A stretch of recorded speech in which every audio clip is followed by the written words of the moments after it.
Welcome into Transfer Portal Palooza. Look at these fun guys we have in studio. We'll continue to rotate, but I'll introduce you to them now. This is Cooper Patagna, Brandon Huffman. I am Emily Proud, and we'll be hanging with you all day long on the 24/7 Sports X channel, Twitter if you prefer to still call it that, also on YouTube. We will be reacting to the news as it comes in. Sometimes we'll be breaking it. That's what we have our newsbreakers for, who will introduce you to in just a little bit. But let's start with just general thoughts, guys. What are we expecting to see today, Coop? Well, what's interesting to me, you had 6 5-stars last year in the portal, and then obviously Nick Saban stepping down. That kind of started a domino effect. Right now, the highest grade we have, number 1 player in the portal, Princewill Umanmielen, has 1.5 sacks over the last 2 years. So we'll get into that a little bit later. But just in terms of where these guys project, I think when you go through the top 10, none of these guys are really unblemished, right? Whether it's injuries, whether it's football character concerns, there is a reason why these guys are back on the market. Not to say that you can't tap into it, get some really good players, but it's going to be interesting to kind of see how the rest of it plays out. Last year we had Kyle McCord going to the portal before we even started the show, and that was kind of the big, shockwave that we had to start. I don't think we're going to see as many big names. Maybe it's the expansion of the playoffs, but I think you're going to see a lot more names going today, not just from a standpoint of the portals happening, but it's the roster paring down, going down to 105. A lot of those walk-ons, a lot of those guys that are on the back end of the roster, they're going to be putting their name in today after they've had their exit interviews over the last week and essentially being told, you know what, you should start looking at all your options. So I think we're going to see a lot of names, but maybe not the earthquake moving type that we saw a year ago. Yeah, and we'll explain to you how the portal ranking system works, but I'll tell you right now, we don't have any 5-stars in the portal right now. So when you talk about not seeing that talent quite yet, things could continue to trickle out throughout the day. But this is just day 1 of the winter window opening, and we have such a treat having Cooper Patagna in studio because he is a part of the rankings team with the portal. So if we get breaking news when it comes to specific players hopping in, he can give us kind of an idea of where that player will rank. And, of course, we'll talk to our newsbreakers about where that player could go. And for that, let's go ahead and welcome in Matt Zenitz and Chris Hummer, who will be on their phones all day long, but they're taking a pause to talk to us here. Guys, let's just start off with what we're tracking right now. Matt Zenitz, kick us off. Probably one of the biggest storylines of the day so far has been Eric Singleton, receiver from Georgia Tech, hitting the portal. There was a chance of that happening last year. This past offseason, ultimately Georgia Tech was able to hang on to him, but was not fortunate enough to do so this go around. So Eric goes into the portal today, and as I'm sure Chris will agree with, that there will be a significant market for Eric, and immediately becomes one of the top players available in the portal. Yeah, I agree. I think Eric Singleton is somebody that college football personnel, staffers, and coaches have wished would go on the portal for about a year now. This is something we were both tracking behind the scenes today, but it is a little bit of a surprise, to be frank. And I think he's going to be extremely popular. I think Cooper Patagna has a ranking for him ready to go, but I think Eric's going to be one of the top wide receivers in the portal in terms of demand, and certainly very interested to see where he ends up. I think a place like Texas or Ole Miss would make a lot of sense. Chris, I want to ask this question to you specifically. You've got a great story out on 247sports.com talking to some Power 4 personnel, people just across the country in terms of what they expect. What do you expect we're going to see today? Well, the quote I like to use is I can't say the word on there, I guess, but it's going to be a weird show, I guess, all around. It's going to be a day. We've already had more entrants today in the portal than we did at the first day last year for the entire day 1 of the winter window, and it's just 12 Eastern. We're already at 550 plus, and I think the condensed windows is going to make this really hectic. But at the same time, I don't know if we're going to see, maybe outside of Eric Singleton, that many bombs this year. I think rev sharing is playing a part in this. Teams are a little more able to keep their best players on their roster, so it's going to be an interesting cycle. I'll follow up on that real quick. So Eric Singleton obviously have on the offensive side of the ball. One of the other more notable entries so far today on the defensive side of the ball has been Jalen Stroman at Virginia Tech. So it's been a standout safety there at Virginia Tech. Entered the season viewed by NFL scouts as a legitimate possibility to go in the first 3 rounds of the 2025 draft. And unfortunately for him, ended up dealing with injuries this year, prevented him from having the type of year that I am sure wanted to have. And now ultimately he hits the portal and is going to be highly coveted as a free agent safety. And just to piggyback off that, actually, just some interesting developments non-portal wise. So something that had heard about throughout the course of the morning and just posted about for us is that Florida star defensive lineman Caleb Banks, who had put himself in position, speaking of the NFL draft, to potentially go at some point in the first couple rounds,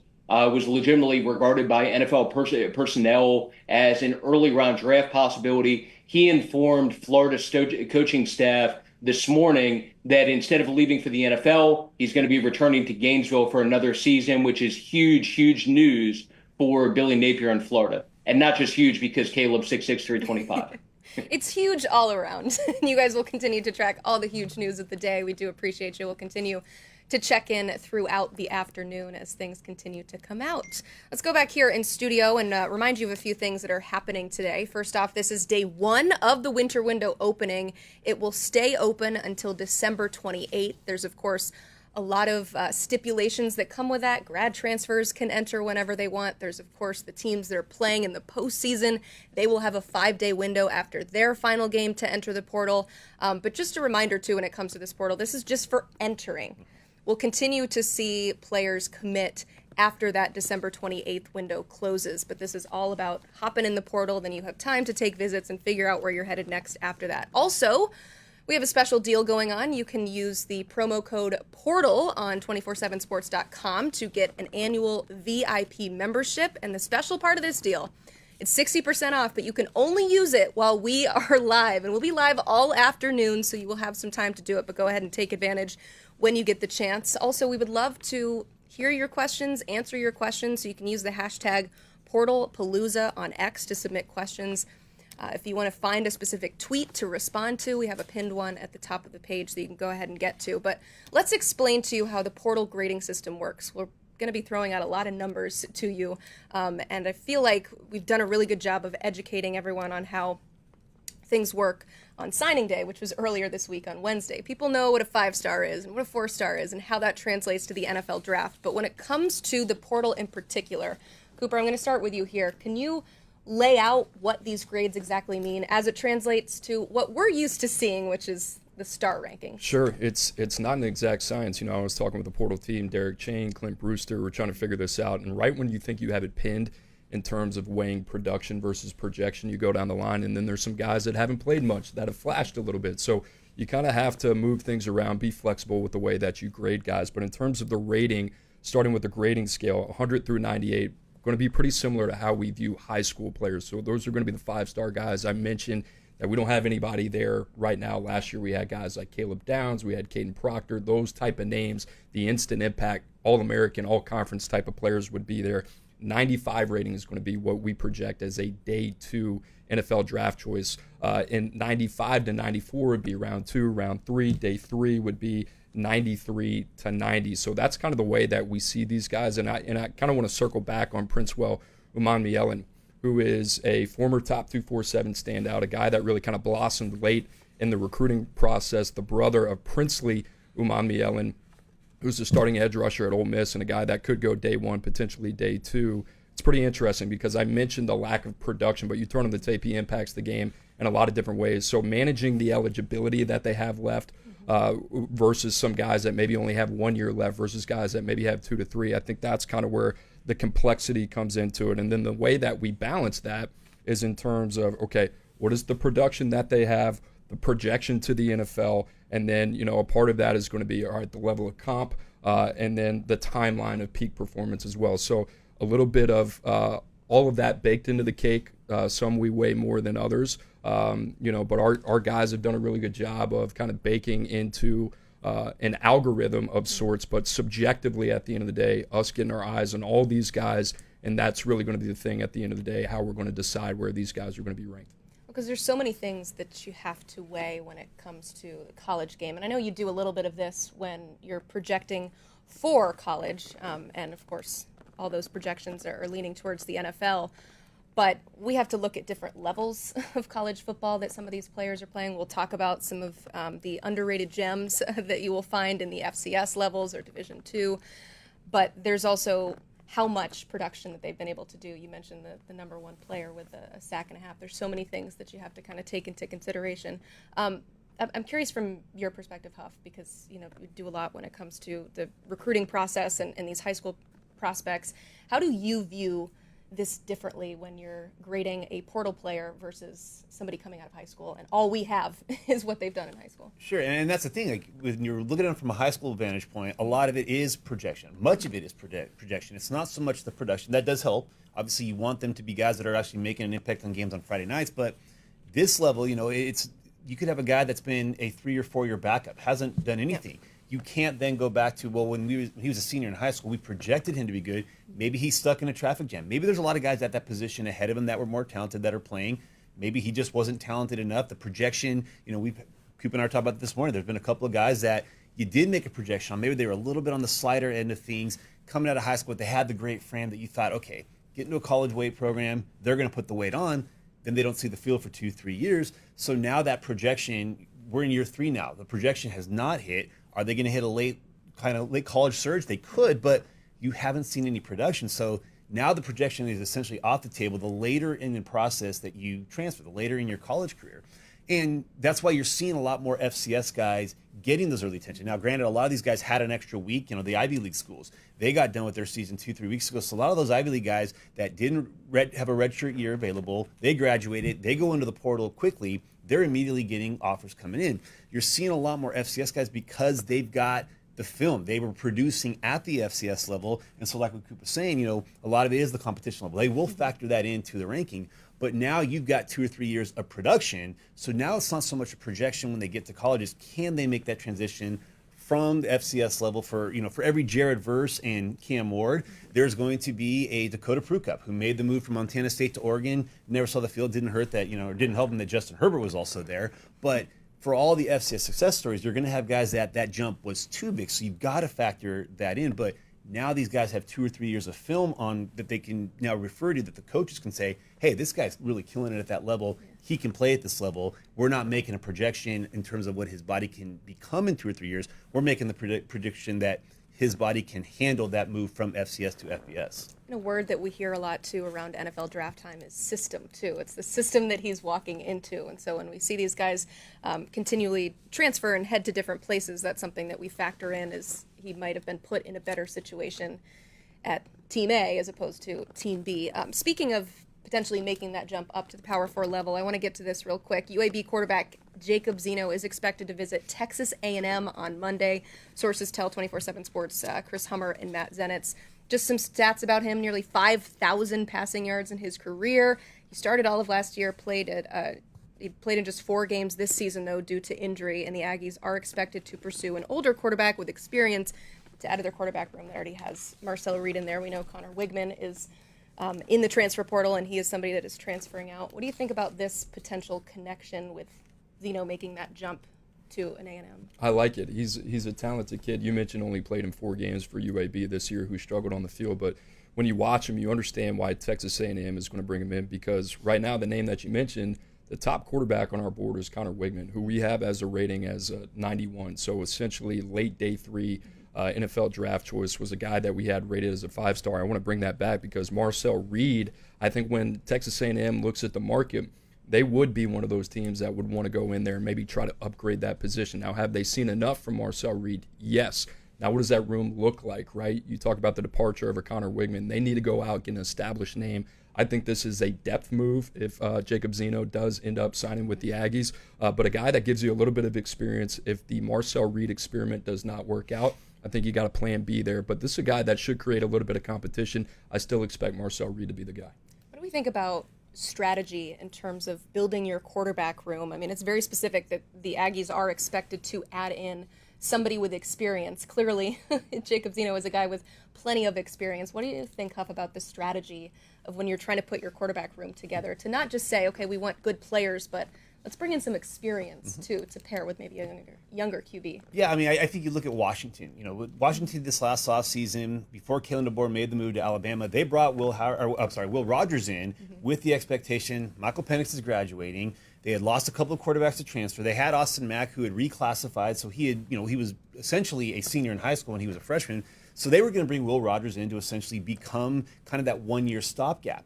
You don't want to bring a portal guy in that might scare away the next guy if he's a sophomore or a junior, but with a true freshman at the time, it's not as big of a risk. So schools do have to weigh that. They have to weigh, if we bring in this transfer quarterback, is he going to scare off the highly touted incoming freshman we have? We saw that with Nebraska last year. Remember when Kyle McCord went into the portal, there was a lot of buzz. He was going to go to Nebraska. Well, at that same time, they were still working on trying to flip Dylan Raiola to Nebraska. Kyle McCord ends up at Syracuse, and I think it worked out well for all parties. But that is the one con that you have to weigh. Is this going to hurt our recruitment of this guy? And now with the portal being after signing day, now you've got your quarterback in. Now you can kind of go back to the portal. But unlike last year where you don't have as many high names, maybe that philosophy is changing. But that's certainly something that you have to weigh. And you don't want to bring in too many quarterbacks in the portal, because does that now make your room crowded and those guys are trying to get out of their letters of intent or whatever they're signing now, the financial aid agreements? But it's certainly a calculated risk that these coaches are having to do. It seems to be working for Ohio State. They continually build that room. Dan Lanning got a lot of credit for doing that with Dante Moore and Dylan Gabriel bringing in. I know that this is something that you track constantly, Cooper, when it comes to roster building. What do you think about the strategy behind building your QB room? Yeah, very difficult. Like you said, it's a delicate balance of who you're bringing in. And I think with Texas A&M, the other thing that you have to remember, the college football playoff race. What happens if Georgia doesn't win that game? They're a 3-loss team. We don't know what the injury status of Carson Beck is, right? And I think if you were to go back and you look at the precedent that the College Football Playoff Committee set just a year ago before, when Jordan Travis went down, it was Brock Lynn who had to step up. What does that look like, right? So having a backup that you feel confident in, that has experience, how that really kind of bakes into the cake of the college football playoff experiment as well, I think that's something to consider. And then with Oregon, that's a very, very different situation. When you think about Dante Moore, who was committed to the Ducks, ultimately ended up at UCLA, had an up-and-down season with the Bruins in year one under Chip Kelly, goes back to Oregon via the portal. Then they bring in Austin Novosad. Then they bring in Jaren Kiave Sangapula-Tele. I mean, this is a incredibly talented room. That being said, I think in a perfect world, Oregon, all these teams would love to have that type of situation where they can carry 4 quarterbacks, especially with that elite of talent. Ultimately, at the end of the day, those guys are too good. I would say the math doesn't work out. One of those guys is probably going to leave. So, but if you're Oregon, why wouldn't you do that, right? That's an embarrassment of riches. And there was a fascinating tweet the other day. Somebody talked about the Jaden Rashada butterfly effect. And, had he gone to Miami where he was originally committed, do they get Cam Ward a year later? Does he stick with Florida? Do they get DJ Lagway? But 2 of the teams in the playoffs are Georgia and Arizona State. He's at Georgia. Carson Beck goes down the other day, and Gunnar Stockton goes in, not Jaden Rashada. But the one that's the most fascinating is Arizona State. They bring Sam Levitt in the offseason out of the portal. Jaden Rashada started at the beginning of the year, ended up being injured, but started down the stretch. So you would think with Kenny Dillingham having recruited him at Oregon, he brings in Rashada, he's this true freshman starter from the opening game, that he's going to be the guy. And that's what we talk about. Like, sometimes you have to manage that. Well, they bring Sam Levitt in out of the portal. All of a sudden, Rashada goes into the portal a few months later, and Sam Levitt has them in the playoffs, winning the Big 12. And so even when you're bringing in a guy in the same class, Rashada was rated much higher than Levitt was in the 2023 quarterback class. But once Levitt gets there, now it becomes clear, hey, you know what? We're not bringing in a 5th-year senior that might just be a 1-year stopgap to make sure you're healthy. We're bringing in a guy who's in the same class as you that's going to compete for a starting job. And, Rashada doesn't see the field on Saturday. Sam Levitt that morning is leading Arizona State to a playoff spot and a first-round bye. So it's fascinating to see how just even that kind of played out, and now how Arizona State greatly benefited from Sam Levitt. And the only reason he went into the portal is he was committed to Michigan State. Jonathan Smith takes the job. Oregon State never recruited Sam Levitt. They recruited Aiden Childs. Did not make him happy. Not at all. He's like, I'm not playing for this And guy. he was very clear about it, too. He was, They didn't like me in high school. Why should I like them in college? And, Aiden Childs comes in. He is the guy at Michigan State, but the Sam Levitt move essentially changed the entire fortune of Arizona State football. And we'll talk about more them later about how they built this team from the portal. But just the significant impact in Oregon knows how to manage it with Dante Moore. You're going to come in. We got the younger quarterbacks. We've got Dylan Gabriel coming in, but Georgia has Rashada, and we didn't even see him on Saturday. Well, that's what's so interesting is pulling on all these threads, and it's all kind of somewhat connected. And we saw this on signing day when it comes to these quarterback dominoes and what ended up happening at USC. Well, that somewhat, propelled Miller Moss to hit the transfer portal from USC after playing there for a couple of seasons. And it sounds like he is going to visit Mizzou. What do you think about that possible marriage? I think you look at what Kirby Moore has done the last couple of years when he was the offense coordinator at Fresno State. Obviously had great success there, working with Kalen DeBoer, and then becoming the offense coordinator under Jeff Tedford for a year. So I think that that's a good fit. I've also heard Louisville is another one that's been prominently mentioned, but I think he goes somewhere where it's not so much a pressure cooker job, and I think he's going to go somewhere where he's going to have the chance to come in and play. We've seen what Miller Moss can do. Yeah. Was he really the difference in USC being 6-6 and maybe 8-4, 9-3? Probably not. They had other issues.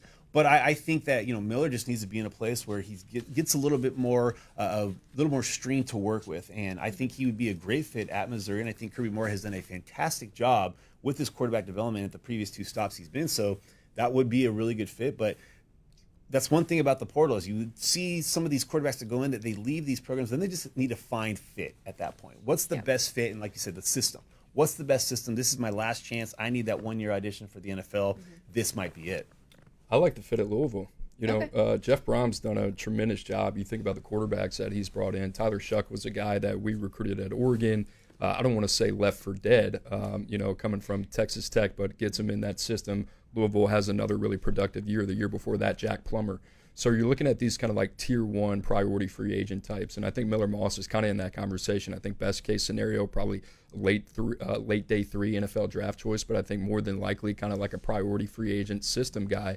And I think that system kind of sets up for him perfectly what Jeff Brom wants to do. It's a win-now approach in the ACC. They are very, very transfer portal heavy, but I love the fit there, especially playing for a guy that played the position and what Louisville's done over the last 2 years. He's got a little bit of a track record. A little bit of a track record, I would say. Yes, and a very active team when it comes to the transfer portal. If you are just now tuning in, watching us live, again, we'll be here all throughout the afternoon as news breaks. We'll bring it to you. We'll react to it. But if you happen to miss anything, we're clipping off a lot of this and putting it on our 24/7 Sports YouTube page. Also, for the rest of the transfer portal, there will continually be things happening, and you can find it all on the 24/7 Sports YouTube channel. A name, guys, that we've heard once or twice associated with the transfer portal is our friend Bear Alexander. While we're already talking about USC, we might as well mention him. It sounds like, according to our own Mike Roach, he is lining up visits to Oregon and Penn State. SMU is trying to bring him in for a visit as they prepare for the college football playoff.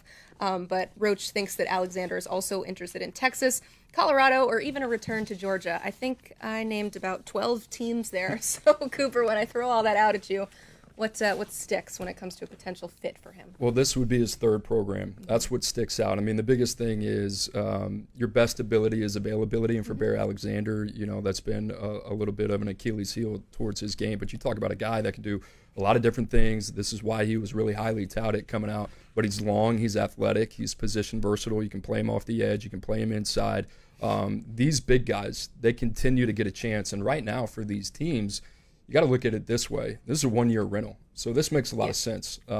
They're going to get him at a cheaper price than they would have when he entered the market just a couple years ago when he was leaving Georgia.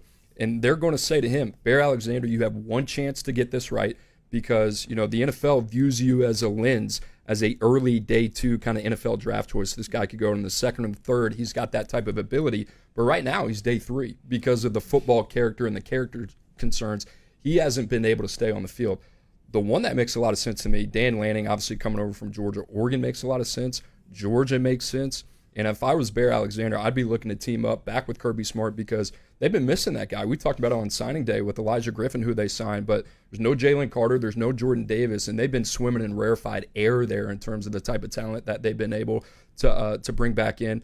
But you talk about a guy that would then not have to acclimate to another culture. He's already been there, so he knows the standard. He knows the expectation. If I was in Bear Alexander's corner, I would say, hey, listen, there's nobody better in the country than developing defensive linemen than Kirby Smart. You can look at that over the last couple of years. This is the place that you should go to rehab not only yourself as a player, but as a person. This is where you got to get right. So I think Georgia makes sense. I think all those schools, you would understand why they're in it. And quite honestly, this would be a guy that would probably have a 94, 95 grade, but with the concerns, we'll slide him down to a 92. It's like, do I want to be attached to a guy that's on his 3rd school in however many years? But the ability is there. There's no question about the ability. He's got to get right on the field. What's fascinating, too, is that if you play a premium position, we'll look past all the transfers. We'll look past all that, because you might just be that one position that we need to be the difference between a playoff team and a championship team. And keep in mind, too, we see this every year with regular recruiting. Every coach thinks that he's Picasso and can turn that blank canvas into a masterpiece. And, yeah, we can be the ones that fix him. I know he had issues at this school or at that school, but we're going to be the ones that are going to fix them. Sometimes it hits, sometimes it doesn't. Sometimes they kind of lapse into what they've been. But from a talent standpoint, from a premium position standpoint, from, like Coop said, an availability standpoint, that's why Barry Alexander, that's why you named 12 schools. Yeah. That's why you're able to list off all those schools that are interested in him, because he's a talented player at a premium position that they can look past all the bouncing around. And it's not just with the third school. I mean, there was a history of that in high school. high school as Four well, high yeah. schools in 4 years. Yeah, I mean, So- that's what I was going to say. Is it's hard to look down on a player for transferring multiple times when we see it so frequently. But yeah, the bringing in the baggage and believing that you can fix it sounds a little bit like dating. You know? Yes. I can fix him. I know that he's got all this coming back. But let's talk about just overall this transfer portal market this year. We've already mentioned rev share. That's something that's going to be continually mentioned throughout the show because it is going to affect the way that you build your roster. Because as a reminder, as part of the House settlement, if it goes into effect, we'll go from 85 scholarships to 105, and the roster size will go from 120, or excuse me, to 120. From 120 to 105. There's a lot of numbers here. And then, of course, working with that potential $20 million budget when it comes to officially figuring out what that rev share looks like. So this will affect the way that you bring in transfers, but how is that already affecting the way that they're doing it this time around? Because it hasn't technically gone into effect yet, Coop, but are you seeing coaches and staffs already take that into consideration? I think teams are getting smarter. I think teams are evolving. So I think the biggest thing is just playing roster defense, right? We talked about it earlier in the day. Today is day one of the transfer portal opening. And right now, the biggest name in there in terms of what we've had this morning is Eric Singleton, albeit really, really good player, talented player. But you think about last year, what this kind of looked like. I talk about the 6 5-stars. So I think teams are ready for a little bit of structure, a little bit of organization, knowing the pot of money that they have available. And then NIL becomes a little bit of an extra arm, right? We're talking about more signing bonuses now, right? This is becoming more and more of an NFL type model. I mean, I was talking to some people on the agency side of it. I've had some coaches reach out to them about, hey, do you know any cap guys, right? And people laugh at the idea of Bill Belichick potentially ending up at a place like North Carolina and Chapel Hill. But if you're Belichick, he's probably got a little bit more exposure to some of the things that are coming down the pipe in college football than maybe some of these college coaches in the way that it's going to be structured. So I find it fascinating over the next by the 2027, 2028, we'll have cap experts in college football, and that will just be normal.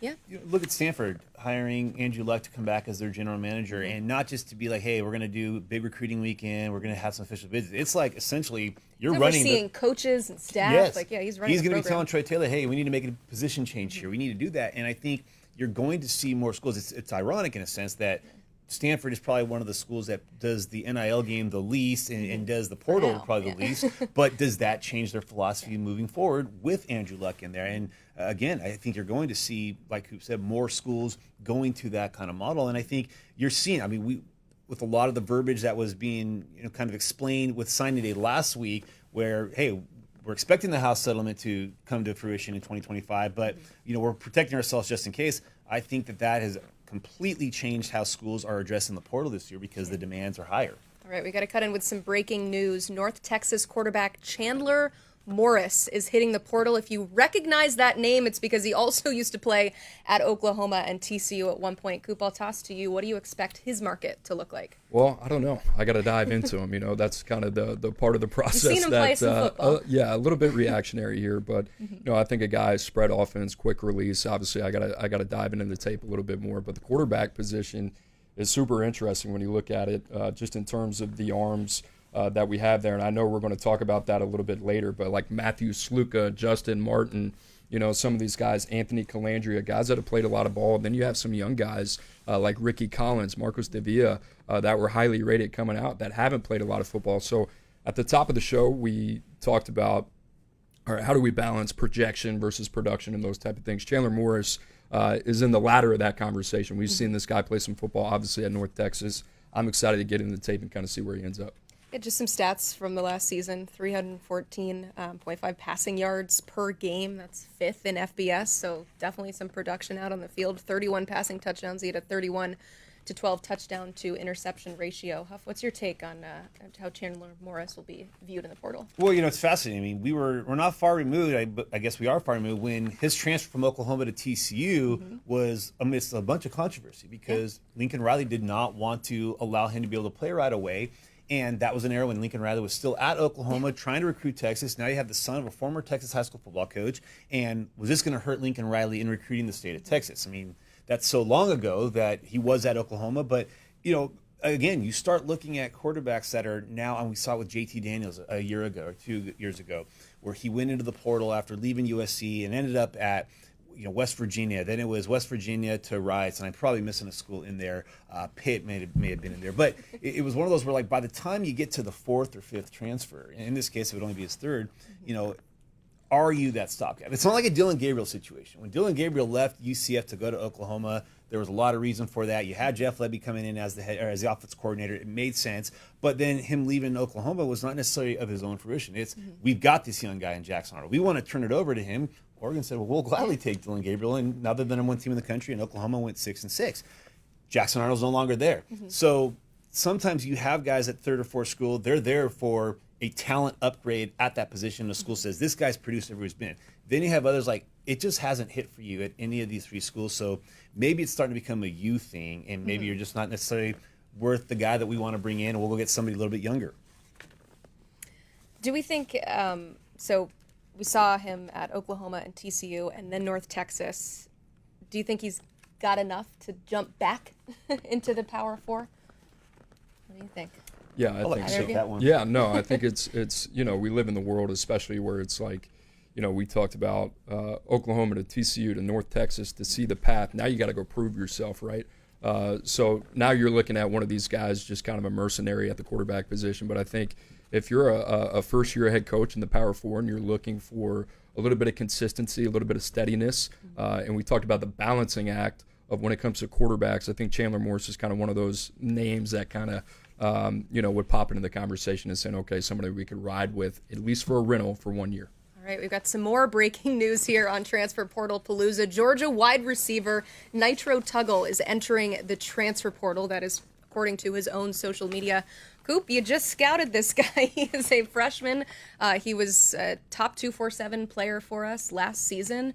What do you expect his market to look like now that he's available again? Yeah, we'll see. Georgia's a pretty fascinating place if you want to study receivers. A lot of their production comes via the transfer portal. Colby Young, who they brought in from Miami, big X receiver, had some off-the-field trouble. You think about Dominic Lovett as well. London Humphreys they bring in from Vandy. Dylan Bell, really one of those sole guys that they recruited that's kind of producing for him. So Nitro Tuggle was going to be one of those guys that they were hoping was going to pan out. And the guy that we had as a top 130 prospect coming out, we'll have one of those kind of higher tier PFA grades with the 88 rating is where we're going to put him. And you think about the receiver position here.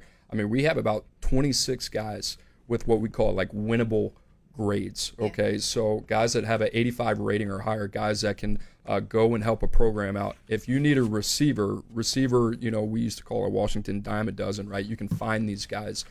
So Nitro Tuggle, one of those guys back on the market just a year ago, like I said, top 150 prospect, basketball background we like a lot.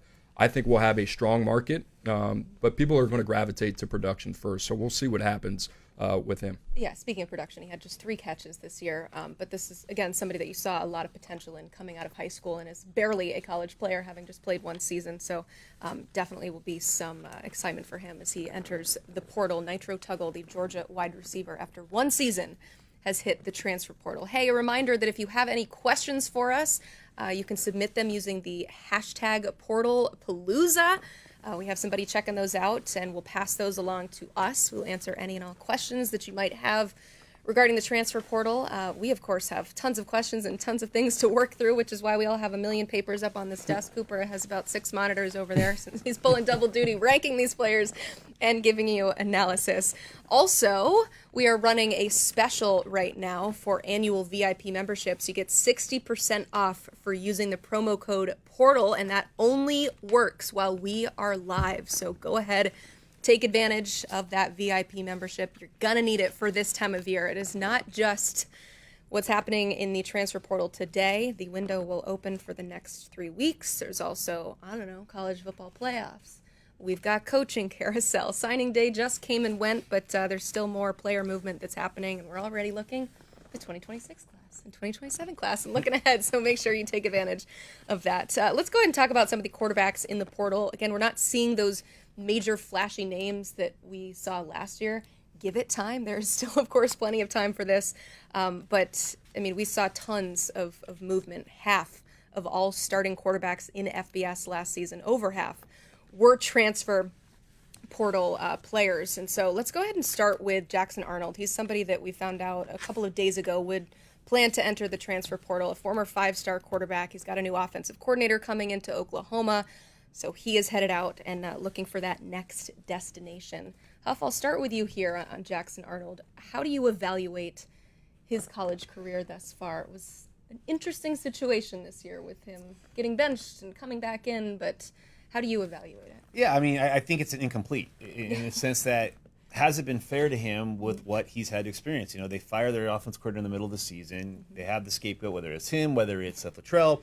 You know, does he have enough data to say that he's officially not a guy, or did he just become a victim of circumstantial evidence? It's starting to trend towards that way, and I think he's going to be a commodity. I think he's going to be a player that there's still enough youth there where there's going to be a school that'll bring him in with the expectation that he can be a difference maker when he gets there.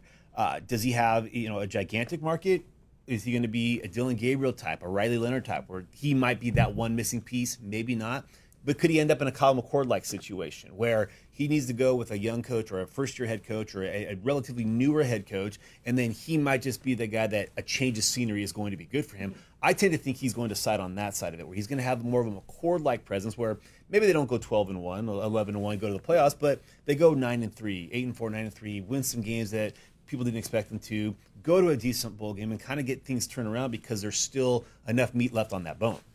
Yeah, the Haynes King kind of comes to mind a little bit, going from a former highly touted recruit from Texas A&M, going to Georgia Tech, and getting linked up with Brent Key and playing for a program that believed in him. I think with Jackson Arnold, you look at Oklahoma and the situation, you say, all right, what do you need for a young quarterback to succeed? And anybody who watches our show on the 105, we talk about it all the time. You got to have protection, you have to have the play callers, and you have to have the playmakers. Jackson Arnold, swing and a whiff, right? 0 for 3 Oklahoma there. In terms of setting up a young player for success at that position, the Sooners did not do that. Not all of that is on Brent Venables. They had some unfortunate guys leave via the portal.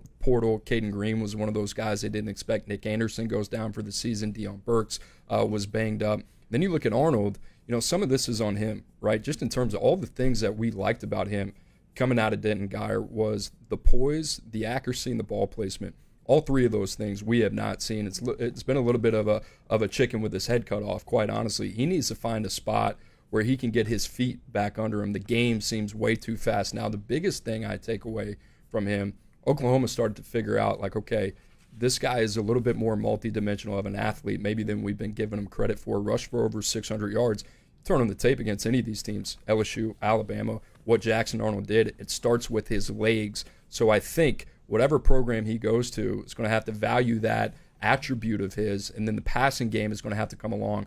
I wouldn't mind him going into a situation where he is going to have to compete for the job and maybe have to sit a little bit, quite honestly. I mean, we've seen it with Bryce Young. Yeah. He had to sit, right? And after he started all those games for Carolina, now all of a sudden over the last 5 weeks, he's starting to look like more of the player that we thought he was going to be. I think the same is with a 19-year-old quarterback who's still trying to figure it out. Right now, the lights seem a little bit too big. We have a 90 grade on him. Honestly, it's probably a little bit too high based off the tape, but we still think that there's a lot to tap into there. I mean, every single week when we were updating the injury report, it was just all wide receivers knocked out. And so, yeah, a tough situation for a quarterback to thrive in. Still, of course, saw that potential in high school, but for him, system and fit will be so important. Caden Salter, another guy that we want to mention, the Liberty quarterback. We're starting to get some news on planned visits per our Matt Zenitz.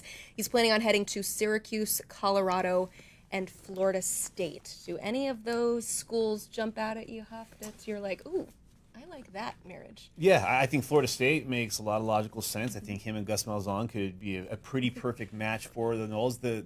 Syracuse one doesn't make a whole lot of sense unless Kyle McCord is planning to go to the NFL after the season. Colorado, I mean, it seemingly thinks that it looks like Juju Lewis is going to be given a chance to win the starting job as a true Literally handed the keys. I mean, yes. I mean, you don't want to go away from that whole thing and then say, okay, we need those keys back. We're going to have somebody else drive.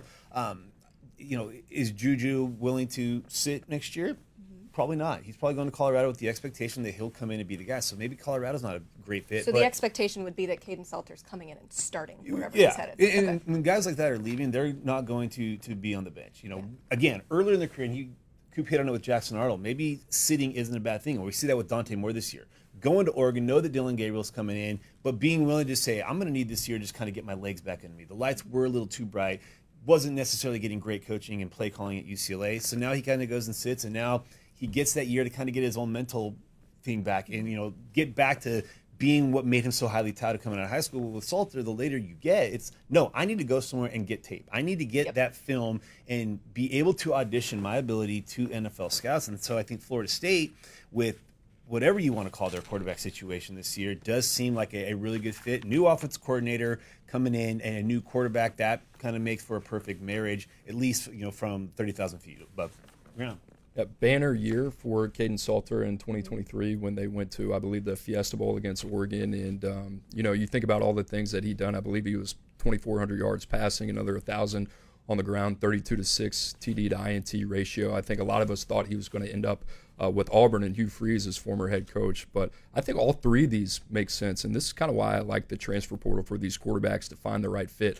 I like the Gus Malzahn fit that you mentioned. I think Gus Malzahn, coming from UCF, he's looking for quarterback stability. So a guy like Caden Salter would give him that. And then on the Colorado front, I think this is pretty telling. Even with Julian Lewis, a guy that obviously they have high hopes for. Julian Lewis is a reclassification. And if I was Julian Lewis, I'd be telling him, hey, who would you say out of all these young freshmen that have played have been a success story?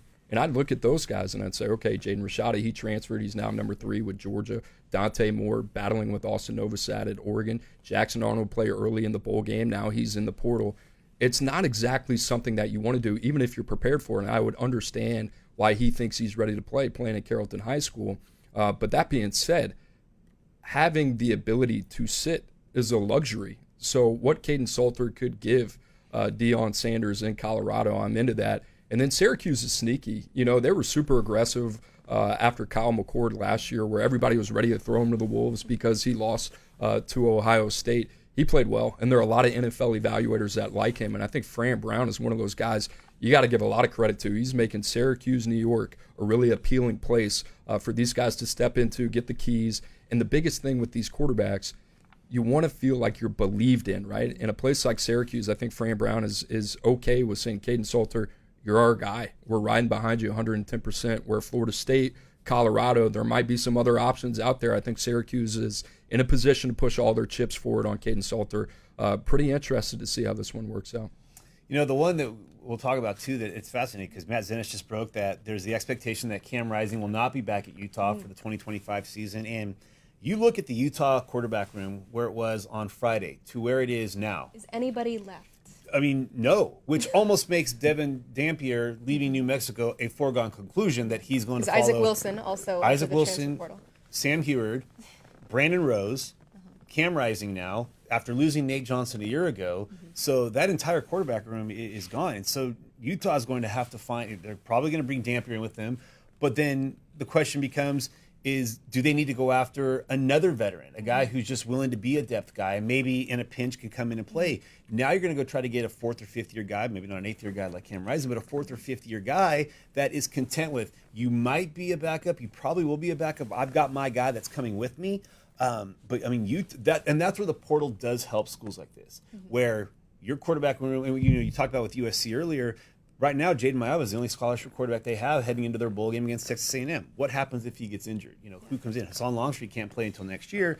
But now Utah, not having a bowl, they don't need to have a backup plan, but they literally do not have a quarterback in that room right now with graduation and transfer. So, it almost makes it even more obvious that Dampier is going to be following Jason Beck to University of Utah from New Mexico. They have a head coach, though. Kyle Whittingham is coming back. He did make that officially clear. But yes, Utah will definitely be a big buyer when it comes to finding a quarterback. I want to go back to what you guys talked about with Colorado because I find this so interesting. It reminds me a lot of a conversation that we have in the NFL, which is, bringing in a young quarterback, what that's going to do to a veteran, mess with his psyche, that sort of thing. You both seem kind of surprised that Colorado is bringing in a veteran quarterback and a guy that is expected to start immediately wherever he's headed. Why are we surprised that Colorado is interested in bringing in a transfer quarterback? Well, I'm not surprised. I think it's a smart move. They got Pat Shurmur, and they can sell this place. One of the quarterbacks out there at the top of our board is Connor Wigman, and I think Connor Wigman's ceiling is probably a day 2 NFL draft choice. There are games where you put it on tape. Missouri, one of those games where you say, okay, it's starting to come together. And the biggest thing with him is he's a proactive passer. I think the traits are actually adequate in terms of what he provides there. But you think about playing an NFL system for Colorado, plug-and-play type of guy. I think that makes sense a lot. And I'm a big believer in letting these young quarterbacks sit. I think they need to sit, depending on the situation outside of a guy like Raiola or Bryce Underwood. When you're financially invested in those guys got to play early.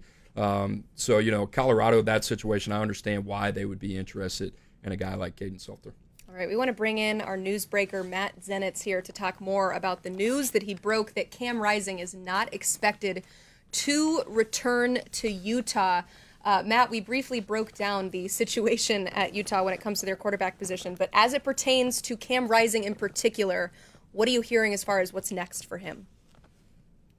It's obviously been a lot of turnover in the Utah quarterback room recently with Sam Heward, Isaac Wilson deciding to enter the transfer portal. And now, maybe based on the latest information that I have on my end, is that the current expectation is that Cam Rising, who is eligible for one more year of college due to missing most of this season to an injury, that the current expectation is that he will not be back at Utah next season. It's unclear at this point whether Cam is planning on moving on to the NFL or whether he's planning on utilizing the medical hardship waiver that he would be eligible for and maybe playing elsewhere. That part's unclear right now, but based on the latest information that I have, the current expectation is that he will not be back at Utah next season.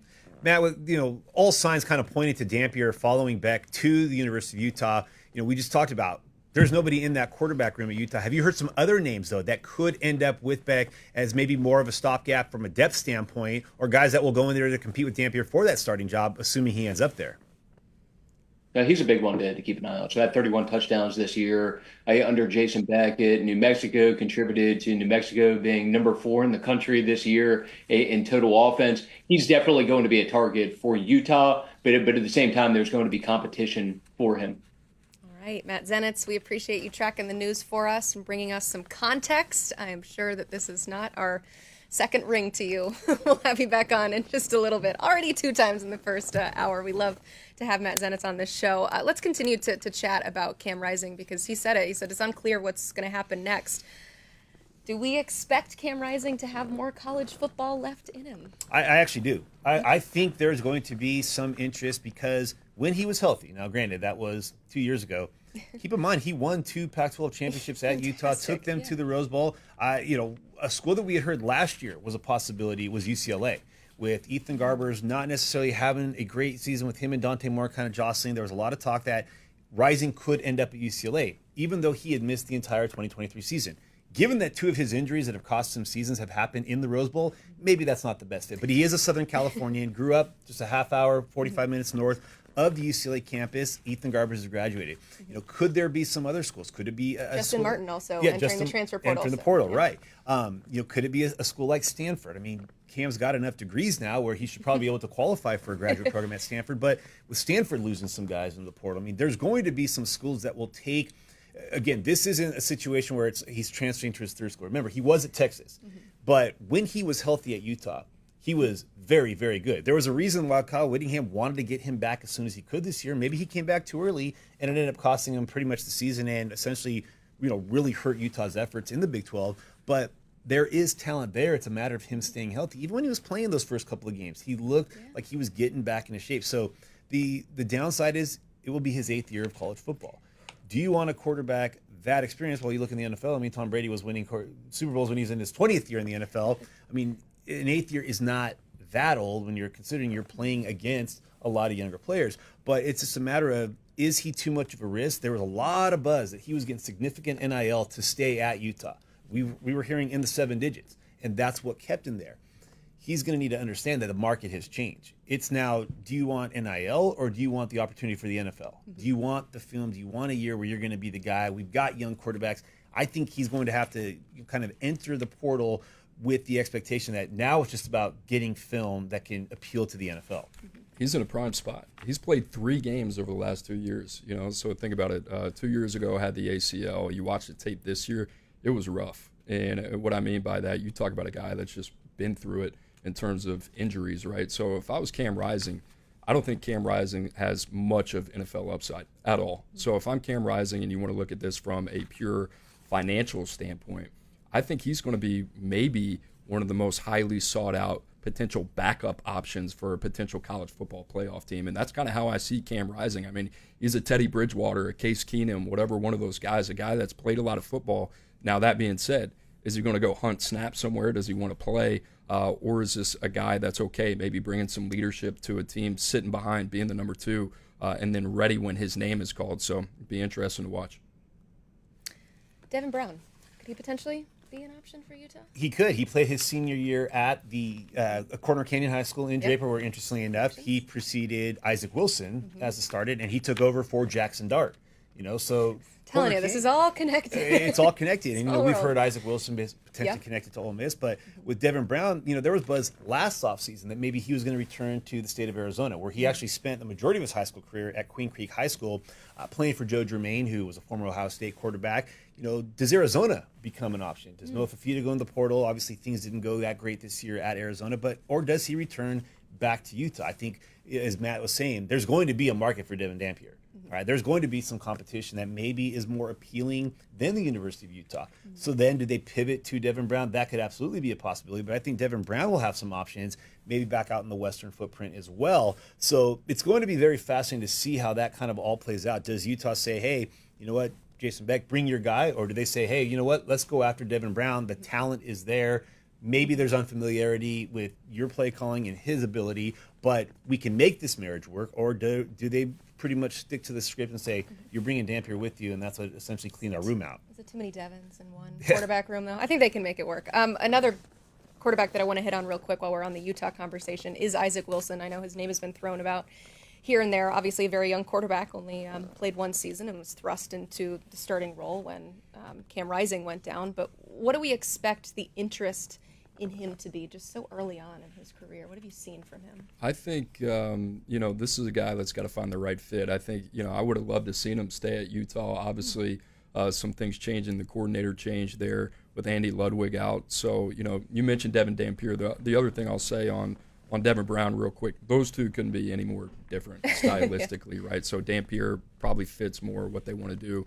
Devin Brown, we'll see what happens with him. But Isaac Wilson, there are times when you watch him on tape and you say, okay, I get it. The younger brother of Zach Wilson, what he can do. He's kind of got a little bit of a similar play style, and another guy that played at Corner Canyon. And, he's a playmaker at the position, but when is too much, too much? And what I mean by that, 12 touchdowns, 15 INTs, doesn't look like he really grew at times, and say, okay, how do I apply some of the things, the mistakes that I've made in real time? So another one of those guys probably forced into the fire a little bit too early due to injuries there at Utah.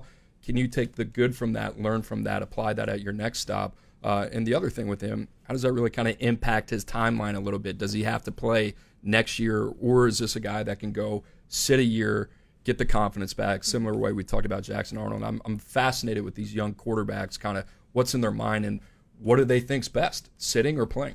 I think with Isaac Wilson, you're going to have a very similar situation to Dante Moore, where he's going to be fine with sitting next year.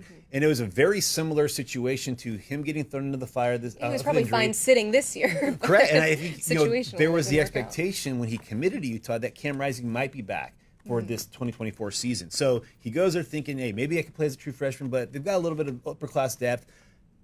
Rising doesn't play, or he starts, but then he gets hurt. Then Wilson gets thrown in, and then in the middle of the year, you have a coordinator change. And it just seems like a mixture of the receivers never really getting on the same page. I mean, that was one of the most fascinating things, that guys that have left schools to go to Utah that were productive at their previous school just couldn't get anything going offensively at Utah. I think Isaac Wilson's going to have plenty of suitors. And I know some West Coast schools are already kicking the tires there, potentially bring him in. He could play as a sophomore. But I think it wouldn't be out of the realm of possibility for him to go somewhere and sit for a year. And a name that, has been brought up quite a bit this morning was BYU. Well, Jake Retzloff's got another year. So he would have to go and sit. And maybe that's what it takes. Yeah. Now, he could have gone to BYU out of high school. A big reason why he picked Utah, where his father played, was to avoid following in Zach's footsteps. And remember, he also had two other brothers that were playing at BYU. But now maybe it's more of a business decision instead of a personal decision. After the way things went at Utah, maybe he's content to go and sit for a year and then in 2026 becomes the guy. But that one will certainly be fascinating to watch because there's so many layers to it with there's still a lot of talent. He was a true freshman. This isn't transfer number 3 or 4. This isn't a fourth-year guy. This is a guy who had the talent and was kind of thrown into the fire before he probably was ready to. That's kind of what we see with these true freshmen, too, is you go back to their recruitment and try to follow the other schools that were interested because that wasn't that long ago, and it seems like they said, well, we made a mistake in this first season, so we'll go somewhere else. But as we hit the top of the hour, we have so much more transfer portal to update you on. The news is coming fast and furious. You heard Chris Hummer tell us at the very beginning of the show that over 550 players have already hit the transfer portal this morning. And as more guys hop in, we will continue to update you there. But coming up on the next hour, we will welcome in our friend Bud Elliott from the Cover 3 podcast. But just a reminder, you are watching Transfer Portal Palooza. We'll be right back.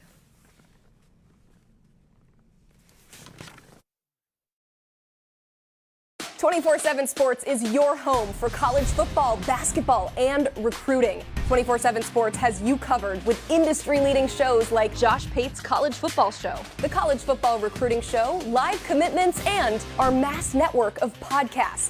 Become a VIP and find out what's really going on with your favorite team. With inside information from our experts across the country, college football, basketball, and recruiting. Find it all on 247sports.com and on YouTube.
Welcome back into our Transfer Portal Palooza show. We are doing some adjustments here, a little Chinese fire drill. Everybody's switching chairs. But we are going to welcome in our special guest, Bud Elliott from the Cover 3 podcast, because, Bud, the whole point of the Transfer Portal is to make your team better and to hopefully be one of those teams that heard their name called yesterday when it comes to making it in the college football playoffs. So, Bud, how can we fix a team that maybe was close to making it, not quite? Let's start with a South Carolina. What do they need in the portal? Yeah.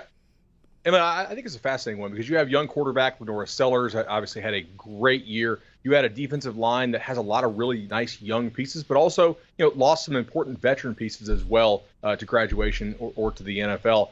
I think South Carolina needs a true receiver for Sellers, like somebody who's not a gadget guy. I'm intrigued by Nick Harbor. I like Simon and what they do with him and how they move him around as a chess piece.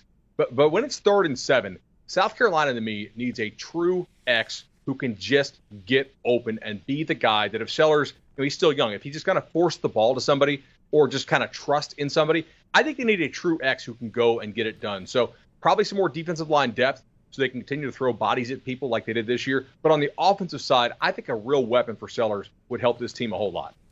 But Florida State has a ton of needs. I mean, you think about Mike Norvell and Gus Malzahn. I see you laughing over there. But I am pretty interested. Like, if you had to put on the general manager cap here, where do you even start if you're Mike Norvell and company? So it's interesting. Florida State has a whole lot of money to spend, and they have been one of the biggest spenders for a long time. I think first you have to decide, what do you do at quarterback? You bring in new offensive coordinator Gus Malzahn. He's a guy who has traditionally kind of floundered with pocket passers and flourished with mobile quarterbacks. You have Luke Kromenhoek, true freshman this year, had some nice games, had some really bad games. That's not totally unexpected for a guy who just 2 years ago was an all-state safety in Georgia as he sat behind quarterback Holden Garner, who signed with Auburn. I think Kromenhoek is mobile enough to run Gus Malzahn's offense, but at the same time, if you're Mike Norvell and the next season goes poorly, you're probably getting fired. So do you have the guts to roll with an unproven quarterback, or do you want to go out and get somebody on the open market who may be able to run it a little more perfectly? And I think that's an important question to ask for the Noles, because if you think about it, if you're able to save some money on QB and go with Kromenhoek, then you can bolster the offensive line. Not a cheap position in the portal, but one that is desperately needed there in Tallahassee. They have some nice young pieces who I think probably will see one or two guys emerge into decent to good starters this year. But I think it'd be foolish to think that you're going to have 3 or 4 young guys emerge into starters. And thus, they need to get some proven production in the portal via the offensive line and not bet on that potential so much. And that won't come cheap. So as far as budgeting wise, they got to figure out quarterback first, because QB takes up such a large amount of your kind of pseudo salary cap, if you will. And from that point, we'll see who they can go buy on the offensive line. Definitely need to be very strategic about it. I have a tough stat. 9 of the top 10 ranked transfer portal classes this past cycle are bowl eligible.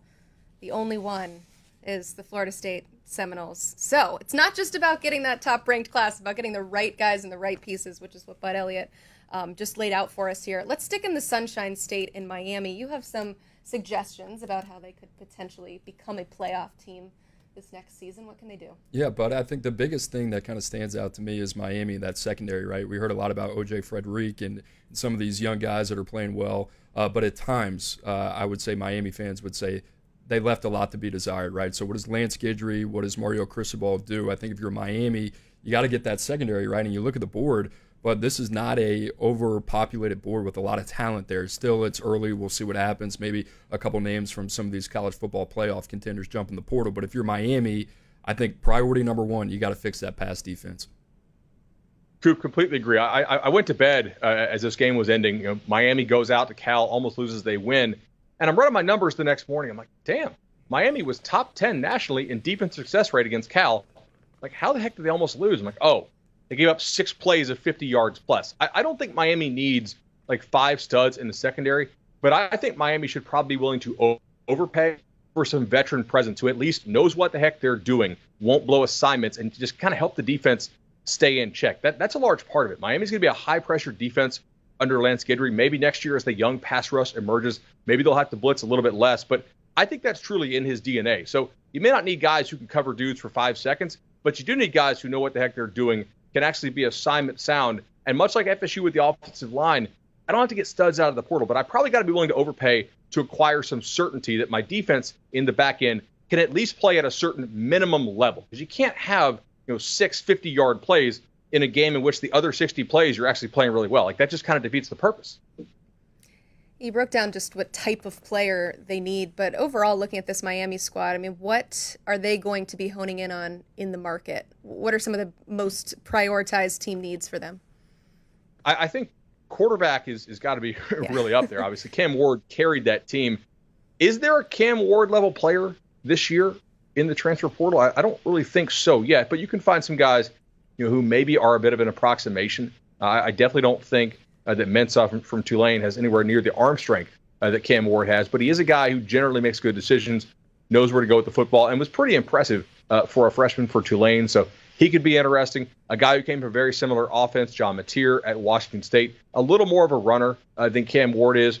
But I think regardless, if you're Miami, you can't bank on having the same level of offense this year or next year that you did this year, because I don't think there's another Cam Ward out there in the portal. Although, in fairness, we didn't know exactly how Cam Ward would play behind a decent offensive line because he got rocked when he was at Washington State behind that Swiss cheese that they had there in 2023. So you really have to make sure you beef up the defense, like we said, with the secondary. Offensive line should be fine. They've kind of struck gold 2 years in a row, I think, relative at the center position. So we'll see if they have somebody in-house there. And they do lose a good bit at receiver. So that'll be another opportunity. But if you're able to get the quarterback, I think you can probably get the receivers to come with. Keep asking the question. We might as well ask the portal master here. Is there a Cam Ward in the portal this year? No, not as of yet. And, Cam Ward's a special one, right? I mean, we're talking about a potential top 5 pick here, a guy that will be in New York for the Heisman ceremony more than likely. So you think about Cam Ward, what that looks like, and that's why it's so important to stack these quarterbacks. Miami, they're excited about some of these young guys that they have. Emory Williams, Luke Nickel, Judd Anderson, a couple of those guys as well that kind of stick out. But this is kind of, I wouldn't say the concern, right? But this is the reality of having to go back to the well year in and year out. Now, the name that Bud said that I think is interesting, right, is a guy like John Mateer from Washington State. If he jumps in the portal, I think that guy is a pretty good fit for what Miami wants to do in Shannon Dawson's offense. So fascinated to kind of see how Miami goes about this. I would be shocked if they didn't take a quarterback this cycle. Similar trajectory. I mean, Cam Ward might as well go back to Washington State. Those two guys were in the QB room together for quite some time. Let's hit on Ole Miss, too. They're another team that was very active in the portal last year and are one of those 9 of the top 10 that did end up hitting a bowl game, but I know that they would prefer to be in the college football playoff. Any suggestions for Lane Kiffin and what he should be targeting this year, Bud? I think Ole Miss actually is going to be pretty fine at the most premium position, quarterback, because that room they have done a nice job with. I think the thing you have to watch out for there is 2 very expensive positions. Ole Miss will have to be spending up yet again, receiver and D-line.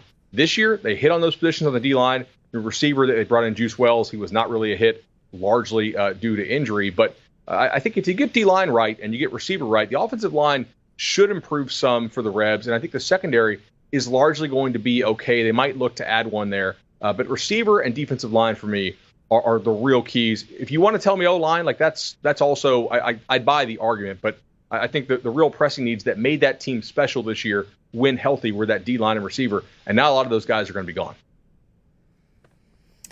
How about the first team out of the college football playoff? Alabama. What are Kalen DeBoer's, what's on his checklist? I think with Alabama, you wouldn't think about it, but you look at their receiver position. Ryan Williams can't do this by himself. He right? tried this season. And we're talking about it. We all know his age, right? However old he is, 17, 18 years now. Glad that he is. No, still 17. 18 in February. 18 That's in when the big February. birthday is. Big things ahead for Ryan Williams. But I look at the receiver room, and this is a room that typically has a lot of guys that can do a lot of different things. And you think about Kendrick Law, he's out of there. Wasn't a guy that had a ton of production. Kobe Prentice was another top 247 guy that we like. Caleb Odom was another guy that we had in the top 150. Now those guys are out. So what does that receiver room kind of look like this year? They lose Caleb Cunningham late in the process to Ole Miss. I think they'll have to put some things together. Derek Meadows, another young guy, highly touted, but in terms of the production, leaves a little bit to be desired. So that might be asking a lot. Here's the other one, Bud. I don't know about you. I've been thinking about this. Quarterback. What are they doing there, right? And they might be okay. They have the look under the hood. They see it every day in practice. They bring in Austin Mack, a guy that reclassed that we liked over from Washington. You got Dylan Lonergan there as well, former 5-star Ty Simpson. I kind of wonder how confident they feel about him. And then you got Keelan Russell, okay? And you think about Alabama, the expectations there. Them missing the playoffs, it just kind of makes it feel like there's a little bit more urgency here. I wonder if Alabama brings a quarterback in, if that's discussions that they're having right now. So Alabama, I'm looking at quarterback. Maybe they add some experience on the back end of the secondary as well. I might have missed something because I just jumped off cover 3. Did Milroe transfer or declare? Like, are we under the assumption that he is gone? I would assume that he's going to the NFL draft. Now everything I just said is under the assumption that he would be leaving for Sundays, for sure. Yeah, if he wants to go pro, I can't fault the guy for that. He's going to test off the charts. Obviously, he does have a really good arm. There's been some inconsistency with the passing stuff. If I was him, though, I would not transfer.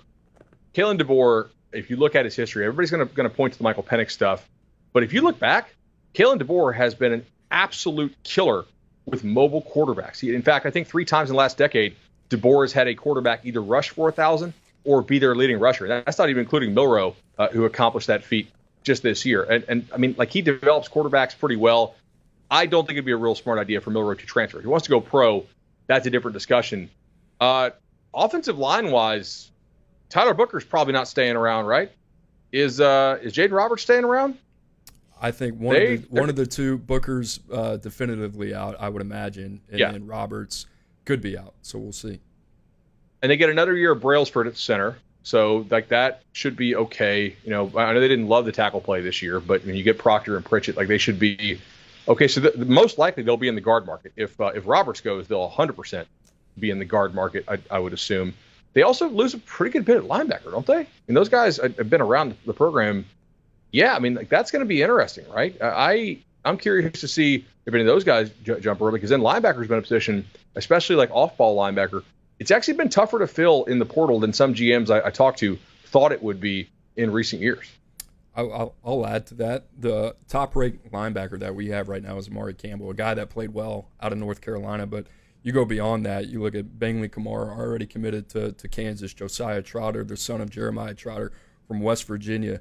They're at this point in the portal, this is not a position that is really deep with a lot of top-tier talent. So being able to get those guys from high school, getting those guys ready to play early. We talked about Sammy Brown, some of the linebackers Georgia's throwing out there. Obviously, not everybody can recruit like Georgia and Clemson, but just a little bit more of an emphasis on why you need those second-level defenders ready to go sooner rather than later. That's something that. Go ahead, Bud. No, go ahead.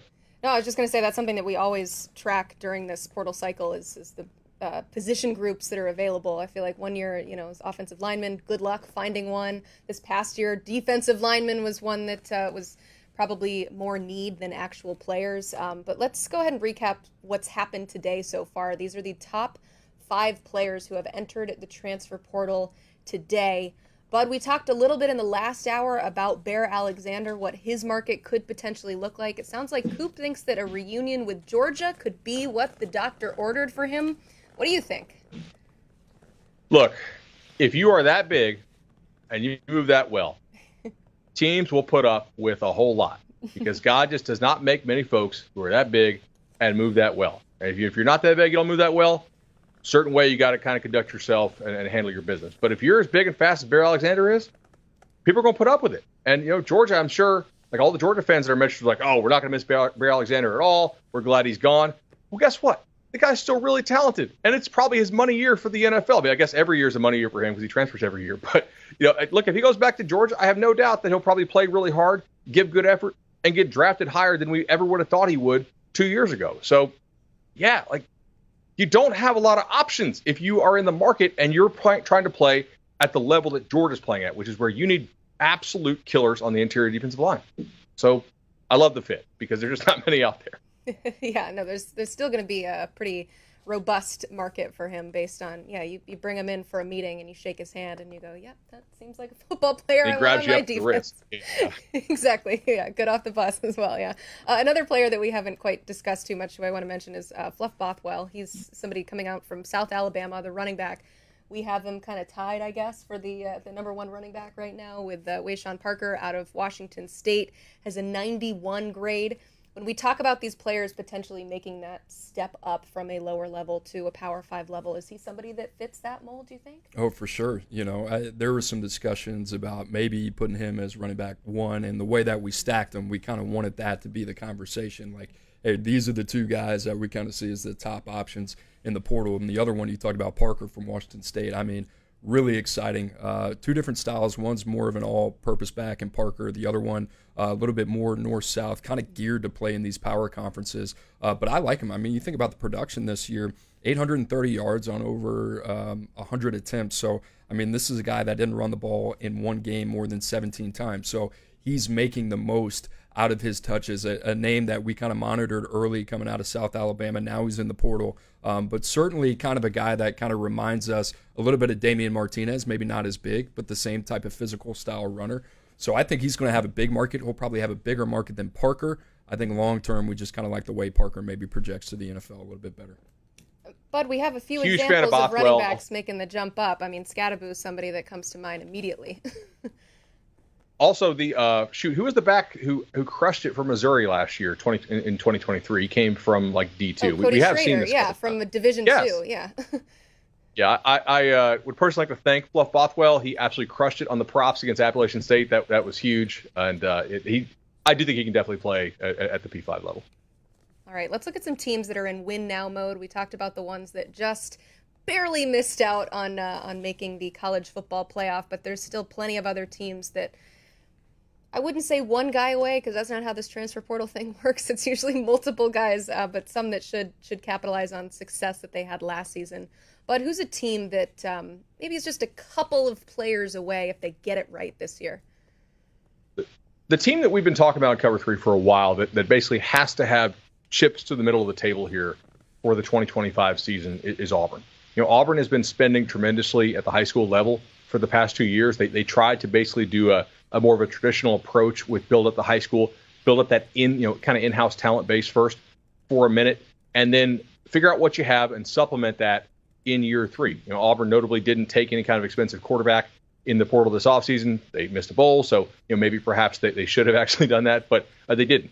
And I think if you look at Auburn, like that's a team that does have a lot of nice young pieces to build around. Auburn should be spending like crazy this year because it's a lot cheaper to spend than it is to pay that Hugh Freeze buyout. And if they have another bad year, I assume the Auburn boosters will want to hire or to fire Hugh Freeze. So Auburn has been the team that I've had circled for really basically ever since last year's portal ended. I was like, okay, they're keeping their powder dry. They're not spending like crazy in the portal for the 2024 season, but it's Auburn. They're sitting on a pile of cash. It's got to be coming for 25. Yeah, it was a little bit of a calculated shot by, I think, Hugh Freeze. I think they thought, obviously, the on-field performance was going to be a whole lot better than 5-7 this year. But you look at what Auburn's done in the recruiting trail, and this is why I like to be able to tie it into signing day that we had last Monday. I mean, you think about Auburn coming off the heels of 2 top 10 classes. So the cavalry is coming. It kind of feels a little like Florida. The thing that Auburn doesn't have, they don't have DJ Lagway, right? And they have a young quarterback room. Think about the 2 guys that they have right now, Walker White, Deuce Knight. That is not going to be the signal caller in 2025. There is no way Hugh Freeze can do that. So we talked a little bit about Caden Salter, obviously a guy that's been connected to that program with Hugh Freeze, his connections from Liberty.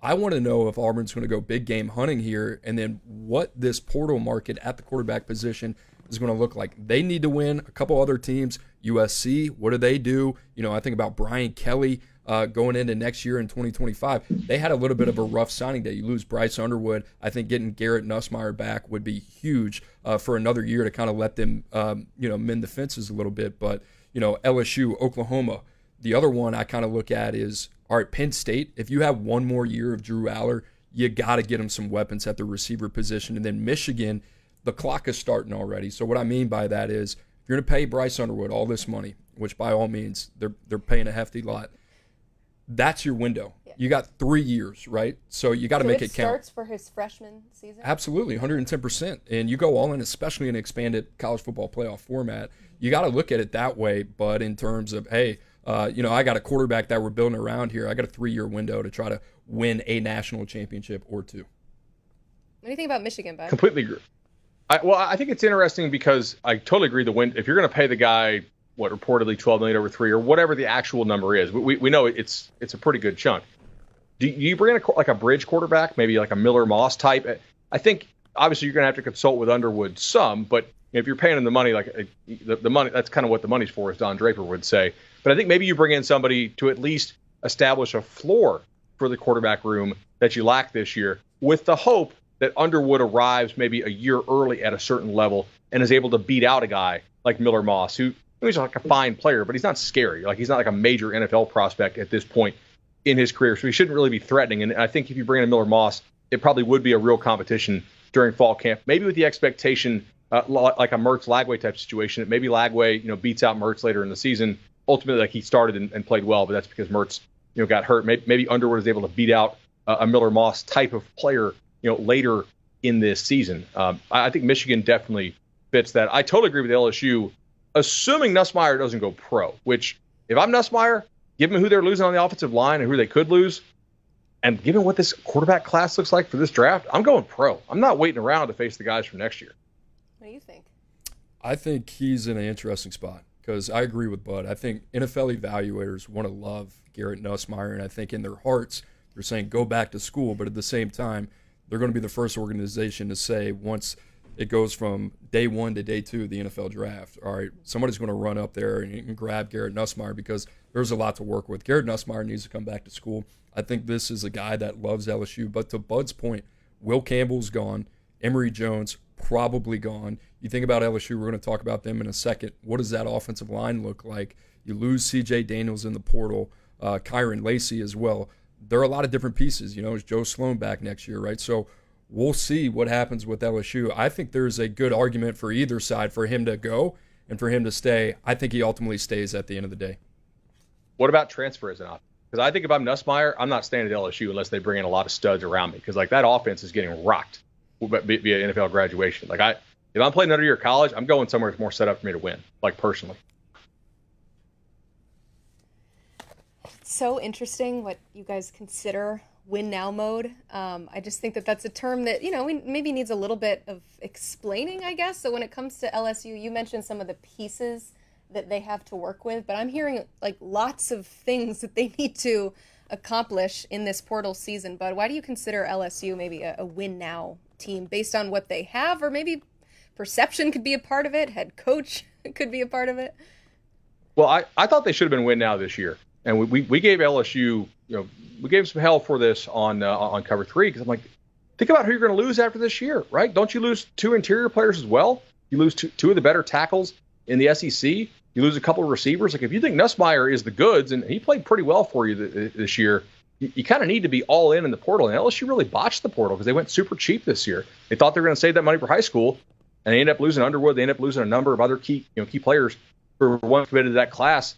Now it feels like you're not throwing good money after bad, but it feels like they missed their window.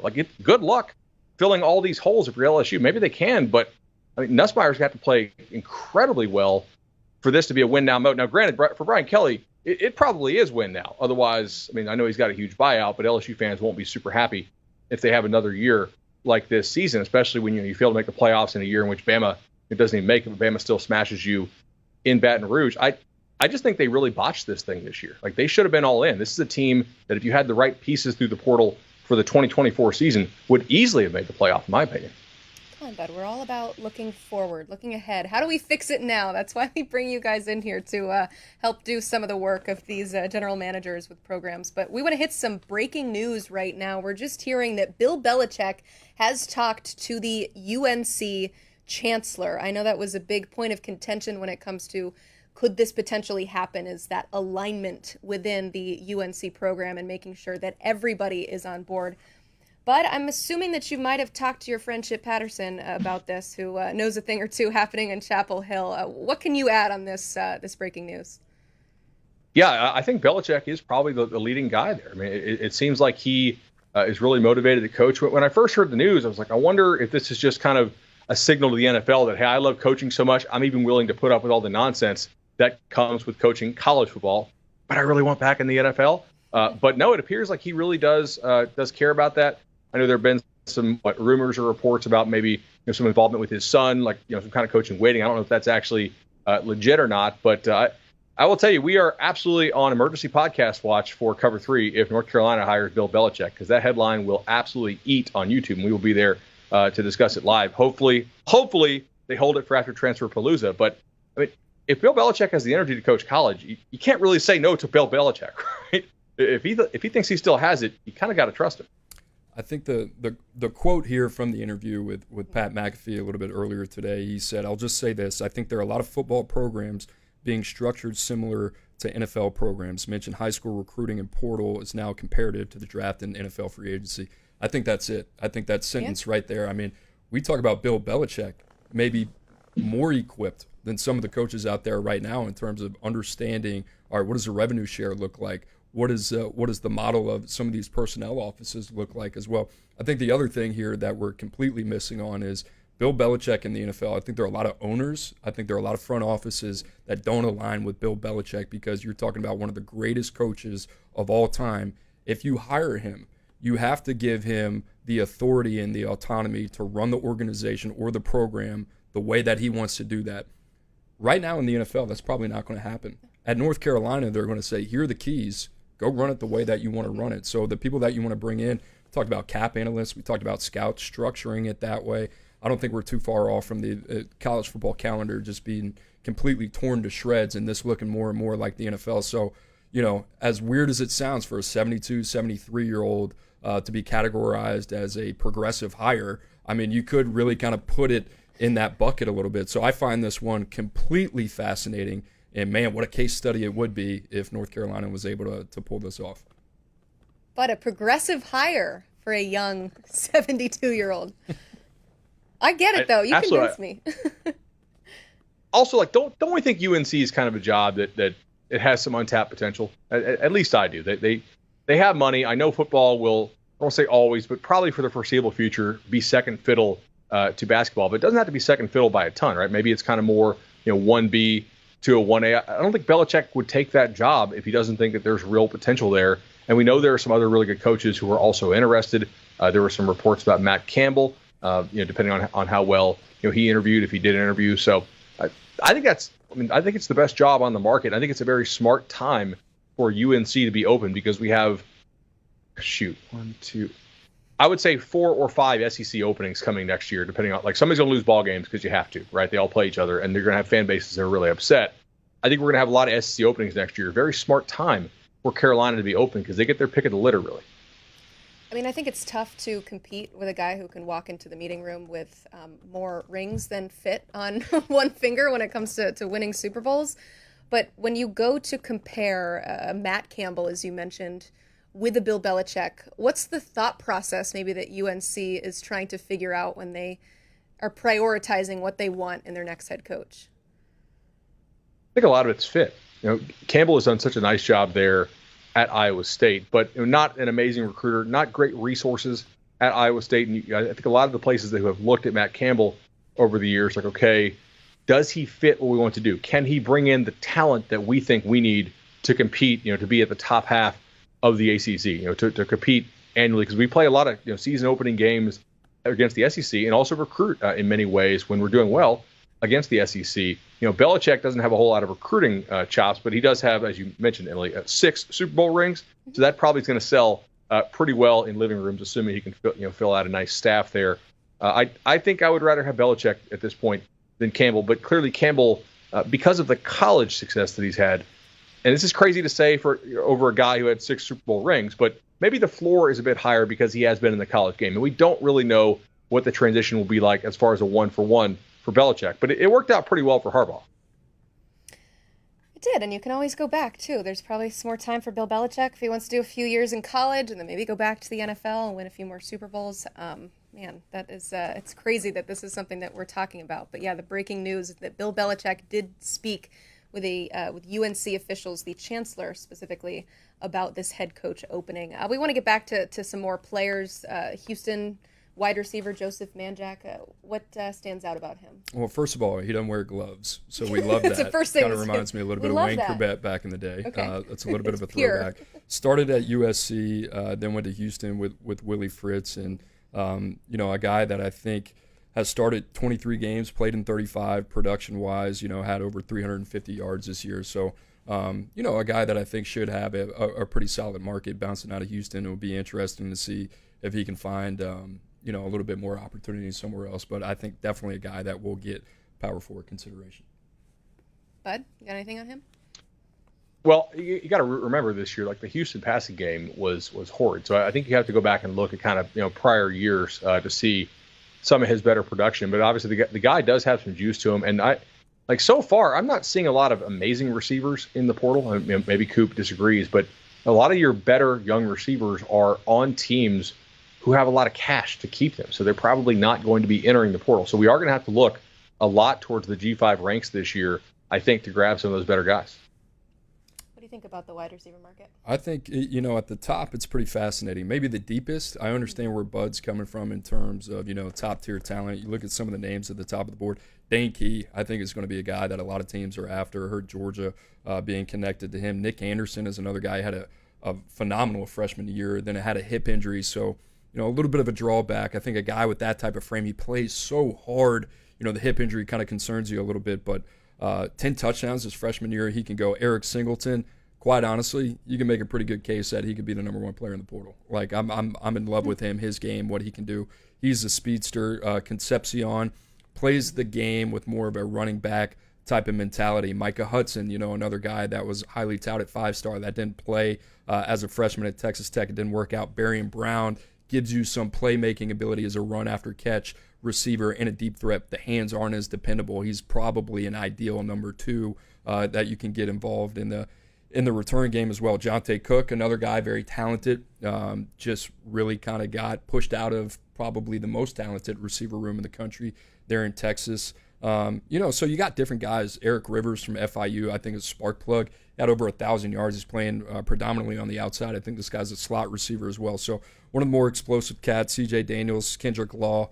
Kendrick Law, I will say, there are some guys in the portal that I think after looking at Brashard Smith moving from receiver to running back and looking at what he did this year for SMU, there's a couple of these guys that I'd be having conversations with, and I'd say, hey, listen, it hasn't worked out at your former position, and 2 of them are Kendrick Law at receiver. This guy's 200 pounds plus. He's the best blocking receiver in the portal, and some people are going to roll their eyes at that. But in terms of how that projects to running back as a change of pace guy in pass pro, that's what teams are looking for. And then Malachi Singleton, quarterback at Arkansas. I would tell you, young man, you're not a quarterback. You're a running back. This is where your future is. You want to talk about a guy that could be a big hit that I'd be looking at, kicking the tires on. There are a handful of names that I think you could get creative with and get you pretty excited if you start to dig into them a little bit more. So Coop just listed everybody in the transfer portal, but is there anybody that stands out to you that he mentioned? So I think with the Kentucky guys specifically, I mean, both those guys have been known like athletic freaks for a while in different ways. But if you go and you acquire them, I think you're either going to be like thrilled or really ticked off and no in between, because you've got to find a way to get them fixed. From a production standpoint, it really hasn't been there. You could tell me that, okay, Devin Leary and then the mismatch of quarterbacks Kentucky had this year, that's fair. I still think those guys are more athlete than they are receiver. Like I want to see more refinement from their game. That was really kind of one of the questions that we had for Kentucky coming into this year. And I mean, it is a little bit hard to separate it at times from the play from the quarterback position that the Wildcats have had. But if you can unlock this, like physically the skills are there, but the production is just not. And so I think they need to be smart and go to somewhere that really coaches receivers well, because I don't think Kentucky does, at least not based on how they developed the receiver position recently. But like there is something there, and those guys athletically have the ability to be game changers if you can actually develop them. But so far, like 3 years in, they're still really raw to me. I'll push back on Key. On Barry and Brown, I can get on board with that. With Key, I mean, you're talking about a guy over 700 yards this year with Brock Vandegrift as his quarterback, right? I mean, you talked about the instability there at Kentucky, Vandegrift, Leary the last year before. This is a guy, in my opinion, that has exceeded expectations. So you put him in a more competent offense with a passing game that he can get on board with. I think Dane Key is one of those guys we're a little bit conservative with. We went with like a round 4 grade, but he can move up the board really quick. Any rebuttal from Bud Elliott? No, I think the important part is like, well, no, like how do you separate it from the QB play? You know what I'm saying? Like there's certainly routes that he gets open on that the quarterback doesn't hit him. Kentucky's is whiffed on quarterback in back-to-back years. If you can put him on a team with a better quarterback, maybe it also allows the kid to play with more confidence. Certainly. Yeah, no, I mean, I think there might be a little bit of a surprise seeing that number 1 and number 6 wide receivers are both coming from this Kentucky offense, just based on the fact of what we saw from this Kentucky offense this year, but definitely guys with a lot of potential. We are getting in some viewer questions here that I'm really excited to ask you guys about. As a reminder, if you are like, where do I submit these questions? Well, I have an answer for you. You can use the hashtag Portal Palooza on Twitter. We have a pinned tweet at the top of our page that you can go ahead and respond to, or if you just want to tweet from your account, use the hashtag Portal Palooza, and we will answer some of your questions. Also taking questions on YouTube if you're watching us there, and that is where our first question comes to Cooper from YouTube. Any thoughts on how Oregon restocks their offensive line if Connerly and Cornelius are done and McCroy leaving? Andrew would like to know. Is that from Andrew Ivins? I wouldn't be shocked. It's not. It's from Andrew Mormon. Throw me a curveball there. Back home in Orlando. Already thinking about reshuffling the offensive line for Oregon. You still got more football left to play, Duck fans. Staying ahead of the game. I mean, that's a Dan Lanning fan right there, right? True. You're always one step ahead. I think you look at the offensive tackle group right now. There are a couple guys that stand out, but that being said, are they kind of like Oregon top 12 contender type of guys? I don't know, but you might have to reach on one. The one guy that kind of stands out, Corey Robinson from Georgia Tech. I thought he held up well against Georgia. Longer arms, a little bit raw, has played some ball. Talk about a guy that started 23 games. So I think you could go that route. It's a really, really strong year for interior offensive linemen. And we have not talked about my guy, Hunter Zambrano from Illinois State, who we got up there in the top 5, one of my favorite guys. I mean, I got a big smile on my face. But, this guy started 29 games. And a guy that's a little bit older for his grade. You talk about a COVID baby here, but played left tackle against Iowa. The next week he plays against Northern Alabama, only played 2 games in 2024. I'm a big fan of this kid, a guy that was on the Senior Bowl watch list in terms of what he could do. I think his upside is all at guard, but can play tackle as well. So Zambrano would be a name. The thing there, hip labrum for an offensive line, I mean, that is really tough. So I kind of struggled putting him that high, but I'm going to trust the tape. The other one is Patrick Kudus. From Arkansas, who redshirted this year, I think played in 4 games, has started 13 games. He's played tackle, he's played guard, he's played center. He can do a lot of different things. I love this kid as well. I mean, it's funny. You look at our rankings; they're not sexy, but we got 2 big guys up front that I really number like 2 a lot. and number that 3 are very, right very now. versatile. So I like Zambrano, Kudus. I think the market is going to have to play out here. I think there are going to be some names that trickle in that might be a little bit more appealing than what we see right now. What do you think, Bud? I think it's absolutely well. I just think look, it may not be sexy, but it's not sexy having your quarterback sacked all the time. And if you look at what Arkansas did this year, when Kudus was in and when Kudus was out, Kudus was a major loss for Arkansas that wasn't probably discussed on a week-to-week basis because once he was out, it's kind of old news. But the impact was continuing for the Hogs. And when they struggled, a lot of times it was because he was out. So I totally agree with Coop. I think that is one of the better players there. Funny that you think that first question came from Andrew Ivins because I feel like this next one did. But it came from Fifth Quarter asking, do you foresee any difference maker tight ends to hit the portal? You know Andrew Ivins. Yes, I do. There's one there now, Max Clare from Purdue. Kind of reminds me a little bit of Mason Taylor from LSU. I mean, you think about this guy, 6'4", 240, went back and forth with the number 2 tight end and saying, all right, who should we put higher? I think this guy is a little bit more traditional of a Y and has more pass catching upside than Luke has, who we like a lot out of Arkansas as well. So I think you look at those 2 guys, you go down the board a little bit. I hope I don't butcher this name, but the kid from Ball State, Tanner Koziel, that we like a lot, 6'7", had multiple games with 9 receptions plus from Ball State. So in terms of what you're looking for from a pass-catching tight end, that's what it gives you. He gives you a little bit more in the receiving game, maybe not as much as an end blocker. Colin Weber, shout out Clint Brewster's dad at University of Charlotte, developing those tight ends. Big fan of him. And then Jaden Platt was another kid that we had in the top 247 at Texas A&M. Didn't see the field as much. Still kind of bullish on his upside. Bauer Sharp from Oklahoma, Kamari Anderson, more of a traditional Y. And then, Bakari Gums from Arkansas, still trying to find his way back, was a guy that was highly sought out coming out of North Texas.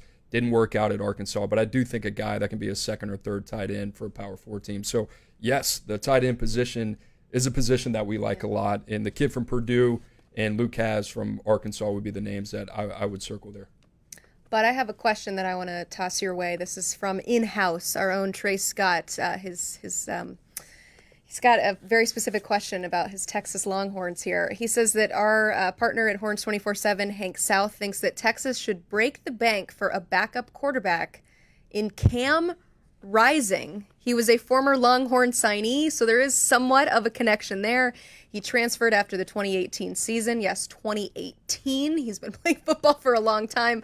But the question is this. Texas's title window is wide open in 2025, but an injury to Arch Manning could slam it shut. So is the Manning insurance worth it? Absolutely. I mean, if Cam Rising is healthy, he's probably actually better than going to play for Texas. So I think you might have to break the bank, so to speak, as Hank South said, to acquire a starting caliber quarterback to come be your backup. But assuming Ewers turns pro or goes to Notre Dame or whatever the rumor of the day happens to be, certainly it is worth bringing in a quarterback to be a backup at Texas, because Texas is going to be loaded next year. And I agree. Like, your window to win with Arch, there are a lot of teams out there like this. Your window to win might be just 1 year. There's no guarantee Arch stays for that 2026 season. If he arrives a year early, which, if you're letting Quinn Ewers walk, or if he just decides to walk to the NFL, then that has to be a bit of a vote of confidence there in Arch. And everything we've seen from Arch so far says you probably should believe in him and believe in the player and in the development. I agree. Texas should try to get a backup quarterback for sure. Can you get a Cam Rising? Like, I would kind of want to see Cam Rising work out on my campus before I pay a lot of money for him, because he hasn't stayed healthy in like 30 months. But the player, when healthy, was a very good player. And there was a reason that Utah was the favorite to win the conference this year. It was under the assumption that Rising was going to come back healthy. And then actually in that first game against, was it Baylor? Yeah, they killed Baylor. And then until he hit his hand on the water cooler cart on the sideline and was never the same again after that. So, yeah, I agree with that. I think Tennessee's in that mix as well, to be honest. Like, what if Nico makes a big leap next year in his second year as a starter? There's no guarantee you have Nico for 26. There are a few teams out there like that probably should be loading up for 25 with the idea in mind that, hey, what if this quarterback really takes the next step in 25? You don't want to be left holding the bag thinking about 26 when your time to win is right now. Yeah, I think if healthy, Cam Rising should be the highest paid backup quarterback in the history of college football. That's kind of the way that I view him, and like I said, I think Bud and I would agree on this, but, in terms of NFL upside for Cam Rising, I think it's limited, so it's all about what he wants right now. Does he want to go see the field? Does he want to play? He's certainly earned that right. Or is he comfortable kind of taking a back seat and being more of a, parachute to one of these contenders? We have over 1,000 people watching on YouTube and over 42,000 watching on Twitter, so thank you so much. Our fourth question, it may or may not be serious, coming from in-house as well. Our boss wants to know if you're nervous about that many people watching, Coop. I'm not nervous at all. He's cool as a cucumber. I'm cool as a cucumber. I feel good. I love it. Thank you all for watching. Again, if you have any questions, you can use the hashtag Portal Palooza, or you can respond directly on our YouTube page. This is something that's major in college football in terms of the transfer portal. This is the future of your squad, of the teams that you're going to face, and so there's a lot of very important things happening today. We've got another question on YouTube. I'll toss this to Bud here. What will Oklahoma do after losing Jackson Arnold and Nick Anderson? I think it's interesting because if you look at Oklahoma, are they going to be after John Mateer? Like, is that a guy who might want to reunite with his former offensive coordinator Ben Arbuckle there with the Sooners? Or like, they knew that the backup Hawkins was a guy early on in fall camp. Like, I had discussions with people who I think would know at Oklahoma. They're like, if Arnold hits, we may have a problem on our hands, because the backup, he plays really, really well in practice against what turned out to be an elite level Oklahoma defense. The offense didn't hold up its end of the bargain. So Oklahoma may have an in-house option there, but also John Mateer would be an interesting one.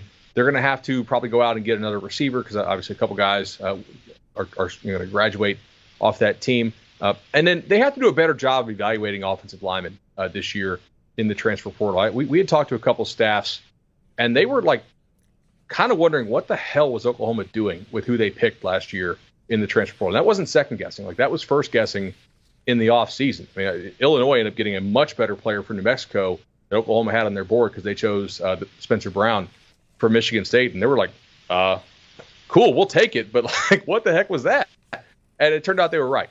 So Oklahoma has to do a better job evaluating offensive linemen this season in the portal. And they also, this is outside their control, they have to stay healthy. Okay. They didn't do a great job evaluating, but also the injury bug bit them, and that is largely random and not their fault. So can't really put all the blame on the OU staff for that one.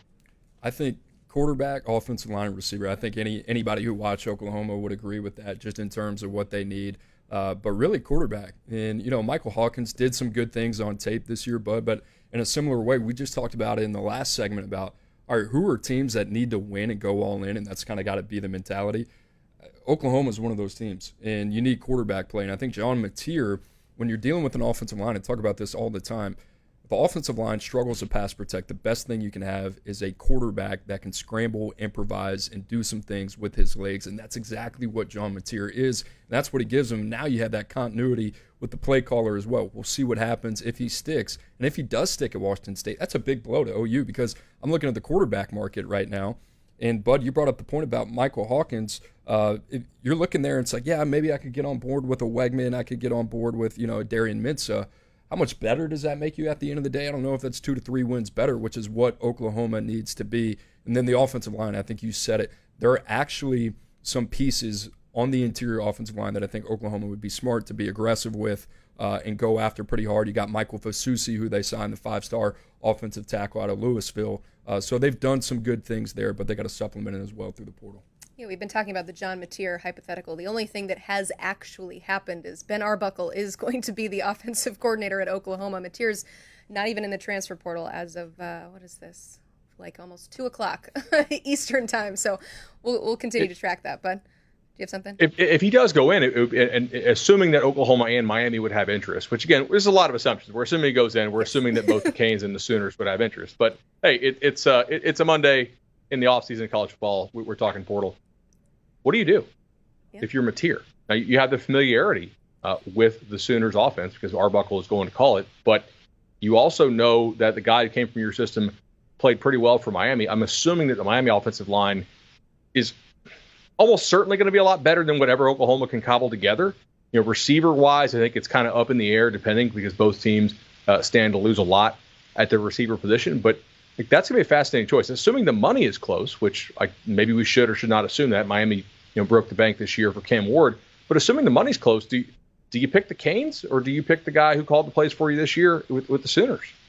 I will say they still do have a relationship. And talking to John Mateer a few weeks ago ahead of one of their games, he said that they kind of have gone back and forth a little bit this year when their stats were very similar in terms of the yards they were putting up and the touchdowns. So they do have that kind of friendly competition. I wonder if Cam Ward is somebody that would maybe help recruit him to Miami. But again, we're just continuing to dig a little bit deeper into these hypotheticals here. But again, nothing has happened. There's a YouTube question that I can answer for you. And by I mean with help from Clint Brewster. Someone on YouTube wants to know who the fastest wide receiver is in the portal. And our friend Clint Brewster, who works on our portal team, said that it is Barian Brown by far. He can reportedly run in the 4.2s. So that seems to be a competition that Barian Brown can do quite well with. We've got another question here from YouTube. All the local shows think Clemson needs to get a running back from the portal. Do you see a running back coming to Clemson as a depth piece, and who would fit best? That is from our friend Shane on YouTube. Shane, I'll start with this before I toss it to Cooper. Clemson is the only Power 4 program that took less than 4 transfer portal players this last cycle. And what's less than 4, bud? 0 is less than 4. 0 is less than 4, yes. They didn't take any transfer portal players this last time. But that's to say that all Power 4 players, Power 4 teams took at least 4. When you said Clemson portal, I thought that was our code word for commercial break. I'm sorry. It's not, though. Do we think they need to get a running back from the portal? I mean, anybody from the portal? I think so. Phil Moffa's gone, right, after this year. So you kind of look at that position and what they got coming in. And Marquise Henderson is a young guy that they like that was in the top 247. We're really high on, and we kind of know Dabo's philosophy here. But let's say hypothetically they were to go into the portal. You think about guys that kind of fit a little bit of Phil Maffa and what he brings to the table. We talked about Fluff Bothwell earlier from Southern Alabama. I think that'd be a young guy that you can grow with, develop with as well. I think Ahmad Hardy from ULM. Clemson's done a tremendous job, recruiting kind of the Southeast a little bit. Hardy, originally from Mississippi. It's going to be interesting to kind of see what he looks like. Malachi Hausley from Penn is another guy that I think is more of a change of pace back, but I like him a lot. So there are some guys there, and like I said, I brought up Malachi Singleton. Maybe I'm the only one in that boat that thinks he should be a running back. But there's some guys there. If they wanted to go out, maybe get a depth piece, TJ Harden, another name from UCLA, they got some options. And I'd love to see Clemson be aggressive here because Phil Moffa has been a huge part of their offense in terms of what they've been able to do there. So a guy like Bothwell, Hardy, I think would both make sense. Bud, we joke. I really want they use a running Bothwell. back? Bothwell? Okay. I mean, absolutely. Like, don't you think you want to hear Dabo say the name Fluff Bothwell, and just scream it in a post-game interview? Like that would. Okay, like seriously, he actually does have a somewhat similar running style to Phil Maffa. There's not a lot of nonsense to it. I think he has good contact balance. He is, if he gets through the first line, is able to break it, but he's not a huge speedster. So I think there's a lot of continuity of fit there in terms of play style. But also, I do want to hear Dabo just say, like, fluff, Bothwell. Like, that would just, like a total, like, cut a wrestling promo post-game would be awesome. It's hard to sound angry when you're saying the word fluff, but Right. I do love that. We got another question here from YouTube. I'll put this one to you, Bud. What position group should Colorado focus on? Well, I think they have to focus probably on defensive back, right? Like you're going to lose Travis Hunter, and obviously they're losing him as a receiver, too, because he should win the Heisman Trophy because the guy killed it this year. But they lose a pretty good bit at DB. And that's a group for them that played really well this year. Defensive line, they don't lose all that much. A couple guys are gone, but a couple of those dudes, I believe, have eligibility to come back. Where in the secondary, a lot of those guys were final year pieces. So I think for Colorado, especially because the Big 12 will probably return to being a bit of a better passing league than it was this year with some of the young quarterbacks emerging and getting better, you're going to have to beef up that secondary quite a bit. And they'll probably have to change the way they play some coverages when you don't have Travis Hunter on one side. How about quarterback, Bud? I mean, we talked a little bit about Colorado and what it looks like in a post-Shedeur Sanders world, and I think obviously there's a lot of excitement around Julian Lewis, and understandably so. You know, I kind of made the pitch earlier why I think it's better to have, you know, a bridge quarterback there. They've been linked to some guys like Caden Salter, but I think Colorado, with obviously the personality of a Deion Sanders, and you think about his gravity and his gravitational pull, I think Colorado can become a destination spot for quarterbacks that say, you know what, I got 1 to 2 years to kind of get it right. I'm going to go learn under Pat Shurmur, former NFL head coach. This could be a spot that I think is one of the more attractive quarterback spots in the country if you need a 1-year rental. I kind of thought Connor Wegman made some sense here. I don't know if they're going down that road, but I thought he'd probably be an ideal fit. That's actually really interesting. I had kind of assumed that they were taking Juju to start, but if they're not, if they want to take a guy like that, Wegman would make a lot of sense. Colorado's schedule is a little difficult for next year by normal Big 12 standards because, remember, every other year in the Big 12, it rotates how many home and road games you get. So in 24, Colorado got the 5 home games in conference. In 25, they have to take 5 road trips, and those are at Houston, at Kansas State, at TCU, at Utah, at West Virginia. And obviously some of those teams are decent, and some of them were not very decent at all this year. But still, that is a little tougher. And they draw Georgia Tech in the non-conference, which had a really nice season and appears to have some good things going on under Brent Key. All those games are winnable. Some of it's going to be like in-house. What do we think we can be? Would we rather have Juju start and just get the reps? Or do we think adding a portal quarterback is potentially like a +1 or a +2 to the win column? If it's like a +2 projected, win column improvement, then you go out and you get a quarterback and you say, Juju, if you can beat him out, cool. If not, sit and learn. But if we think it's close, maybe you want to start Juju. Speaking of quarterbacks and situations that are bringing in a true freshman quarterback, we've got a question from YouTube. Is there a portal QB that would fit Michigan best? I'll go to you first, Coop. I think Miller Moss is kind of the name that originally came up. I don't know if he's been attached to Michigan at all. We talked about Louisville, Missouri as a couple names that kind of make sense. As far as we know, he has a visit set up with Missouri, and that's gotcha, it for now. Gotcha. So, Moss would come to mind. I think he's going to have some options just because he's a vet guy. You saw what he could do this year. Obviously, some ups and downs, some critical late game decision making that kind of let him down the stretch. But I think Darian Mensah is another guy at Tulane that, I would kind of be intrigued with.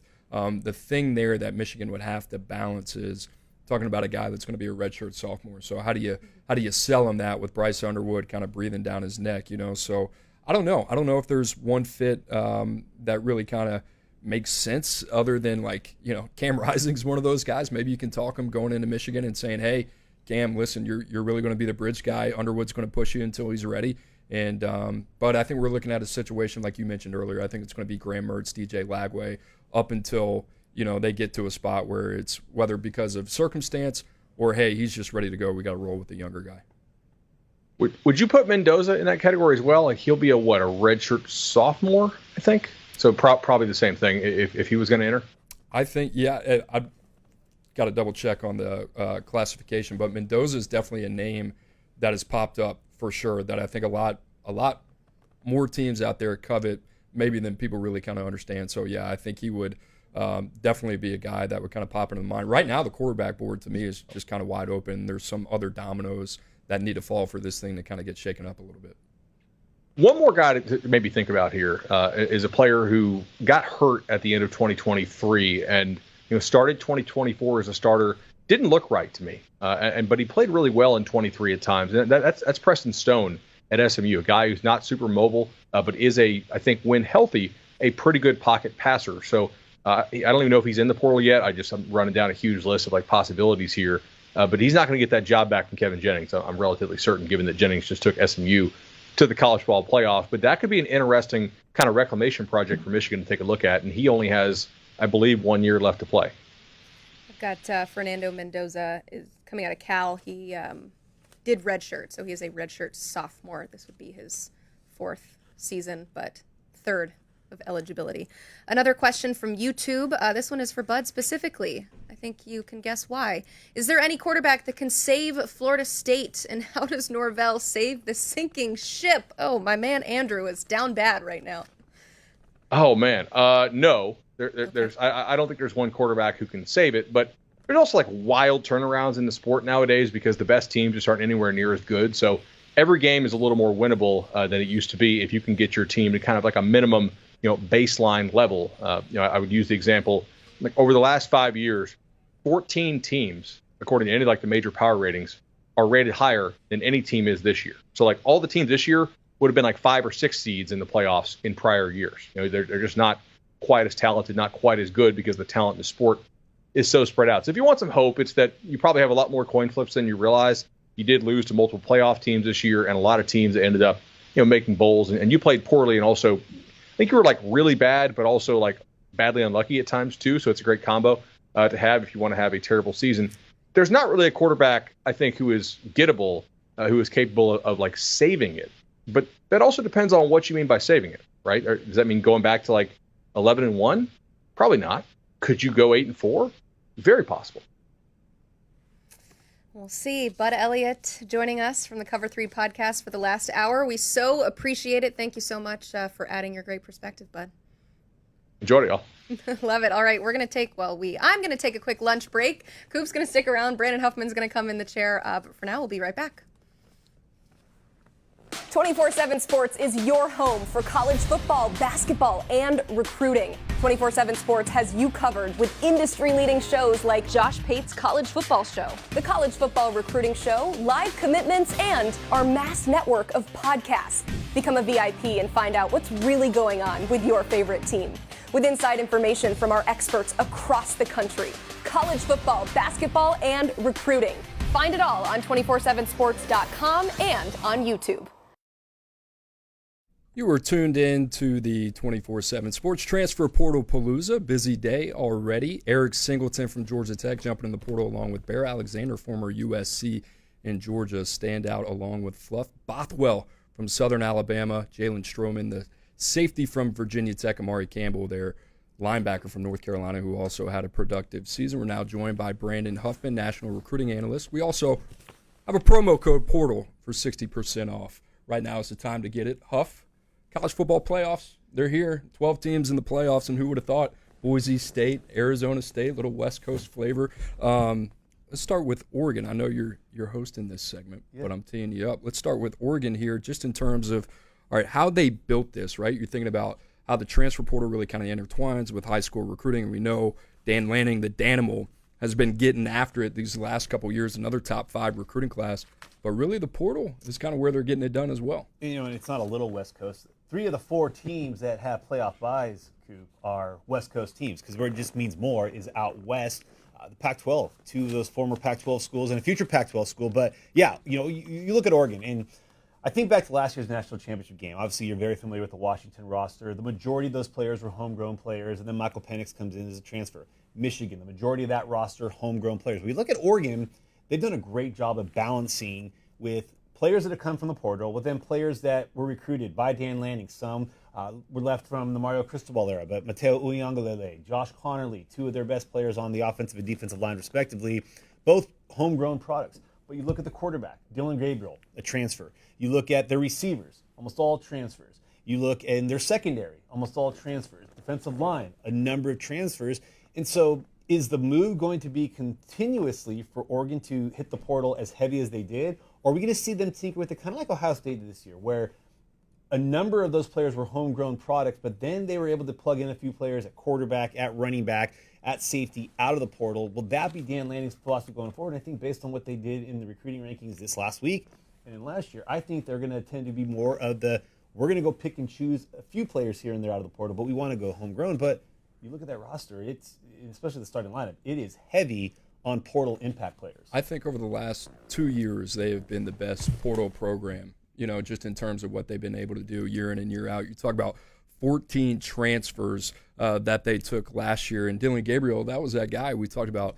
All right, well, he's a turnkey guy. Maybe Cam Ward's the potential top 10 pick, but in terms of a guy that started more games at the quarterback position than anybody else in college football history, that was Dylan Gabriel. Go down the list. Peyton Woodyard gives you some depth. Derek Harmon, the big man in the middle. We always talk about how hard it is to kind of find that beef on the West Coast. So what do? They go out, they spend heavy on Derek Harmon, Kobe Savage, Dante Moore, Jabbar Muhammad, a guy who had a great season there at Washington, Jamari Caldwell in the middle, Evan Stewart. I mean, you think about all these guys they brought in, Matthew Bedford. The other thing that it allows them to do is develop that young talent, and those guys be able to sit. I mean, you got guys like Mateo Uaongalele that have been able to emerge, and guys that have been premier in terms of their pass rushing ability. But you think about that secondary, it's all transfers, right? So the way that they have been able to alleviate maybe some of their long-term concerns with the win-now approach going in all year, I mean, it's an aim small, miss small mentality. You bring in 14 guys, and by all means, they've hit on 85%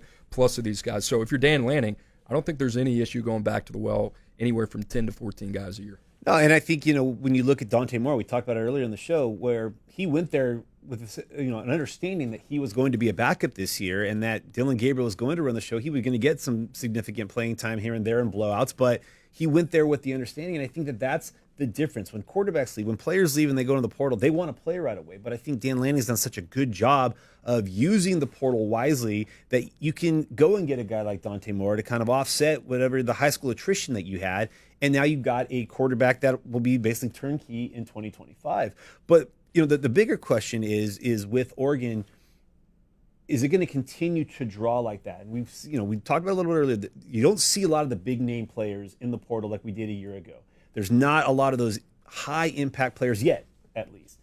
And now the 12-team playoff, is this just kind of buying time where we might see a bigger influx of talent happen, within the 5 days after the first round of the playoffs are over or after the quarterfinals are over? Are we seeing a long-term kind of, design that maybe they're not going to have as many big names go into the portal, or is it just a temporary thing because you've got these teams? You don't want to have a Malik Murphy situation like you did a year ago, where he went into the portal knowing Texas was going to need him in the playoffs. He was going to be a backup, but he had to bet on himself and get on campus. Are more schools going to be seeing that talent leave when they get knocked out of the playoffs, or is this kind of trending towards, like you said earlier, schools are doing a better job playing defense? Yeah, I think it's going to be a little bit more of a trickle, but I think the talent retention is better. I mean, I think what you're seeing here, Chris Hummer put out the piece talking to some Power 4 GMs, and, I can't say the language on the show, but obviously talking about what a mess the portal is. I think year over year, what we've seen is this continue to have a little bit more structure. I know that sounds crazy. Now you got the rev share coming into place as well. Now you're seeing teams play better defense, a little bit more prepared. I think we're going to see some names jump in from some of these playoff teams. Are we going to have 6 guys that we had rated as 5 stars? I don't know. I don't think so. I think there's a better plan in place for saying, all right, here's a vision. This is what it's going to look like. This is when you're going to see the field. With regards to a compensation standpoint, this is what we're going to do to make you feel comfortable, maybe for you not seeing the field as early as you want. So, yeah, the other part about this was specifically to Oregon. It's a lot easier to go into it and say, like, okay, we're talking about a team that has recruited top 6 classes over the last 2 years consecutively. They're not going to need to take 14 guys. Maybe 1 out of 3 or 4 cycles they will, but I think that number will decrease starting next year for the Ducks. We're going to go some breaking news here. Another quarterback transfer in play as of this morning. A.J. Duffy, who started out his career in Southern California, went to IMG, signed with Florida State in the 2022 class, then transferred to San Diego State. He is now going into the portal. Went to San Diego State. Thought that he might be the starter in the first year of Sean Lewis, but Sean Lewis went with some familiarity, took his former commit at Colorado, Danny O'Neill, and ran with him as the starter. They already lost Javance Tupatel Johnson, who started a couple of games for the Aztecs earlier in the year, to the portal. Now A.J. Duffy goes into the portal, and He was the number 238 ranked player, a top 247 member in 2022, an Elite 11 finalist, the number 13 quarterback in the country, but now looking for home number 3 after going in the portal. I want to talk about the playoff teams, and the 12-team playoffs. Obviously, exciting. This weekend was a blast. You had a couple of doozies on Saturday night after some kind of boring games on Friday and Saturday morning, but then you had the Georgia-Texas game goes to overtime. You have Clemson beating SMU to get both those schools into the playoff, and then obviously Oregon beating Penn State, outlasting them. One team that was not playing on Saturday, but is going to be playing in the playoff, is Indiana. And we have not seen a large number of Power 4 jobs open in this cycle. And I know you've theorized on it on the 105 because of the playoff, because of the expanded role with revenue sharing, that a lot of schools would rather pivot to keeping their coach. We saw statements being made about Sam Pittman staying at Arkansas, about Billy Napier staying at Florida, and then obviously he wins down the stretch. But schools that look like a hot seat situation opening things up. Well, not a lot of Power 4 jobs open, and yet one that opened last year, Indiana, the losingest Power 5 school or Power 4 school in history, 31 transfers. And Curt Cignetti, Google him if you don't know who he is. Curt Cignetti brings in 31 transfers, and now they're going to the playoff. It's hard to ask, who do we see as being next year's Indiana that can have a one-year turnaround? Is that possible? Is that attainable? But 31 transfers, and then Arizona State, which won 3 games last year and the year before that, with 30 transfers, a roster littered with transfer portal players, and then SMU with 21 players coming in via the portal. And I would say if you look at the 12 teams in the playoff, I mean, Boise State's never been in the playoff, but they were a BCS buster. I think 3 times they were in the BCS. And then everybody other school, with the exception of Penn State, has been in the playoffs at least once. But the 3 schools that had the most incoming transfers, Indiana, Arizona State, and SMU, are the 3 schools that have never been in the portal, never been in the playoffs, but went to the portal. Can we see turnarounds like that happen again, or are these kind of the outliers of the situation? Kevin Garnett, anything is possible, right? Very Andy true. Sandberg said it as well. Yes, we've seen it. We've seen it with Arizona State. And listen, if it can happen with Curt Cignetti in Indiana, then it can happen pretty much for everybody, right? I think we have to adjust our expectations and what is possible in college football that we didn't think was possible before, especially if you're in a 12-team playoff. I mean, you look at Indiana, what they did last year, 31 transfers is what they've taken in. Now, the flip side of that, you look at Indiana as a team that there are already a couple guys that we've graded in the transfer portal from that class already, Najee Logan being one of them. You go down the list, DJ Warnell as well. So, listen, I think Indiana is obviously incredibly pleased with what they've done, what they've been able to do. And a lot of those guys coming over from JMU, and you got to give Curt Cignetti and his staff a ton of credit, because Indiana is not, Indiana is one of those teams that you could say, oh, okay, well, their strength of schedule, how they got in. They're a tough team, man. They played well, and I think they're a complete team. So you got to give Curt Cignetti, you got to give Kenny Dillingham a ton of credit for the job that they have done. I mean, not only flipping a roster, that's extremely difficult, and you can throw Deion Sanders in there as well, but flipping a culture with all new players is extremely tough, and we've seen that kind of take a little bit of time. I mean, you look at Arizona State, where were they 3-9 in their first year? You look at Colorado, they were 4-8. Cignetti doing it in year one, going 11-1 with Indiana with a team full of new faces is pretty wild. We haven't seen that, but because he's done that, absolutely, I wouldn't be shocked if we saw that again. Is it going to happen every year? Probably not. Probably going to be a little bit of an outlier. But what he has done, I think, shows that it is possible to flip a roster for a team that has not been a Big Ten contender at all, or not even a college football playoff contender, all of a sudden, a top 12 team in the country. It's been fascinating, too, because there have been schools that have flipped the roster and worked out magically. Florida State did it a year ago, went back to that well this year, did not go well.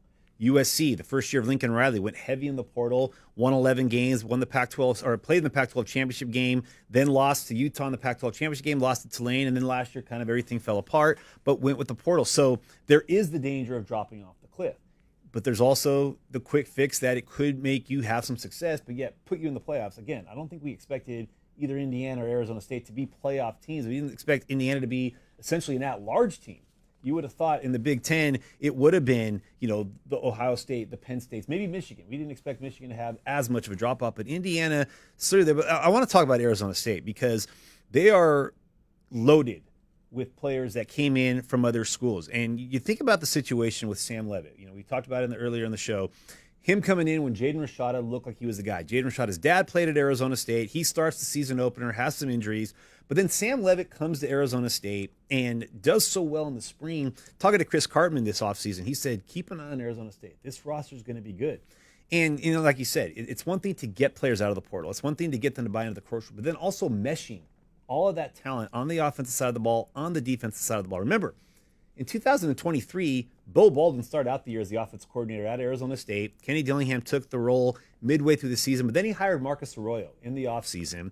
And the way Marcus Arroyo and Sam Levitt and Kenny Dillingham have made that work at Arizona State, what a great job they've done. But it's not just Sam Levitt. You look at their receiver, Jordan Tyson, who until he got hurt was their leading receiver. Cam Scadaboo, an FCS player who's come out and been, in the conversation as one of the top 2 or 3 running backs in the country. Offensive line, Lee Fatanu, a player that you're familiar with. Xavier Guillory, who when Jordan Tyson went down, Xavier Guillory, another FCS transfer, was at Idaho State, comes in and picks it up. Xavier Alford, a transfer. Miles Rouser, a transfer. So a roster that it wasn't just a couple of key places. It was almost the entire roster on both sides of the ball were transfers, and it's worked to the point where they get the Big 12 championship in year 1. They were picked dead last. Win the Big 12, get a playoff bye, and you see the energy. You see the emotion that Kenny Dillingham coaches with, and it's contagious. 60-plus transfers over the last 2 years, so you think about that, what they've been able to do, and hey, you know what, Huff? I want to give a little bit of a shout-out to your son, Arizona State player personnel. Hey, he's got something to do with it, right? So Arizona State has done a tremendous job. I think the biggest thing when you're talking about, taking 60 players 2 years via the transfer portal, we talked about the cultural element about this, but Kenny Dillingham, man, just in terms of what he's done, he talked about bringing a competition program. He's one of those guys that I was like, I don't know. I got to give him a ton of credit, right? So when you think about him and what he's been able to do, he's been able to breathe life into that program. And you could tell it means so much to him as an Arizona State grad as well. The cultivation, I think when you start talking about the mass quantity, is maybe the most impressive trait of a Kurt Cignetti or Kenny Dillingham, getting these guys to believe and say, hey, we're all moving in one direction. And sure, we might all have individual agendas here, but we have a singular vision for what we're trying to accomplish at our time at Arizona State. You got to give a ton of credit to Kenny Dillingham and his staff. Well, another player that was he's an alum and he's coaching school, Brent Key, lost one of his receivers this offseason, Eric Singleton. And we have breaking news from Matt Zenitz. Eric Singleton, who left Georgia Tech, plans to visit Georgia in the next few days. A source tells our Matt Zenitz. So that's pretty significant. It's big news. And we've been talking about it throughout the day. I mean, Eric Singleton, one of those guys I believe ranked number 6 in the portal right now. There's a conversation for him to be the number 1 player in the portal. I think kind of floating around that day 2, day 3 range in terms of what he offers. But Georgia is one of those programs we said it's going to have to manufacture some receiver production. They brought in Colby Young. They brought in Dominic Lovett. They brought in London Humphreys. All right, now where does Eric Singleton kind of fit into this piece? He's more in terms of what we've seen Lad McConkey, right? You talk about that suddenness, that initial quickness, that ability to create consistent separation. And then what does it look like for a quarterback outside of Carson Beck? Who's going to be the guy? Is it going to be Gunnar Stockton? Obviously, we've been impressed with him, what he was able to do in the second half against Texas in the SEC championship. You got Jaden Rashada there as well, former highly touted recruit. So Eric Singleton, one of the best players in this class, regardless of position, would be a huge pickup for Georgia. You can't understate that enough. At a position of need, so I'm not shocked to see Georgia being ultra aggressive here. Well, and the thing with Georgia is that they're a team that only had 11 incoming transfers this offseason. Okay, so you look at the Arizona States, the Indianas, and their high volume of transfers. Georgia has been a mainstay in the top 2 or 3 in the recruiting rankings, and they've only picked and chose who they want to come in via the portal. It's 1 or 2 impact players here and there on the offense, 1 or 2 on the defense side of the ball. So when Kirby Smart goes after a player in the portal, it's for an expectation that we need you to come in and be an impact guy. 100%. And here's the biggest thing. He's probably looking at that game against Texas, which they were able to squeak out a win in that one. And you think about, what they were able to do in that game or what they weren't able to do in that game.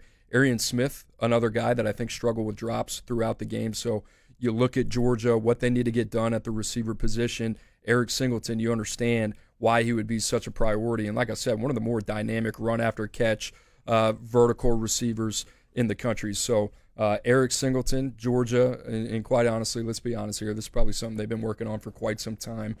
Finally get him to jump in the portal, and certainly a name that if you're a Georgia Bulldog fan, you should be excited about. Well, some more breaking news. This was broken by Chris Trevino of USCFootball.com. USC right tackle Mason Murphy has entered the portal. He'd been the starter at right tackle for the Trojans this year. Now, the offensive line was kind of hit or miss at times for USC, and with a player that was more of a pocket passer in Miller Moss, at times that was an issue with Jaden Mayava. A little bit more athleticism and ability to move around in the pocket, which has kind of been what Lincoln Riley has wanted when he was at Oklahoma. He wanted those quarterbacks that can keep plays going with their legs, but USC, with the offensive line kind of being a little bit of a problem, Mason Murphy had been a mainstay at the offensive line and at a right tackle for the Trojans, kind of forcing USC to go back into the portal, even though they've had some success in the high school ranks on the offensive line. Losing an offensive tackle like Mason Murphy could push them back to looking in the portal. That's a tough spot to live, right? Because we talked about it. The majority of the offensive line beef is on the inside. A Kudus or a Zambrano could play tackle. Maybe USC is very aggressive there. I think the other part about this is going into the portal for an offensive tackle is not where you want to live, ideally.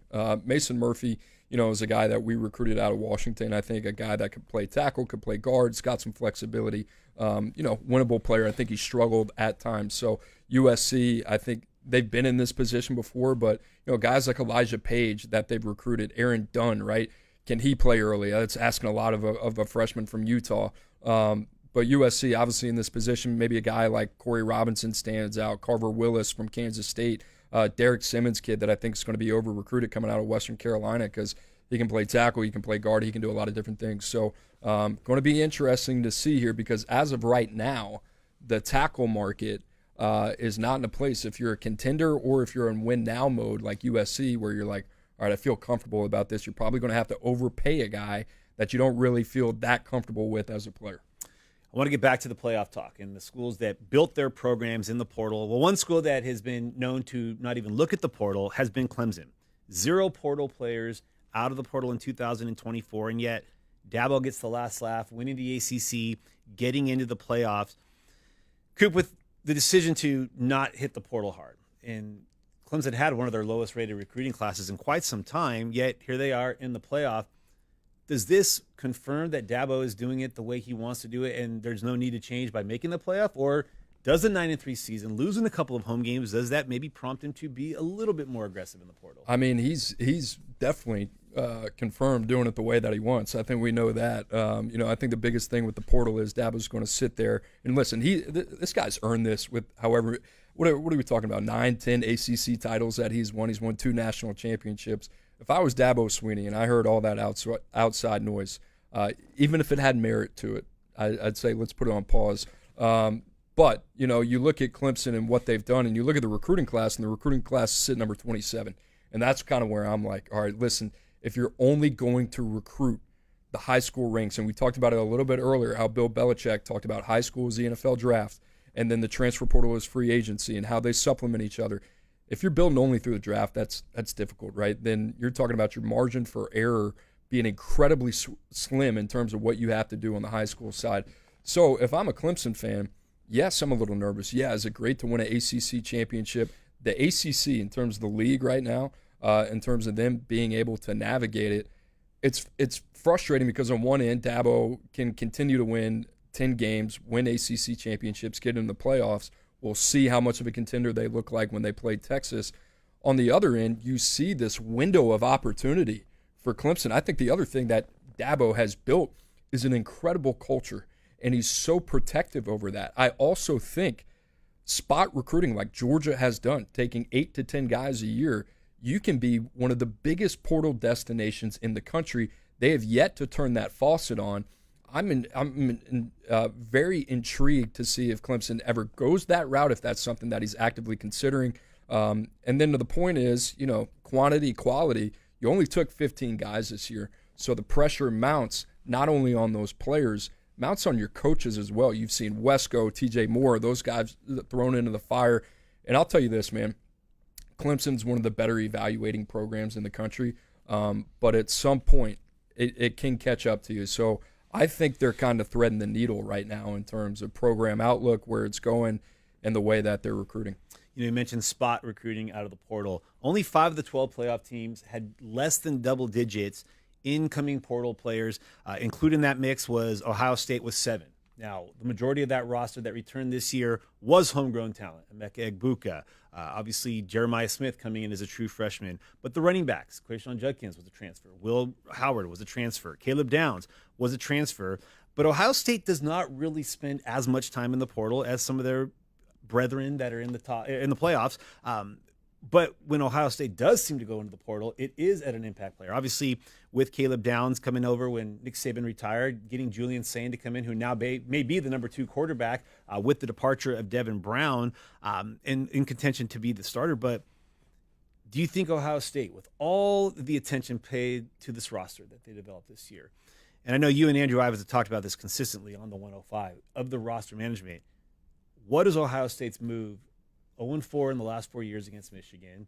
Have not won a Big Ten championship since 2020. They went to the portal for a few guys. What is the move for Ryan Day when it comes to the portal? I don't know. It's psychological. It's got less to do with the talent, just in terms of what that looks like. And, you think about Ohio State, what they've been able to pluck out of the portal. You talked about Judkins, probably going to be a day 2 draft pick. Caleb Downs, probably going to be a top 10 draft choice, right? Julian Sain, guy that, our team loved coming out of Carlsbad in San Diego.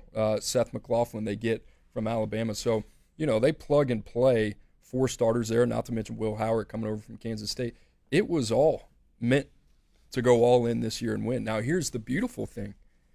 Ultimately, at the end of the day, and there's going to be a lot of Buckeyes fans that push back on this, it's about winning the national championship. This thing's wide open, in my opinion. And I know we're not supposed to get in the on-field talk. Ohio State is one of the most talented teams in the country, and if it breaks right for them, they can still win this thing. We'll see what happens against Tennessee in the first round. But, they're incredibly capable. What's going on with Michigan, I think it's more the trenches, both sides of the line of scrimmage. And here's the thing. Michigan plays that game. They play it with the confidence that they're going to win. Ohio State plays that game. It's something lingering in their back of their head. I don't think it's a talent thing. I don't think there's anything that Ohio State's got to go back to the drawing board. Mark Pantoni, his group have done a tremendous job. I mean, you talk about just the standard of consistency, of excellence when it comes to high school recruiting. That is Ohio State. And being able to supplement that, sprinkle in some guys like Judkins and Caleb Downs and Walker Howard. You could probably say, all right, should they have gone after Cam Ward over Howard, Will Howard, excuse me? Yeah, I could get on board with that. But ultimately, at the end of the day, this is what the team was supposed to look like. Well, some more breaking news. Speaking of running backs and the Big Ten, Quentin Joyner, USC running back, who's the number 4 running back in the 2023 class, has entered the transfer portal. With the emergence of Woody Marks this year, Quentin Joyner's numbers his amount of carries weren't necessarily as high as they had been. However, he did lead the Big Ten in yards per carry at 7.6, a top 5 running back in 2023. Got to think with the emergence of Ashton Junty this year and Cam Scadaboo, the running back might become more of a position of value again. Absolutely. And you look at the running back market here, I think Quentin Joyner is probably going to be one of the more sought-after names, probably slide in around at 88, 89 for us. So, you talk about a guy that we were really, really familiar with as a former top 247 standout. You mentioned rush for less than 500 yards, but USC's always been really a committee backfield. You mentioned Woody Marks, who came over from Mississippi State. Quentin Joyner is a guy that I like, and I think for him being from Texas, I can see one of those Texas programs saying, okay, this kind of fits here. What are we going to do at the running back position? I don't know why. Texas Tech kind of jumps into my head here. But Quentin Joyner, I think, pound for pound, one of the more solid backs currently in the portal. Another just kind of indication that with Lincoln Riley doing a great job of recruiting outside of the state of California, or I guess I should say spending a lot of time outside the state of California. He goes into Texas where he obviously had plenty of familiarity. This was part of the class, his first full class at USC when he got Quentin Joyner to come in. But we saw USC kind of emphasize out-of-state recruiting. And Lincoln Riley even went on record and said, there doesn't necessarily need to be a focus on our backyard when we're a national brand. We recruit in the South. We can recruit in the state of Texas. And yet a lot of those commits that they got from the state of Texas and from the South ultimately decommitted and went elsewhere. Now you're seeing Mason Murphy is a Southern California, but now Quentin Joyner going in the portal.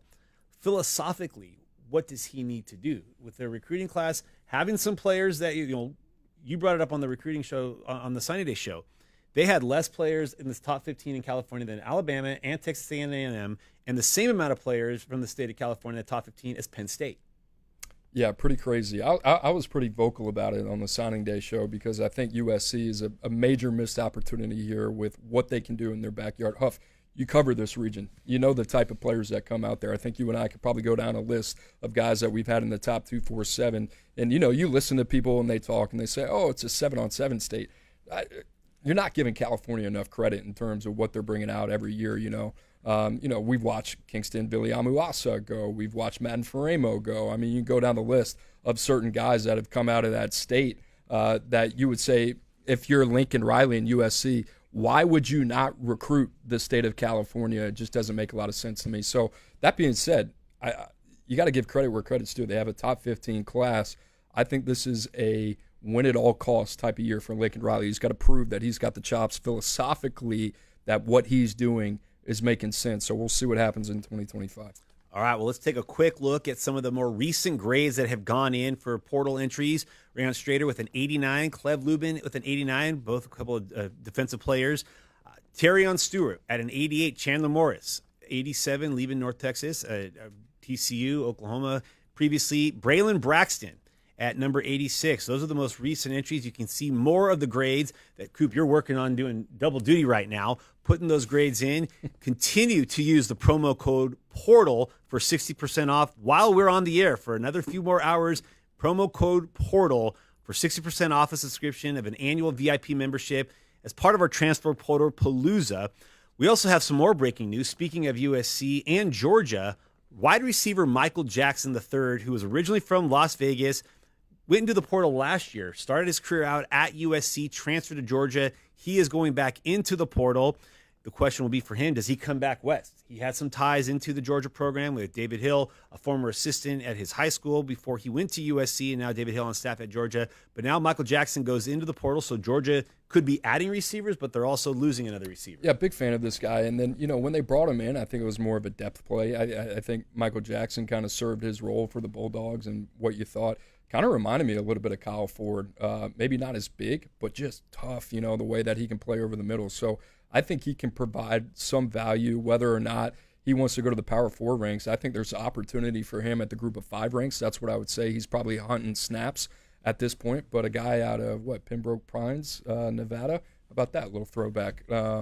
But Michael Jackson, a name that I've always liked, and just tough, maybe not the most dynamic in terms of tight end speed or top end speed, but the ability to play in the short to intermediate, being able to bring some, dependence to that receiver room, I think those are kind of the attributes that I look at with him. And you mentioned Kyle Ford. Remember, Kyle Ford left USC after the 2022 season, went to UCLA in 2023, and then returned to USC in 2024 with the news that Kyron Ware-Hudson is going into the portal for this last season. Could USC be in the works for a Michael Jackson return? We'll see, but he has gone into the portals. Speaking of a player who started out at a former Pac-12 school, went into the portal in the Big 12, Dejon Stribling out of Oklahoma State will be entering the portal as a grad transfer. More breaking news on that with Stribling, who was a bright spot in a very miserable season offensively for Mike Gundy at Oklahoma State, replacing both of his coordinators, replacing the offense coordinator. A school to keep an eye on with Stribling is the University of Hawaii. He's from the state of Hawaii, but the caliber of player that he is going to open up Power 4 doors. However, one school to keep an eye on there besides Hawaii would be UNLV, with Nick Rolovich's name being thrown around as a potential candidate for the head coaching job, now vacated with Barry Odom going to Purdue. And Brendan Marion is obviously going to get a big push from the locals, being a big part of that offensive resurgence the last couple of years. Maybe he gets the job, but Rolovich was a candidate when Barry Odom got the job 2 years ago. If Rolovich could get that head coaching job, he recruited Stribling to Washington State when he took the job in Pullman in 2020, had recruited him when he was at Hawaii. But there figures to be a big mark for Stribling. 52 receptions, 882 yards, and 6 touchdowns, like I said, for an offense that really just could never get on track this season. I was about to say, you're on an island on this one. I don't know too much about this cat. I haven't dug in yet, but breaking some news potentially with the Rolo UNLV as a potential landing spot. That's one to put a pin on. I assume that Brendan Marion is going to get the biggest push there, being the offensive coordinator with Tulsa, his alma mater, going in a different direction.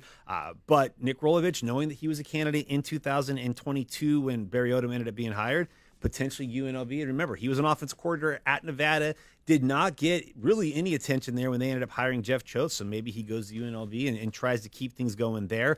But one to keep an eye on, obviously, is DeJon Stribling, who figures to be a hot commodity in a pretty wide receiver heavy portal class right now.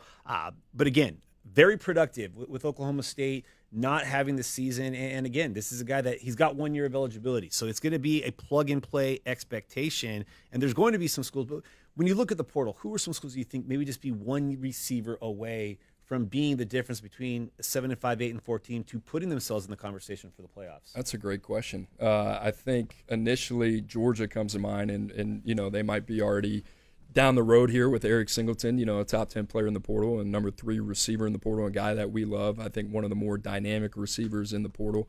They've been linked to Dane Key as well, so I would expect them to be aggressive. I'm kind of interested what happens with Oregon, right? I mean, you think about Evan Stewart could go to the NFL, Tej Johnson, Treshawn Holden, Terrence Ferguson. They're going to lose a lot of production, and they got young guys that they like. Jurion Dickey, one of those names. But, the other team that kind of comes to mind, what's Michigan doing at receiver? Mm-hmm. You bring in a guy like Andrew Marsh. They got guys like Parker Washington. They did some nice things via the high school ranks.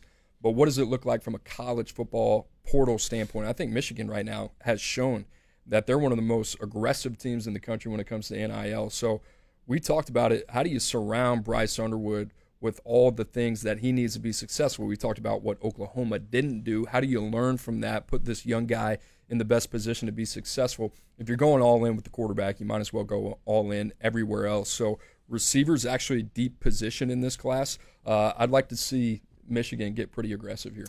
Speaking of going in with all quarterbacks, of the 12 teams in the playoffs, 6 have a portal quarterback. Now, one of those, Quinn Ewers, is he's wrapping up his 3rd year as the starter for the Longhorns. But Oregon with Dylan Gabriel, portal player.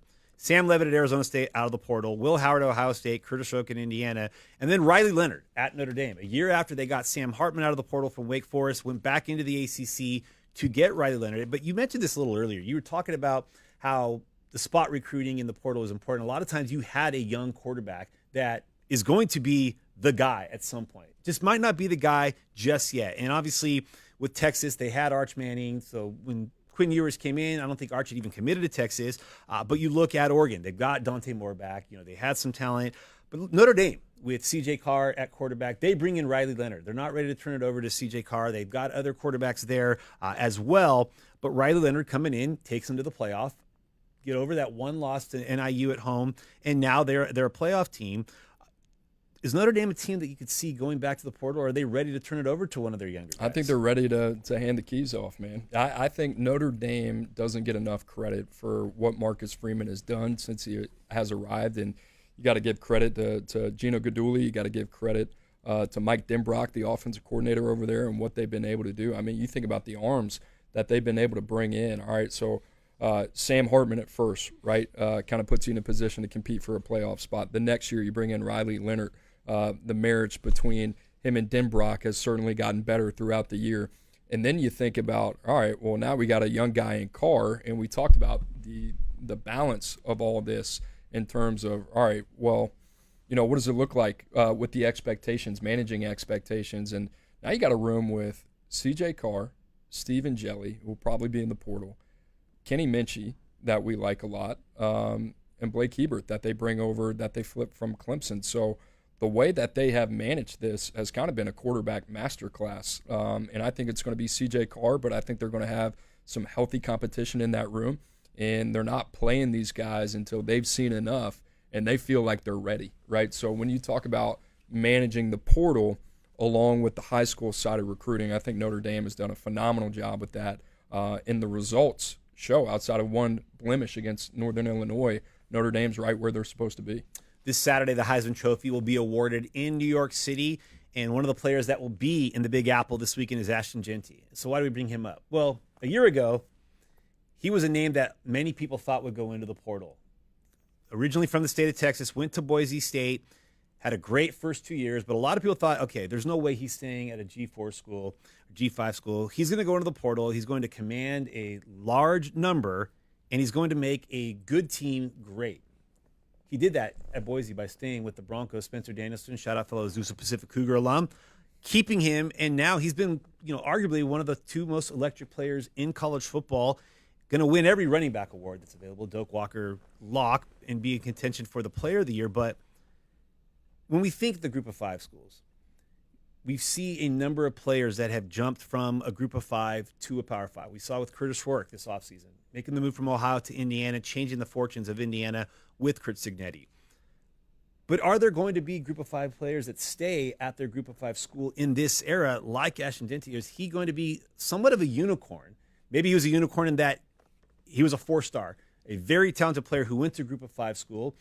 Been plenty of written about that, but is he going to be an outlier in the fact that when those G5 guys have the opportunity to move to a Power 5 and change their economic situation, are more going to go to make that move, or will we see more Ashton Jeanty type situation? I think Ashton Jeanty is going to be an outlier, and you think about Boise State, just in terms of, I think Boise State is in a unique position where they felt like, all right, we have a college football playoff contending team here. And if we get Ashton Jeanty back, then we feel confident about us being able to meet those expectations. The other thing about Jeanty, I believe, correct me if I'm wrong, I think he followed his recruitment, military family. Mm-hmm. So once he made that commitment, he was sticking, regardless of the world that we live in today. So a tremendous amount of respect for him seeing it through. But you see some of these other guys, and with respect to them, I mean, you think about this, a Bothwell or a Hardy at the running back position, two tremendous talents there. Those are teams that were not competing for a CFP. I think Jeanty, a little bit different of a situation. And from, what I would expect, at least in my mind, is that Boise State was probably able to put something comparable on the table from a financial standpoint, knowing that they had a Heisman Trophy potential winner there. And how about this? I mean, whatever the compensation is, you got to think Boise from a national perception standpoint. Getting a Heisman Trophy winner at Boise State, it kind of pays for itself. So whatever money you're paying Ashton Jeanty to be able to tote that later on in recruitments and while you're trying to get some of these running backs, that's a big deal as well. A little bit of a bargaining chip there. I've said it for years that Boise State is not unlike Gonzaga in that they're this Northwestern school that doesn't have necessarily the deep pockets that some of their brethren, but they've been the most consistent program out west really since the turn of the century in 2000, and being able to hold on to a national championship. Remember, Utah, I think, was the first school that ever made the BCS that was at a Group of Five when they were in the Mountain West, but Boise State always a BCS buster. But we have more breaking news while we talked about one receiver leaving Oklahoma State. According to our Mike Roach, Oklahoma wide receiver Nick Anderson will be entering the transfer portal. Played in 13 games last year in 2023, had 10 touchdowns, but this year just played in one game due to injury.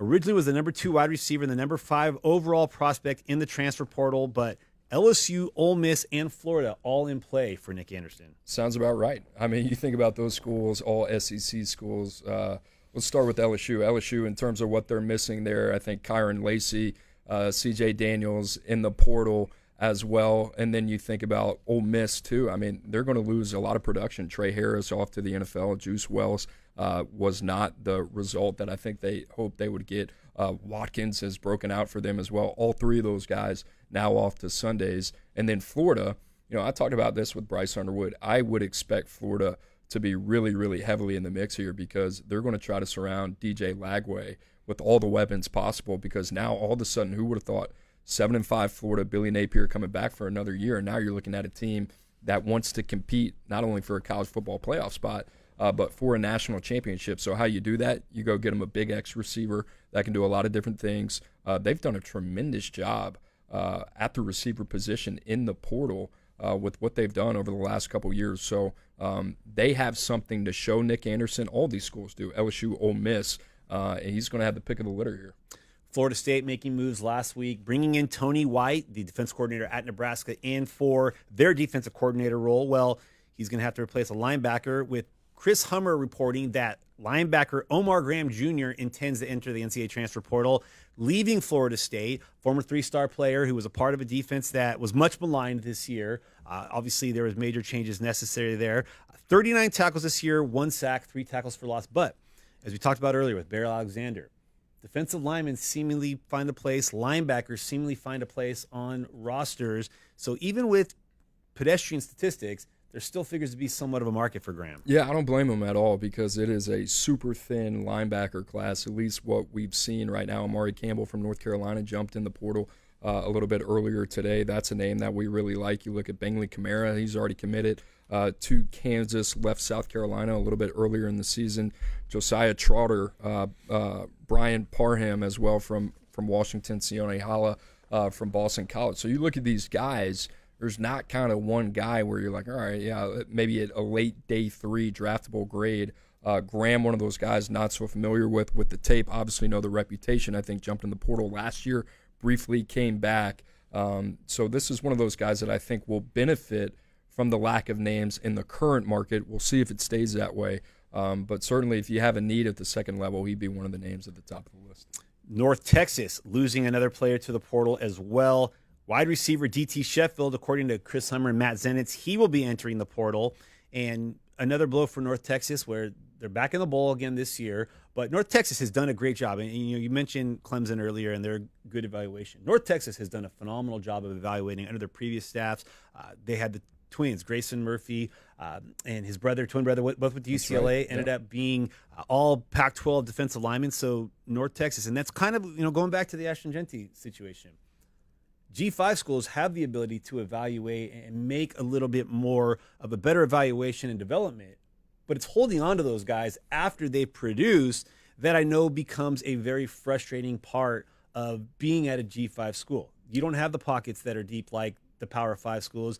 You did the best job of evaluating, you did the best job developing them, and now they're leaving for greener pastures. Right. I think what's going to be interesting about this for the group of 5 schools is kind of like, all right, what does it look like from a revenue share standpoint? How much money do we have allocated to be able to kind of keep some of these key players at the quarterback receiver position that North Texas has lost today? In the meantime, it's a little bit just kind of how the food chain works in college football. You're talking about these group of 5 programs. I mean, the guys that we've talked about today, I mean, you can go down the list of group of 5 players that are really kind of at the top of the board for us. And, the Fluff Bothwell, Ahmad Hardy from ULM. You got guys in the Ivies popping up all over the place, right? So going to be interesting to see, all right, is there a course correction for some of these G5s? And is there actually a path to being able to retain and compete against some of these Power 4 teams? As obviously, we'll kind of see how college football progresses here and evolves with the rev share coming up here soon.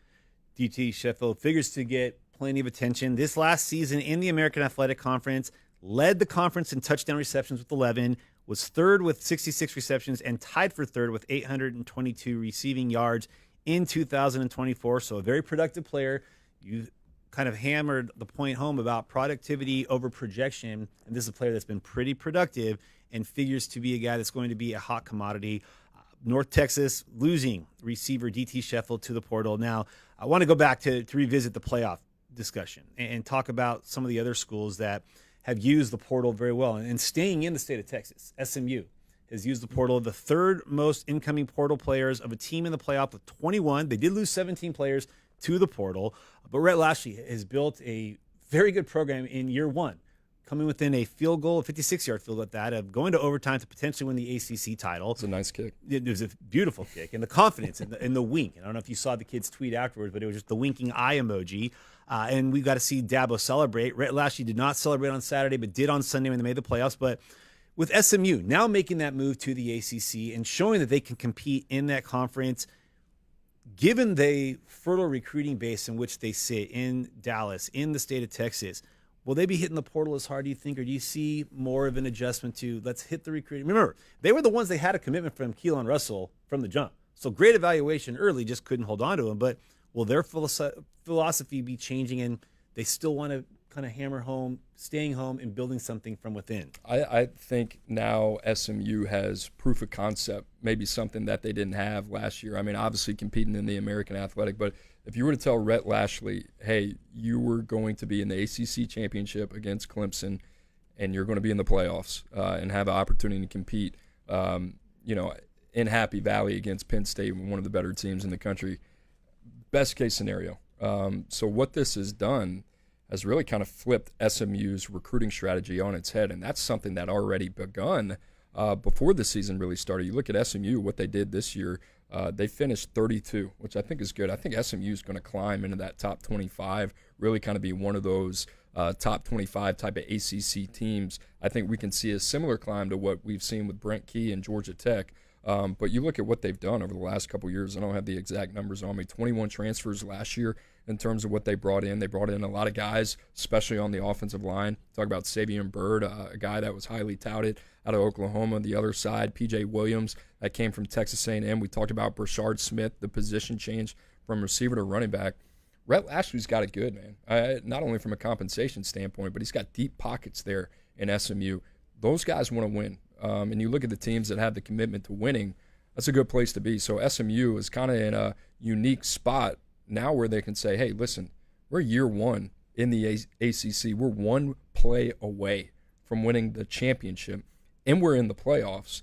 We're in a really good spot as a team to make some noise year in and year out and be the team that represents the ACC. So ACC, outside of Cam Ward's gone, FSU coming out of the spot that they had last year, the ACC is wide open, and that's why I think you see teams like Georgia Tech, SMU, be ultra aggressive. But to your question about, hey, how does this really kind of change their portal philosophy, I think they can be a little bit more choosy, and they'll get through the high score ranks, which I think it was smart. I think they did this the right way.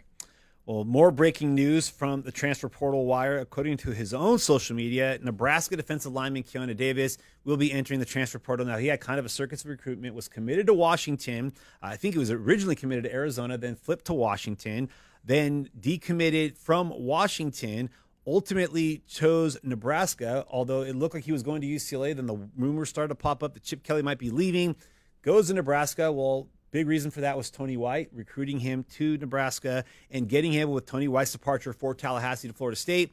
Davis has gone into the portal. We've already seen one defensive player from Nebraska follow Tony White to Florida State, potentially Davis going in. And then some other breaking news to touch on. Adam Schefter is reporting that Anthony Becht has interviewed for the West Virginia head coaching job. He's currently the St. Louis Battlehawks head coach in the UFL. His son, Rocco Becht, obviously took Iowa State to the Big 12 championship game, but Anthony Becht interviewing for the West Virginia head coaching job. That's been kind of an interesting job. When it came open with Neil Brown, we saw Rich Rod's name linked back there, but now Anthony Becht, another former West Virginia player, potentially a candidate. Yeah, you had Rich Rod, you had Jimbo Fisher. I mean, there was that. I think people were even saying, oh, Nick Saban might consider it. Obviously, being from West Virginia, that's not going to happen. Now Beck, which it sounds like Schefter was saying he's had some NFL consideration as well with the Battlehawks and St. Louis. I think they're with A.J. McCarron. So, yeah, interesting development there with West Virginia's situation. I want to talk a little bit about Nebraska, right? Because you think about Nebraska, what they had in the portal, and you think about this team, and, there's been some conversations about Dylan Raiola. What's his future look like in Lincoln? Prince Will Umami-Ellen was a guy, obviously the top name in the portal right now. I think maybe some fans in Nebraska would kind of scoff at that, and I understand with the lack of production. But a guy here that I really want to talk about, top 12 player in the portal, James Williams. Was a former JUCO guy, 6'7", 250, 60 pounds, hovering around there. This guy had 5 sacks last year, so you talk about more production than Umami-Ellen. We had some conversations, maybe going even higher on him. But we like this kid a lot. 2 different players in terms of what they bring to the table. This dude's going to play on Sundays. He's been linked to FSU already. They've obviously had some success with some pass rushers in the past. Marvin Jones Jr. last year. Obviously, him and Patrick Payton didn't have the year that they wanted. But even before that, Jermaine Johnson as well. So, this James Williams kid, Umami-Ellen, Emmett Johnson, I heard some things whether or not he's going to actually stick in the portal. Nebraska, Kentucky, some of these schools, man, it's been Arkansas. It's been tough sledding because some of these guys you see in the portal, you're like, wow, I think any team in the country would love to have these guys.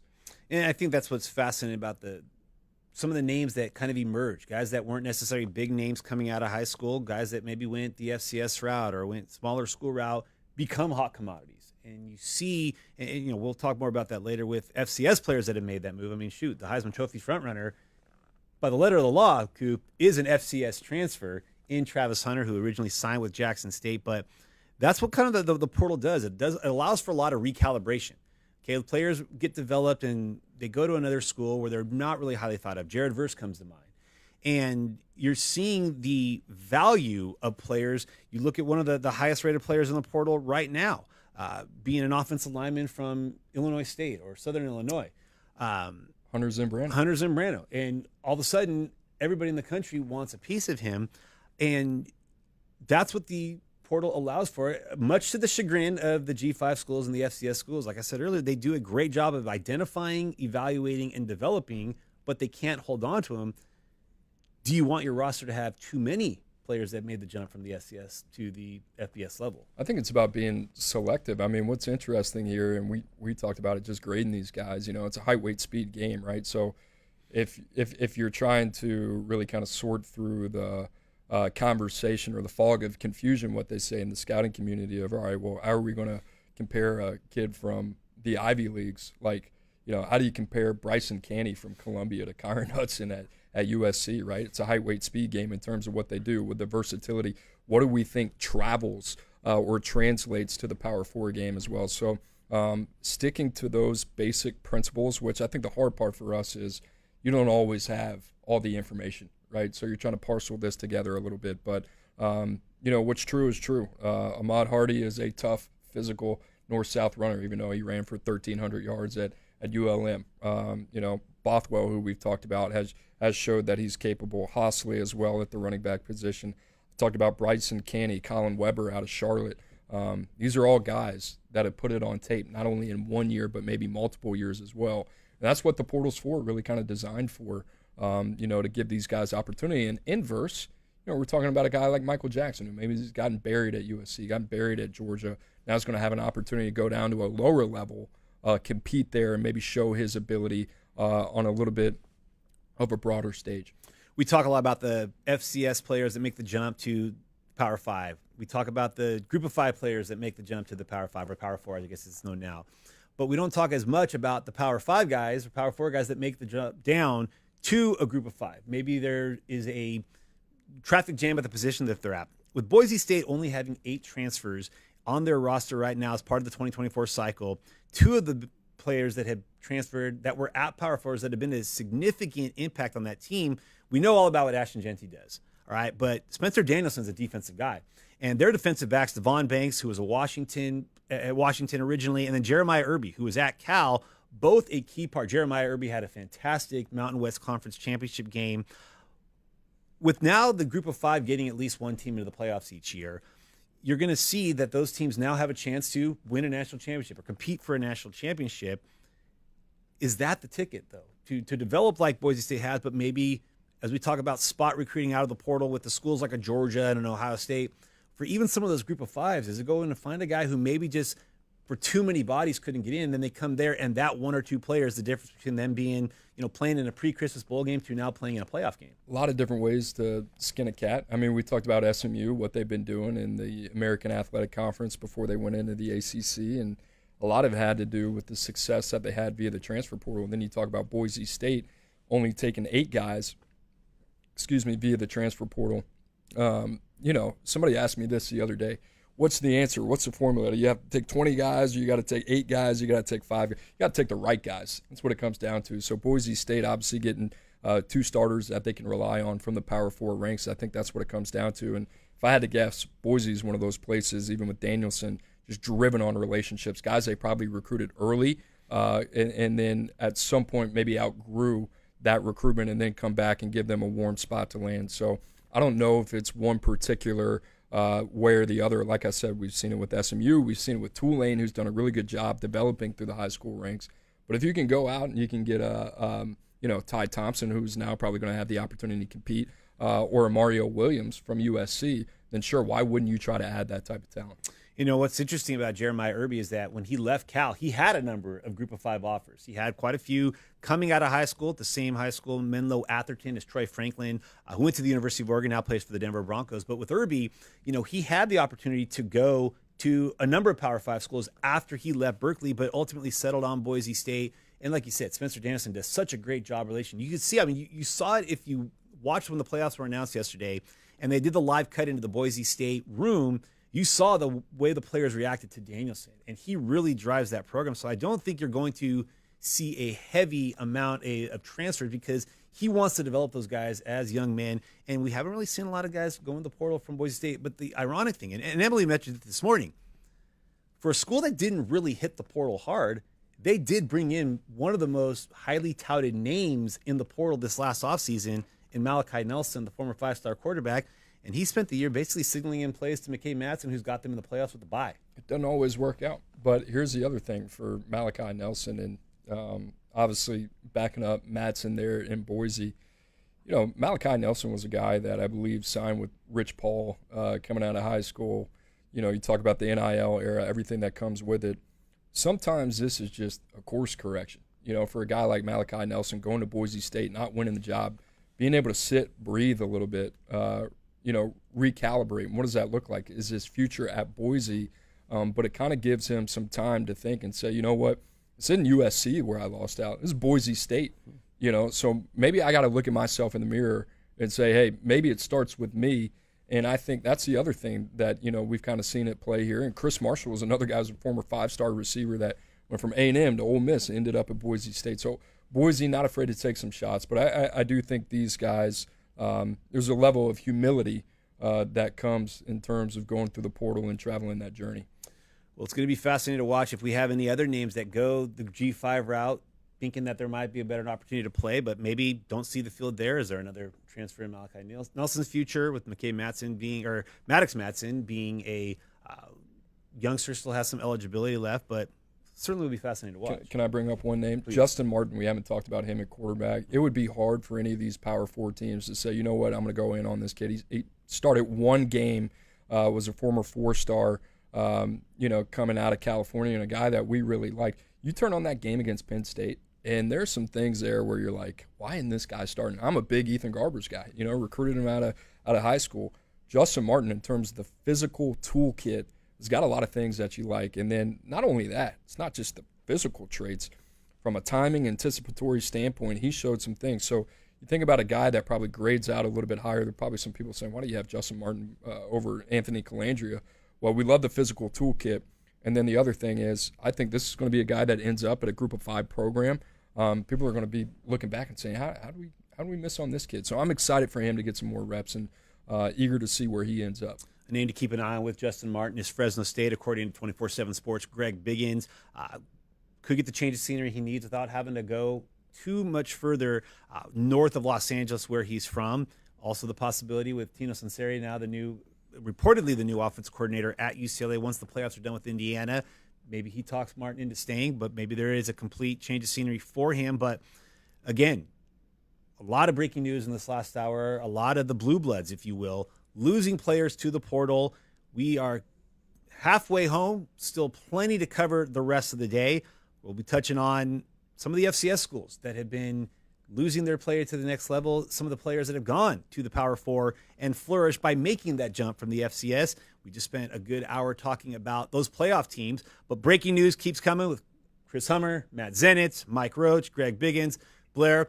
We are going to take a break. We'll be back shortly with more Transfer Portal Palooza information. 24/7 Sports is your home for college football, basketball, and recruiting. 24/7 Sports has you covered with industry-leading shows like Josh Pate's College Football Show, the College Football Recruiting Show, live commitments, and our mass network of podcasts.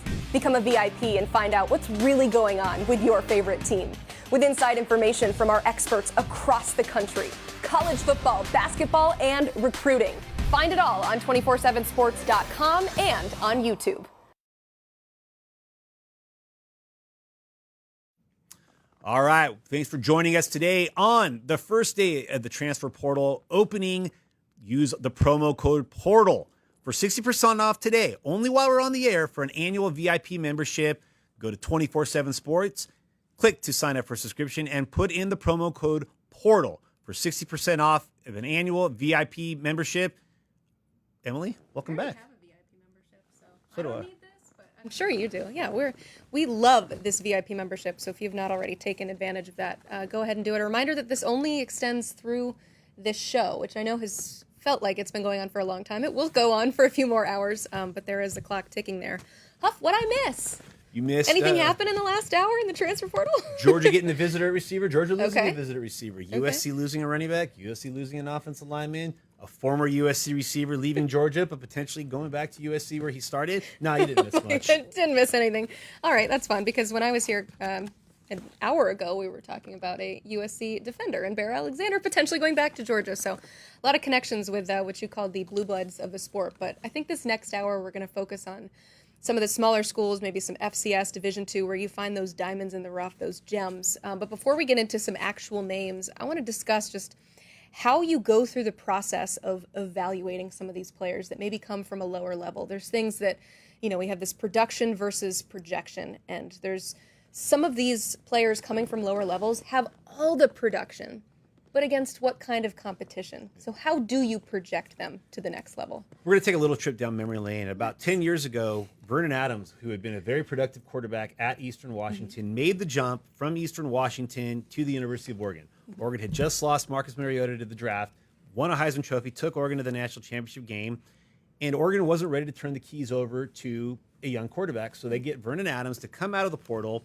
Oregon, in fact, there wasn't even a portal. They got him as a transfer. He was a graduate of Eastern Washington, transferred, I think won 9 games with Oregon that year.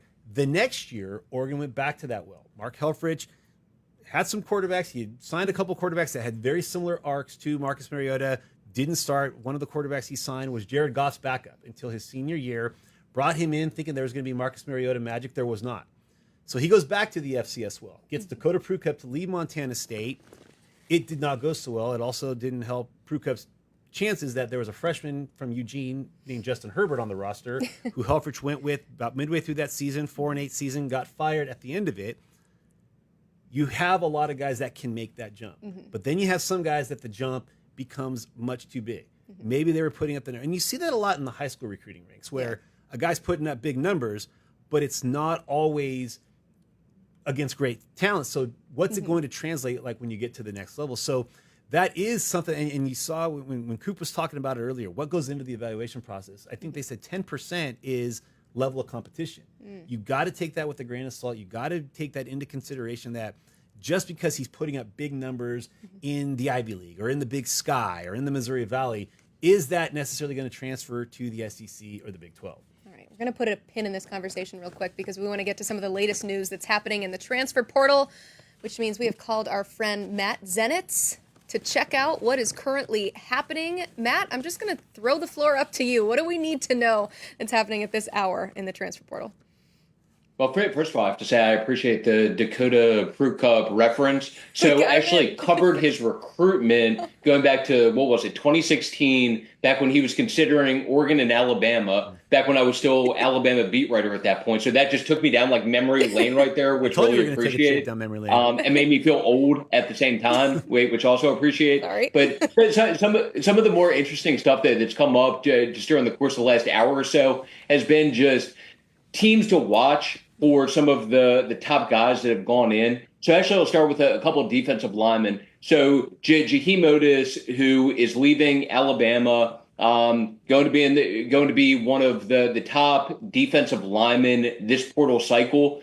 LSU for a while had been a popular one coming up, not only on my end, but Chris Hummer as well. And really during the course of the last couple of days, and it stretched into today also, Colorado, Deion Sanders have started to come up more and more as a team to watch in that recruitment. And that's going to be one just to keep an eye on moving forward. So it's trended from LSU being like a clear place that seemed to be in a good position to all of a sudden Colorado becoming a factor now. Another defensive lineman who highly coveted, talented player, former 5-star recruit, Keyshawn Silver. So Michigan has come up as one of early places with him. Sounds like he could get some SEC interest as well. but based on how things are trending right now, I think there's a good chance that he ends up visiting Michigan at some point this week. And then one to add in that's more of like an under the radar type guy. There's a corner from Mississippi State, Bryce Pollock, that I've realized during the course of the last couple of days that apparently I didn't give enough credit to until getting some of the information I've gotten on him during the course of these last couple of days. So he's getting some high-end interest from schools like Georgia, Michigan, places like that, and seems like it could be a competitive deal for him and just a better overall player than apparently I gave him credit for before these last couple of days. It's all right, Matt. There's only a few thousand players that you're having to keep track of, but that's why we. But it's okay. The thing I'll end with, yes. It seems like, and Brandon will appreciate this, it seems like he has counted enough that you can call him the Dakota Prukop of the defensive back world. So I like it. Okay, is that a compliment though? How was? Were we talking about his transfer to Oregon and didn't quite? Level, yes. Yeah, it didn't quite work out at Oregon. But no, I've written down all those names, but definitely written down that one. I'll continue to track him. Definitely some big programs interested in his services. Matt Zenitz, we appreciate your services. Thank you so much. Appreciate you guys. Anything stand out from what he just told us? Just kind of running through some of those defensive prospects and the teams interested. Yeah, I mean, I think what you're going to see is a lot of those schools that are active in the playoffs right now. Yeah. They're not going to the Birmingham Bowl, with all due respect to the Birmingham Bowl. They're not going to some of the more outpost bowls. They're playing for the playoffs. Mm-hmm. They're trying to keep their rosters intact right now with potential of playoffs. I mean, we haven't seen a large amount of guys that are at schools that are in the playoffs put their names in the portal. So you got to be guarded with your interest in other players while you're trying to hold on to players while you're trying to get prepared for the playoffs. It's a lot happening. It is. I mean, when you look at with Georgia, with losing Michael Jackson, but potentially bringing Eric Singleton in for a visit, does that scare off receivers?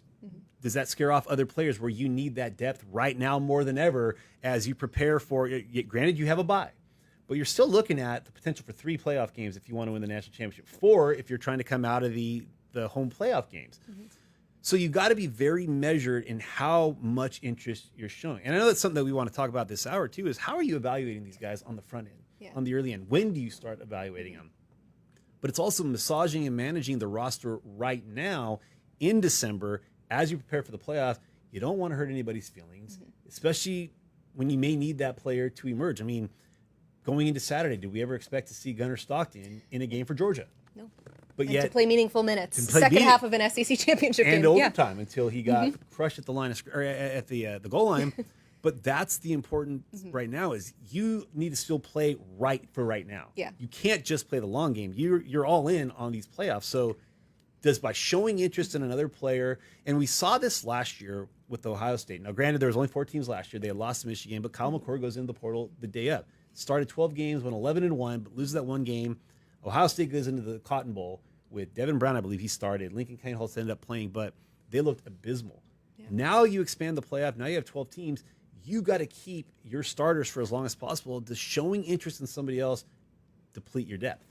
It's a really good point from the team side because, as we've mentioned on this show, the way that the transfer portal works for the playoff teams is the players will get 5 days after their final game to enter the portal. But teams need to be thinking right now about acquiring some of these players that are already available. So it's a lot that they're having to manage. One team that just missed out on the playoffs is Alabama. You heard Matt mention Jaheim Otis. He had that early interest in LSU, but it seems like Colorado has come on fast and furious. What do you think about that potential connection? And not a surprise. I mean, again, we talked about this last week on the signing day show with Juju Lewis's signing with Colorado.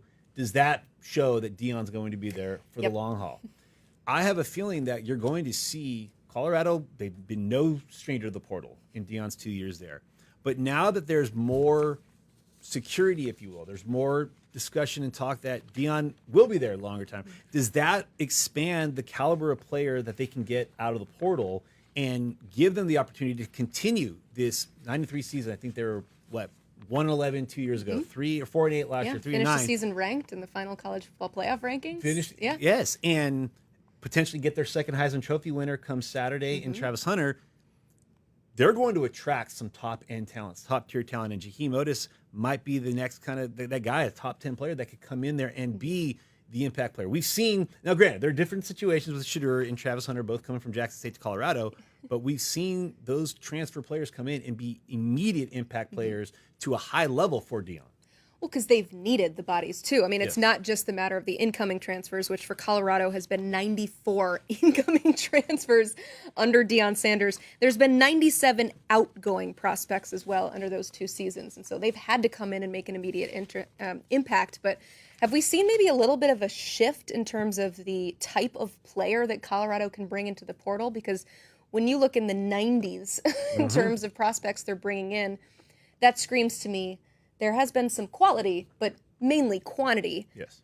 But bringing in a guy like Jaheim Otis, it seems like they're in play for some of the big-time players in the portal now, that they're being a little bit more selective, maybe, with who they're bringing in. And you can be picky. When you start to build something and you start to have the success, they're going to want you. Yeah. You get to pick who you want. You know, Yeah. it's. I remember a great saying I heard, 15 years ago when Pete Carroll was at USC. Pete Carroll got to a point where he wasn't recruiting. He was just evaluating. He didn't have a hard time recruiting. It was just nailing those evaluations. And so now with Dion, in year 1, in year 2, you've got to get talented bodies in. Like you said, 97 guys left the program in those 2 years. That's a lot of attrition. But if you're getting the right guys, that allows you to have success, and then having that success gets you to be even more picky. And I mean, think about it. We're in a brand building era, right? Not just the NIL era. These guys are building their brand, and they're seeing what Travis Hunter's been able to do. They're seeing what Shedeur Sanders has been able to do from a marketing standpoint. With Dion, cameras are always going to be on in Boulder. So now if you're a player, you may not be Travis Hunter, you may not be Shedeur Sanders, but you can bet there's going to be attention. And if your game is elevated as a result of playing for him, that's going to help your brand. That's going to help your marketability. And that's something that's also going to attract players. We're also growing, too, in terms of our conversation talking about Colorado. We didn't even make any Louis luggage jokes, but I did actually just do it, so I had to sneak that in there. Let's go back to our conversation earlier about the production versus projection, because you have such an interesting perspective on what these players go through in terms of the recruiting process and what all of that takes. And it's like the clock is starting all over again with the recruiting process. We mentioned the tape, and it's hard to project players who maybe don't have a lot of tape or have a lot and it's at a lower level. What goes into that recruiting process outside of tape? How do you tell if you're getting a good player into your program? There's a lot of back channels that are being filled. A lot of conversation going on behind the scenes. I think back to a year ago, and this guy never went into the portal, but in the middle of the 2023 season, I kept hearing from coaches that we really like Efton Chisholm, who was at Eastern Washington University, broke a number of Cooper Cup's records. But even in the middle of that season, people were saying, hey, we're looking and we're trying to evaluate, and we think this guy can come and play at our school, make that jump from the FCS level. Everybody's looking for the next Cooper Cup, all right? I mentioned Dakota Pruka, but you want a Cooper Cup, a guy who was an FCS All-American who ends up being the Super Bowl MVP, and Efton Chisholm fits. So these schools are evaluating. They're watching everybody with their own team. They have schools. And I remember when Nick Rolovich was hired at Washington State, he hired Josh Amura to be his director of transfer recruiting. In 2020, that was innovative. It was mind-blowing. We had the transfer portal, but not nearly to the degree we have it now. Back then, you still had to get a waiver if you were going to try to be able to play right away. Otherwise, you'd have to sit out a year.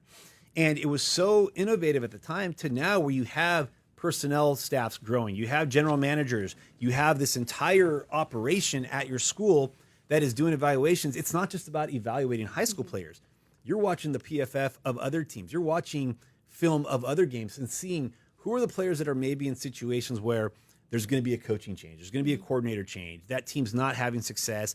That might go into the portal. There's a lot of conversations going on with high school coaches, to avoid tampering. High school coaches, personal coaches, trainers, agents are doing the back channel to let a school know that we're going to try to evaluate this guy because now we know he may be coming into the portal here come mid-December. Is it still technically tampering? I mean, are there any rules in the NCAA anymore? Okay. That's the big question. I'm sorry, I had to ask. All right, we're switching gears here. We have some breaking news in the quarterback transfer portal market. It sounds like Wisconsin quarterback Tyler Van Dyke will be hitting the transfer portal, former Miami quarterback as well. We bring on Matt Zennis again, who broke this news. Matt, what can you tell us? I actually got that text when I was on with you guys. So I looked at it on my phone after finished up with you guys, saw that, posted that, and now back on all of like 5 minutes later or whatever it is. But Tyler Van Dyke, obviously a well-known figure. It was a multi-year starting quarterback at University of Miami. and transferred to Wisconsin, was Wisconsin starter this year before suffering a season-ending knee injury. He has another year of eligibility remaining. It was unclear whether he was going to continue on at Wisconsin, turn pro, or explore his options. Met with Wisconsin coaching staff and has made the decision now to re-enter the transfer portal and hit the market. And this is a veteran quarterback, a lot of starting experience, has 7,000 plus career passing yards, but based on word that just got, is set to move on from Wisconsin and re-enter the transfer portal. All right, Matt Zenitz with that news. Tyler Van Dyke hitting the transfer portal. We appreciate you popping on. I'm sure you got 7 more text messages while you were giving us that answer, so we do appreciate it. We'll bring you back on for more news in just a bit, but let's react to this. Tyler Van Dyke, the most recently Wisconsin quarterback, before that Miami quarterback. It seems like injuries have plagued him for quite some time, but when he transferred to Wisconsin, all we were talking about was that freshman season, that ACC Freshman of the Year. Mm-hmm.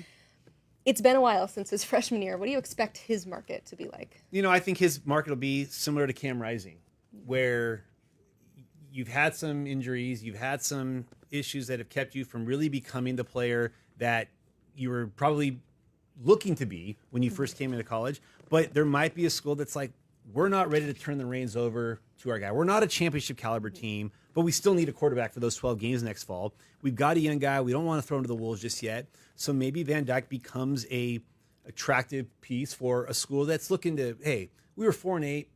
Maybe a school in Nebraska is not a great comp because they went with a true freshman this year. Yeah. But a school that's 4-8, 5-7 said, we just need to get a quarterback to win 2 more games. We're going back to a bowl. Mm-hmm. Our coach's seat is cooling off just a little bit. Is he going to be you look when he made the move from Miami to Wisconsin. It wasn't a huge market. It was Wisconsin, which has not necessarily had the success that they thought they were going to get with Luke Fickell taking over. But I don't think it's going to be a big, expansive market, especially coming off an injury. But there will be a school that wants, because, again, we go back to the productivity over projection discussion. Yes, he has been highly productive when he has been out on the field. And, yeah, we've seen it from him, too. We were so worried about him being cold, too, when he made that move. So maybe that is quite the transition. It is. That's the kind of analysis that I can bring you. We have some more breaking news in the quarterback transfer portal market. Oregon State quarterback Giovanni McCoy has entered the transfer portal. What about him? I think he's going to actually have a market. Really? And a big thing for that is, again, he was another FCS guy who made the jump. Mm-hmm. He went from Idaho, where he was a pretty lowly recruited player, gets to Idaho, ends up being the Big Sky Freshman of the Year, helps them make it to consecutive FCS playoffs under Jason Eck. When Thomas Ford gets hired as the running backs coach at Oregon State from Idaho, McCoy goes with them. He starts the year, I think they were 4-1 to start, and then hit a wall. And it was a crazy transition year for Oregon State, with Jonathan Smith leaving, with Aiden Childs following him, with so many players going to the portal, that Trent Bray, he got off to a hot start. They only won 1 game of their last 6. That was a game to win the 2-pack championship over Washington State, but McCoy ended up getting benched. They went back to Bengal Branson, who had been the starter at points in his career, and now they have Jabari Johnson, a redshirt freshman who was a transfer from Missouri himself. So McCoy, though, because of his athleticism, because of the projection or the productivity he had at Idaho, there's going to be a market for him. He's a West Coast guy. He's from Los Angeles. UCLA needs a quarterback. Could that be a possibility? Is he another guy that could be in play at Fresno State? Does he go to San Jose State? There's going to be some options for him. Yeah, just 3 touchdowns last year, 6 interceptions, but had 40 touchdowns in the 3 years prior to Idaho. So again, we have seen that production, just didn't necessarily happen last season. More breaking news for you, because that is what we do here on Transfer Portal Palooza. Texas Tech wide receiver Micah Hudson has officially entered the transfer portal. This is not a surprise. This is something that our guys reported prior, but Matt Zenitz is now officially confirming that he is in the transfer portal. 1 year at Texas Tech, former 5-star player. Now what? There was not very many Saturdays that went by on social media that the question, where is Micah Hudson? Why is he not playing? He was the highest rated recruit that Texas Tech has ever signed. Mm-hmm. There was so much excitement when he committed, and then when they held on to him, he is going to have a big-time market. Yeah. Whatever went wrong in Lubbock, we won't never know. Mm-hmm. Maybe it just was he wasn't ready. But Micah Hudson was a 5-star receiver coming out of high school for a reason, a productive receiver in the state of Texas. I anticipate he is going to have a number of schools that are going to make him a very heavy priority. And he's going to have his pick of the litter when it's all said and done, because the talent, it was only 1 year.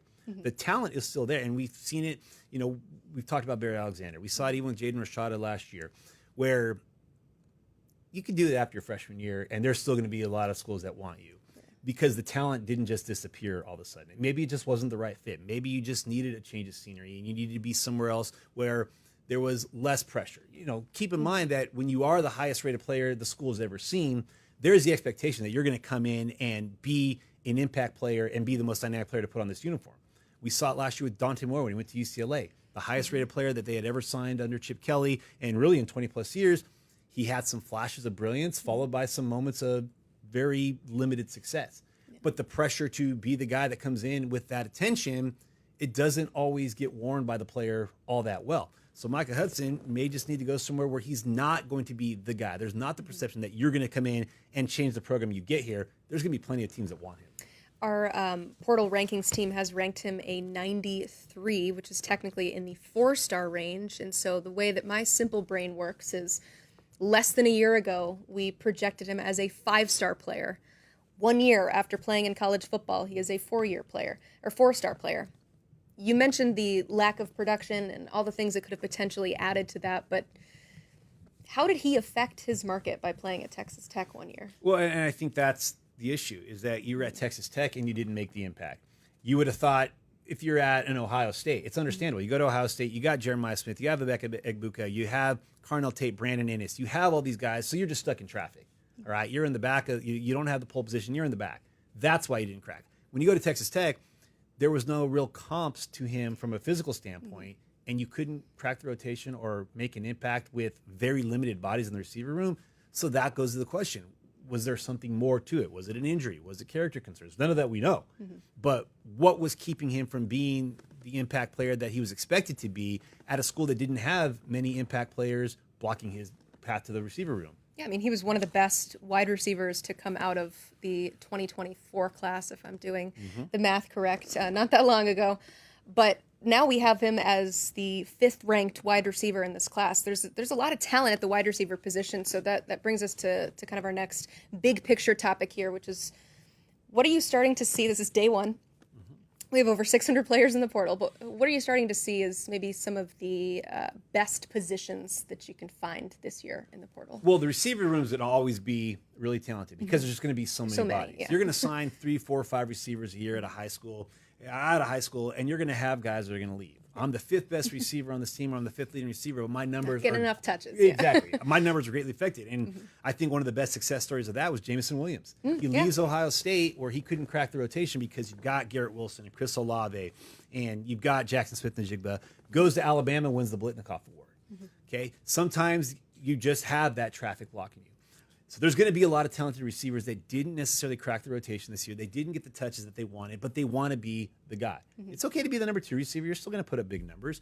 But when you're the 5th or 6th receiver, that's dampening your future. So you got to go somewhere. So you're going to see a lot of receivers. And we look at Oregon. I mean, their 3 leading receivers are all transfers. Guys that all needed to go somewhere. 2 of them were very highly touted coming out of high school. And they just needed to be in the program, in the system where they got those targets, they got those touches. Ironically, the highest rated receiver that Oregon has signed in the last 5-7 years was Jurion Dickey, who has been stuck in traffic behind Evan Stewart and Trayshawn Holden and Tez Johnson. So that's the one thing when you do go hit the portal for receivers, sometimes you're stunting your own development. But receiver position's big. There's going to be schools that are going to try to find a quarterback. We don't have the big name quarterbacks like we've had in previous years, but there's still going to be bodies. And again, Coop said this in the first hour. Your best ability is availability. And if you're available and that school needs a quarterback, you might end up seeing your stock jump up even higher, even if the talent doesn't speak to it. Offensive tackles, you're going to see an emphasis on trying to find an impact guy to protect your quarterback's blind side. Pass rushers. I think, receivers, defensive line, quarterbacks, and offensive tackles. When I talk to some of the agents that are doing NIL deals, what are the 4 positions that are drawing the most NIL appeal? Quarterbacks, offensive tackles, edge rushers, receivers. Not different when you get to the portal. Yeah. Because those 4 positions could be the difference between going to the December 27th bowl or playing in the college football playoff. 100%. Just looking at the quarterback market, it's still Connor Wigman, who is the number one available quarterback, ranked at a 91. And just to put that into perspective, last year, what we had in the portal, we had a Julian Sayin, who was a 98. We had an Aiden Childs, who was a 96, a Dante Moore, 95. And so there was so much more talent. But we think, too, we were having a conversation about Garrett Nussmeier and if he should enter the NFL draft, and something that you take into consideration are other quarterbacks that are entering the NFL draft, and if it's a good market for you. Do you see a similar kind of supply versus demand situation where Wigman maybe is not as good of the quarterbacks that were available last year, but he's one of the only ones available, so that could drive his market up? We see that in the NFL draft every year. Like, there's still this need and feeling like I've got to draft a quarterback, even though the quarterback group, you look at the 2024 draft and how many franchise-type quarterbacks were in that draft, and then 2 years earlier, Kenny Pickett was the only quarterback drafted in the first round. Yep. Why? Well, because the Steelers thought that they needed a quarterback. They thought that they needed that gap to be bridged. And it's going to be the same thing with the portal. We do need a quarterback. It doesn't necessarily mean we're going to get a Cam Ward type of impact transfer. It doesn't mean we're going to get even a Kyle McCord type of impact transfer with the impact he made at Syracuse. But we still need somebody behind center to play quarterback for us. And so, you look at a guy like Miller Moss, who was benched unceremoniously with, I think, 3 games left for USC down the stretch. Right now, he's the number 2 quarterback in the portal. Yeah. And it's not a knock on Miller Moss's ability, but I think it shows you that a guy who did get benched for a team that ended up going 2-1 down the stretch, and it wasn't like Jaden Maiava set the world on fire. It was, hey, there's not a lot of quarterbacks, so this guy who got benched 3/4 of the way through the season might still be very attractive.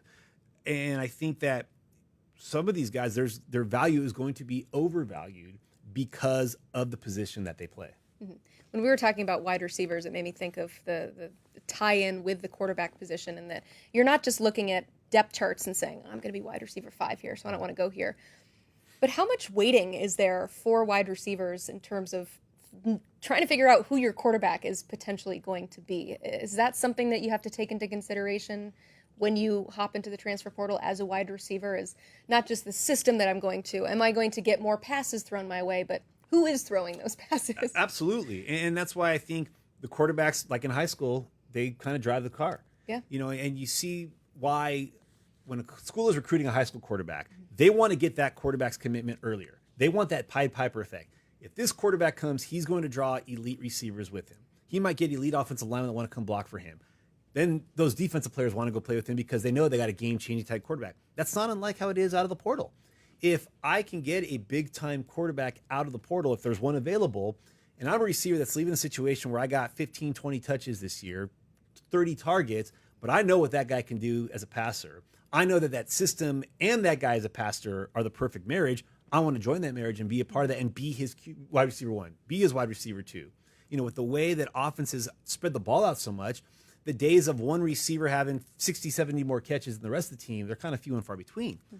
You could be wide receiver number 4 and still get 40 to 50 touches, but you've got to go where there's a quarterback that can get you the ball and in a system where they're distributing the ball to you to put up those numbers. Yeah, so if I'm a wide receiver, I'm not committing anytime soon. No. I'm waiting around and seeing, because we still have to figure out if some quarterbacks are going to end up declaring for the draft. We have to figure out if they're coming back for a 5th or a 6th. Well, remember last year, Cam Ward, season. there was the talk he might go to the NFL. And I think he declared and then undeclared. And then undeclared. And so if he makes that decision 2 weeks earlier, what does Miami's receiver situation look like? Were there schools like Ohio State, Florida State, where his name was mentioned originally, guys thinking maybe I'll go there, maybe not Ohio State because of their wide receiver room, but were other guys waiting to see what he did, and then when he declared for the draft, they settled for something that maybe they didn't want to go to because, I need to find a landing spot before he does. And they would have much rather played with a Cam Ward because you saw what he was able to do this season.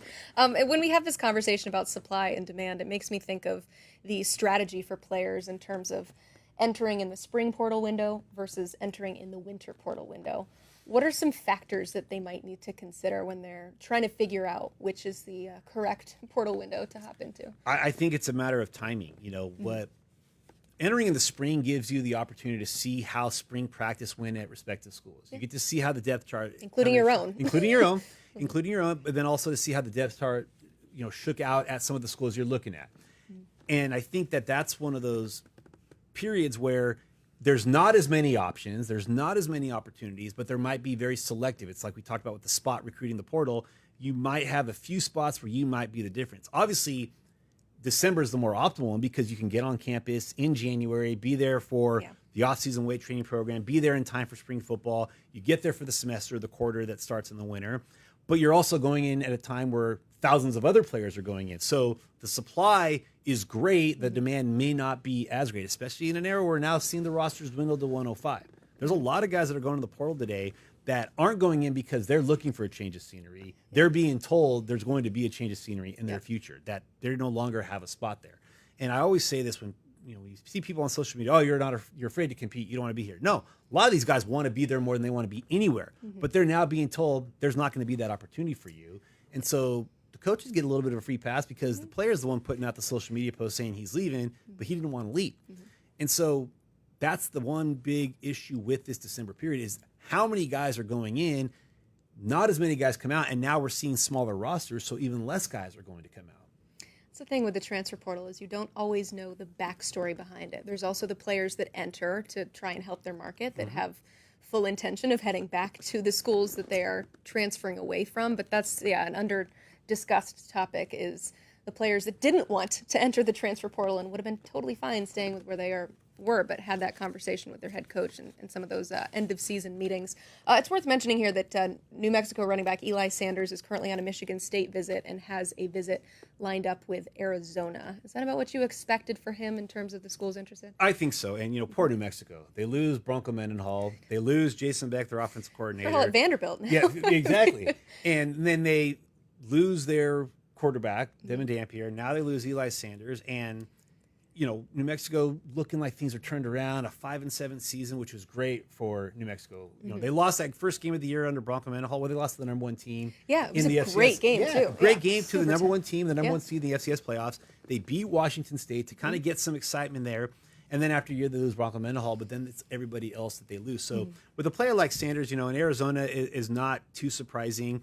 And, keep in mind that Arizona was a team that had high expectations coming into this year. Yeah. They were able to keep a good chunk of their roster together after Jed Fish left Arizona to go to Washington. But then they lost some key players like a Jonah Coleman, who goes on to be a very big impact player for Washington, Ephesian Prysock as well.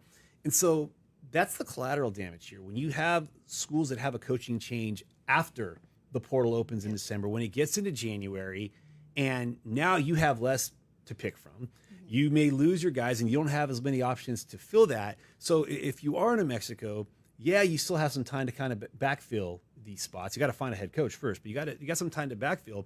It's those schools that lose their coaches after the bowl games are done. How do they, and you see there's a reason Washington went 6-6 this year after all the graduation and transfers. And then with Arizona losing Jed Fish like they did. So a guy like Eli Sanders could come in, even though Arizona's probably going to lose T-Mac this offseason, he could come in and kind of help right that ship for Brent Brennan.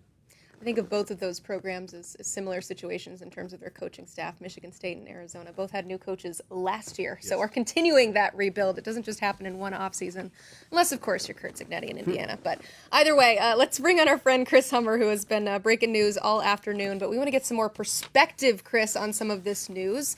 Micah Hudson is officially in the transfer portal. Again, not a surprise. You guys have reported days ago that was the intention, but what are you hearing in terms of what could be next for Micah Hudson?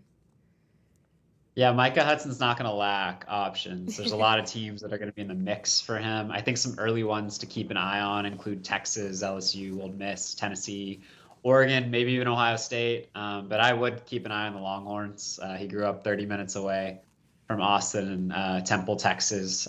Texas was a big factor in his recruitment, even while he was committed to Texas Tech. And that's a position Texas needs to improve on. But I know a lot of schools are going to be in that mix, even including that group in addition to that. So he's going to be a very popular guy.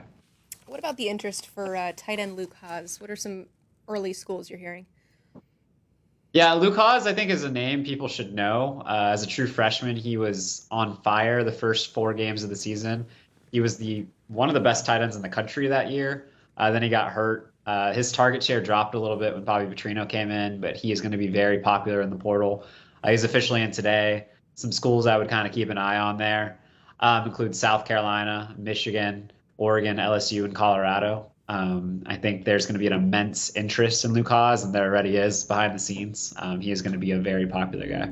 Yeah, our portal's ranking team is well aware of what he is capable of. They've ranked him as a 91, which is considered a 4-star. He is our number 2 tight end at this moment. Another quarterback that I want to hit on, I guess we haven't talked about quarterbacks yet, and that is Miller Moss coming out of USC. We're hearing some early visits that he has set up. Where is he planning on going and checking out this winter? Yeah, sources say he'll be at Missouri, I think maybe even later today. Oh. And then Louisville later this week. Those are 2 of the schools to focus on with Miller Moss right now. I think Miller Moss is considered by schools to be an ideal bridge quarterback, 1 year left, and come in, run your system immediately, hand it off to the next guy. And for Missouri and Louisville, neither one of them have a guy ready to go right now. And I think both schools are going to be elbowing each other pretty hard to get to the front of that line. Miller Moss is somebody that a lot of schools really like, and I think those are the 2 to watch right now. So there is a visit set up with Louisville? We know about the Missouri one, but I think the intention is to go to Louisville later this week, yes. Okay, gotcha. Another quarterback, Jackson Arnold. What are you hearing early on with him?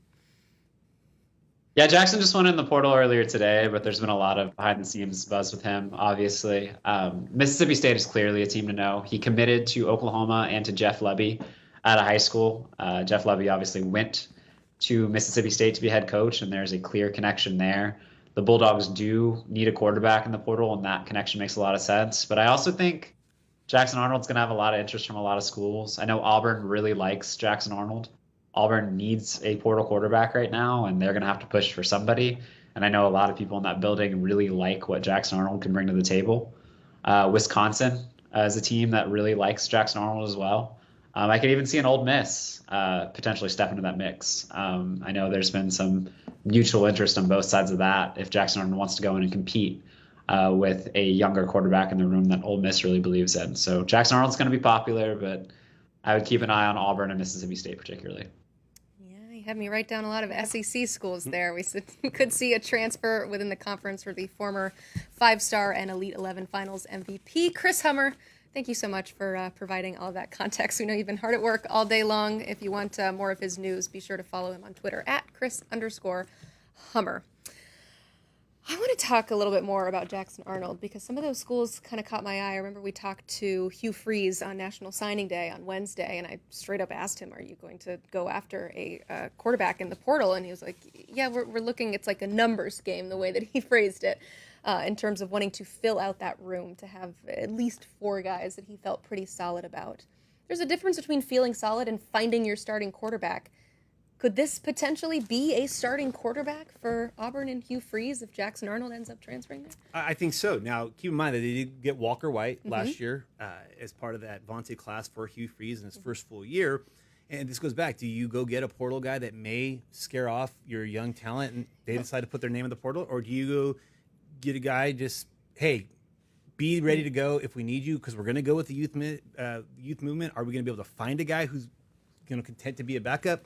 But I do think that, like with Jackson Arnold, we talked about Isaac Wilson earlier, there's still meat on that bone there. Okay, there's a reason it didn't necessarily work out. In fact, you could say it blew up in their face, but there's a reason Oklahoma started to tilt towards Jackson Arnold last year and essentially let Dylan Gabriel walk right into the number 1 team in the country.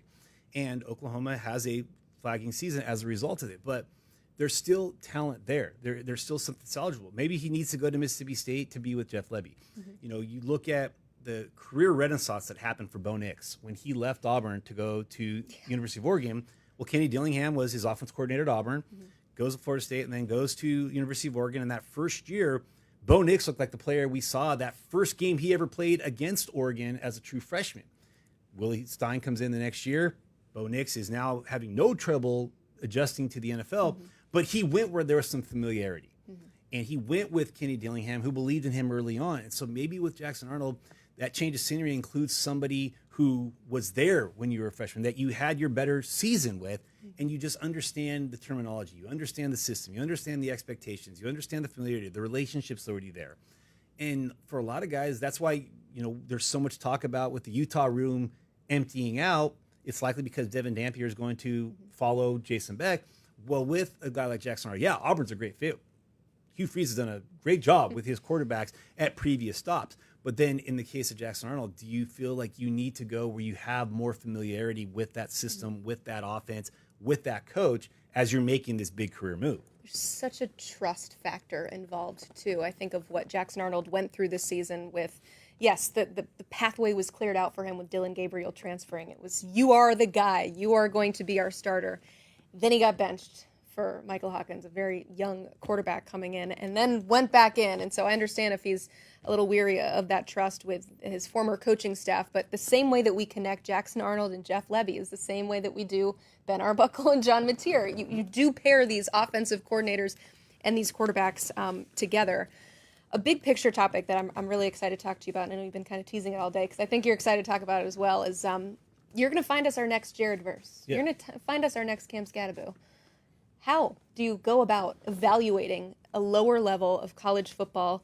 I'm not talking about G5. I'm talking about like FCS ranks, Division II. How do you find those guys and project them to the P5? I'm going to cheat and say that one of the 2 Heisman Trophy winners on Saturday is either going to be Travis Hunter or Ashton JT. Well, by the letter of the law, Travis Hunter is an FCS He is. talent. I mean, he came from the FCS. Former #1 player. But he was a in his number 1 recruiting player. class. he was an elite player. Cam Scadaboo changed the entire complexion of Arizona State's offense this year. Obviously, Sam Leavitt had a lot to do with that. But Scadaboo, I watched him in high school. Played at a program that wasn't in the big picture in Sacramento at Sac State. And I remember watching, interesting enough, it was Incarnate Word in, I believe, the quarterfinals of the FCS, who had just lost Cam Ward the year before with G.J. Kinney as their head coach because Eric Morris took the Washington State offensive coordinator job. And Sac State has Scadaboo, and that was a shootout, putting up offensive numbers. Well, he goes to Arizona State, has a decent first year, but then this year he takes off. You've got Cam Ward, who, going into the Syracuse game was being mentioned as a potential Heisman finalist too. At Incarnate Word, follows his offensive coordinator or his head coach to be the offensive coordinator at Washington State, stays an extra year, goes to Miami. So is Mateer that, or do we go the FCS route? Do we find another Vernon Adams? Or again, do we, for every Vernon Adams, do we have a Dakota Pruitt? But I think what you're seeing is with FCS schools, and I've seen a large number of Ivy League schools, those guys are going to have the academics to be able to transfer in.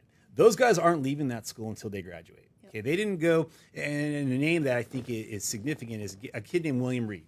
Played at Eastside Catholic High School in Washington, was teammates of JT Tuimoloau, our former #1 player, in 2021. And Will Reed had 20 offers coming out of high school, was committed to Cal, was going to play at Cal, was all set to play in the Pac-12, but then realized a degree from Princeton was too good to pass up. So he decommitted from Cal. And we saw it happen a couple years earlier with Brevin White, who Alabama pursued heavily in the 2018 class, the year after they had signed Tua Tagovailoa and Mac Jones. He decided, I got to stick with this Ivy League option. So Will Reed goes, he starts for a couple of years, he's going to get his degree at Princeton, but because he redshirted, he doesn't get that extra year back in the Ivy League. So he goes in the portal. Well, last week, Stanford offers him, admits him into school. Virginia offers him. Georgia Tech offers him. So he's getting a lot of the high academic schools after him.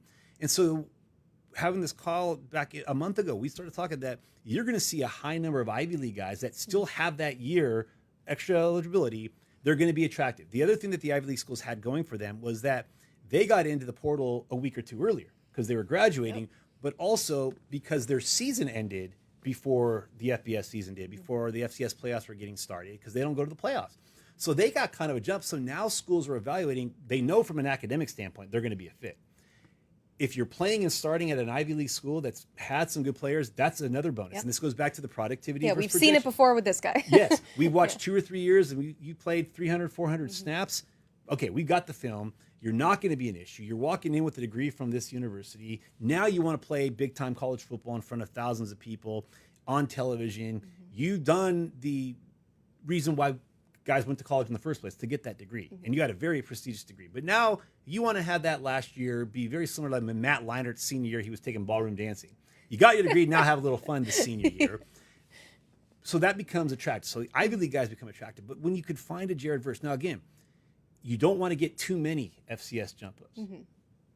Jared Verse is going to be a unicorn. Cam Ward, a little bit of a unicorn. Cam Scadaboo, maybe you just need to be Cam and go to the So far, it's FCS. helped for some, yeah. It has worked out great. But that's where you have to really do on the evaluation that it's not just the productivity, but this guy going up against 230-pound future stockbrokers or future businessmen that are playing DNs, can they withstand going up against 290-pound defensive linemen that the SEC may have or the Big Ten may have?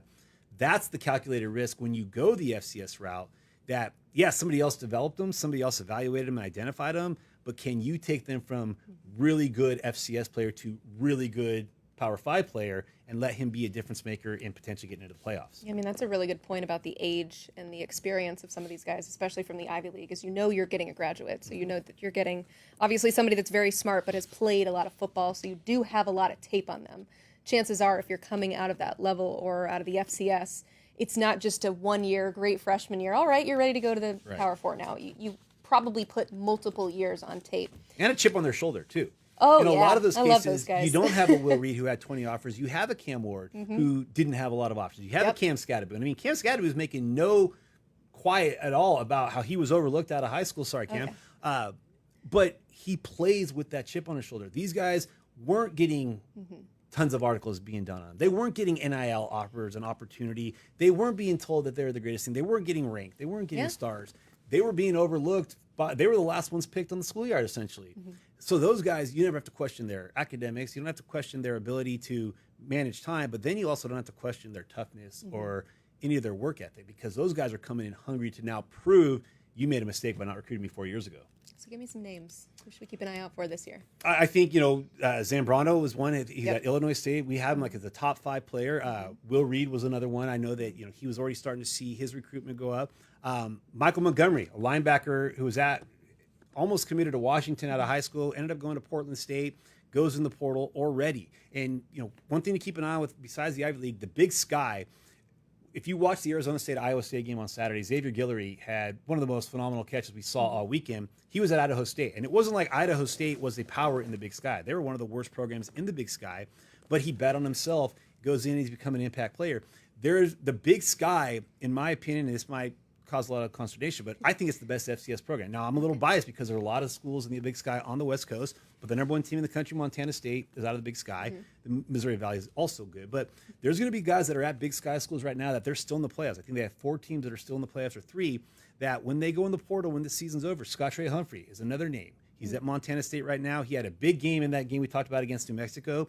He's become the guy at running back for Montana State. He replaced Isaiah Fonse, who left Montana State to go to Cal a few years ago. Lightly recruited in high school. He was known mostly for being the running back that Josh Connolly, who's one of the best tackles in football, blocked for.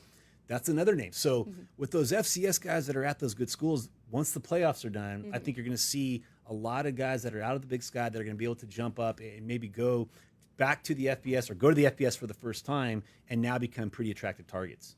All right, let's hit you with some breaking news here. We have Miami, Ohio wide receiver Javon Tracy entering the portal. We know the Red Hawks fresh off a loss in the MAC championship game, but there was a lot of talent on this roster.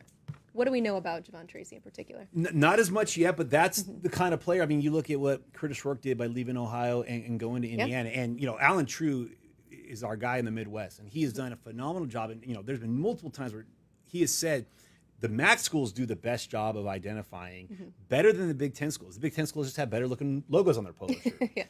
And they're able to get them. So these MAC schools, and I mean, you see it with some of these MAC coaches that they will take a guy who isn't fully developed and they'll bring him in. Now they do it with the understanding that if he does anything remotely good here, he's gone. He's going to go to that. Now those Big Ten schools are going to recircle back and try to come after him. But I think that's one thing there is that you're going to see the guy who was productive on a very good team in the MAC, got to the MAC championship game, and now becomes a target for some schools that might just need that missing piece. 57 receptions, 818 yards, 7 touchdowns, top 8 in most categories in the MAC. So a guy that has that production. But I want to key on something that you said that I laugh because, I'm not a fan of a school at this level, and so I don't see this. But I know that G5 understands this time of year as just the rating season, and when their rosters just get absolutely rated. Are there any programs maybe or players at that level that we should keep an eye on? I know we've been talking about some of the obscure ones with the Ivy Leagues and the FCS, but how about some bump ups maybe from the G5 to the Power 4? Yeah, I mean, one name to really keep an eye on is Gabriel Lightfoot out of Fresno State, defensive lineman. There was a lot of talk that he might go in the portal back in August, or I think it was July, when Jeff Tedford stepped down from the head coaching role and Tim Skipper was named the interim coach. Lightfoot originally from Southern California. You had Corey Foreman who went from USC to Fresno State, but Lightfoot was kind of their guy this year on the defensive line. Well, he went into the portal and immediately started to get attention. And I think, it's still weird being a West Coast guy and saying Washington State is a Group of 5 school because they were in the Power 5. But, besides the obvious of John Mateer, is he going to follow Ben Arbuckle to Oklahoma? Is he going to follow the Cam Ward path and go to Miami? Wayshawn Parker went into the portal last week, officially announced this morning that he's going into the portal. 650 yards this season for Washington State, a freshman out of Grant High School in Sacramento, and a guy that I know you got to see, did a story on him. He's going to have a market. In fact, I heard earlier today that Ole Miss is already targeting. Ole Miss has already reached out to Wayshawn Parker. So here Washington State does. They beat out some Mountain West schools to get him. They turn him loose as a true freshman. He has, a really productive freshman season. Now they don't have him on campus for more than a year. And he's at a position where there aren't a lot of elite running backs that are available when, you're trying to recruit against 120 other schools and there's not 120 number one running backs. So Wayshawn Parker is a player that I anticipate is going to get a lot of attention. We're already hearing with Ole Miss, who Lane Kiffin has made no bones about it. He wants to recruit the portal. I think he's claimed the fact they were the portal champions for a number of years. He is happy to be referred to as the portal king. The portal king.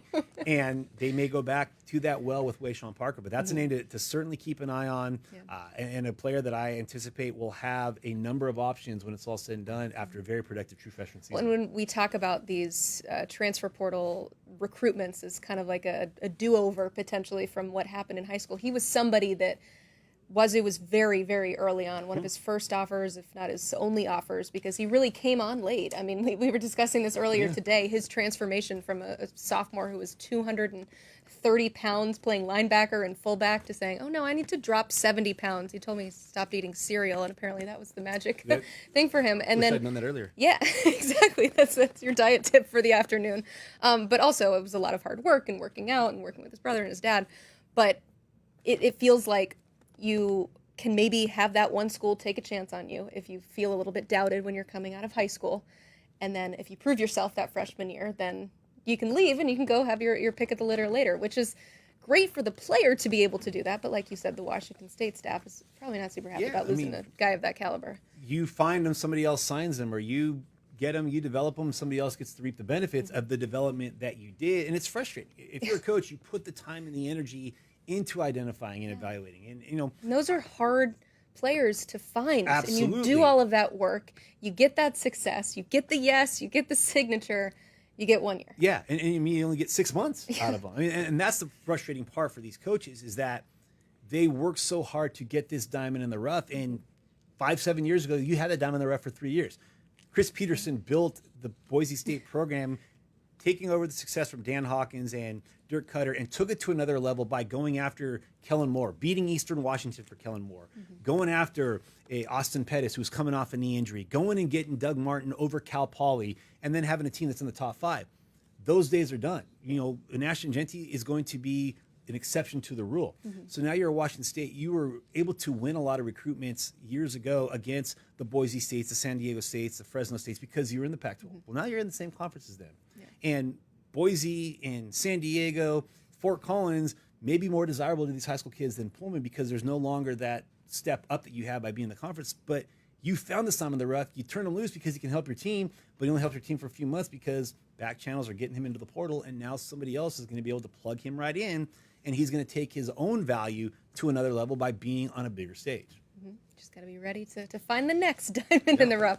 Are there certain position groups that are easier to make that jump up? I know you said being, having the name Cam is certainly something that helps, but I'm also noticing a lot of running backs have been able. I mean, we mentioned Scadaboo, and then also Cody Schrader was somebody that was mentioned earlier in the show by Bud Elliott as players who have made that jump up. Is there a position group where you found that transition to be smoother? I would say running back because your speed's going to be the same whether you're playing an FCS or FBS. The difference is that speed will translate if you've got bigger blockers blocking for you. Yeah, you might be going against bigger defensive linemen and bigger linebackers, but you might be in a system that's more predicated on your use. They're also going to have a little bit more depth, so you might have more tread left on your tires. Instead of being a 35-40 game carry back at the FCS level, you go to the FBS level, maybe it's 20 carries a game. So you're going to be able to be fresher. You're going to have fresher legs over the course of the season. But that speed, that strength, that power, if you're breaking tackles, whether it's that works at any level. Exactly. The speed is you're not going to get slower by making that jump up. So you're able to make that transition. And so if you're showing that speed, that balance, that vision, that's going to translate. And that's why I think you're seeing running backs having an easier, smoother time transitioning from the FCS level or the G5 level up to the Power 4 level because none of your physical traits are changing. Now you're getting a little bit better protection. You're getting more carries divvied out to other players, so you're not having to do all the heavy lifting, and you're probably getting, a little bit more holes to run through that are a little bit bigger and might allow you to put up bigger yards and bigger production. Conversely, are there certain position groups where it's harder to make that transition? I would say that I've seen some offensive linemen make a little bit more of a struggle making that move from the G5 or the FCS to Power 5 because, again, you're not going against, with all due respect to stockbrokers, that 240-pound stockbroker you're playing on a Friday night. And going pro in something other than sports. Exactly. That's what we like the old to NCAA commercial, when you're playing them in Cambridge or wherever. Now you're playing up against that 290-pound edge rusher who, by the way, ran a 4.5 in high school, and he's got a 4.2 shuttle. There's a big difference than those Ivy League tailgates to now playing in front of 100,000, and that player is bigger, faster, stronger. Yes. All right. Let's update you on some of the latest transfer portal entrants because the news is coming fast and furious here. Once again, kind of the headliner is Wisconsin quarterback Tyler Van Dyke is officially entering the transfer portal looking for school number 3. Another player that I want to mention just in particular, first off, Micah Hudson has officially entered the transfer portal out of Texas Tech. We talked extensively about what his market could look like. And if you missed that, you can check that out on the 24/7 Sports YouTube channel.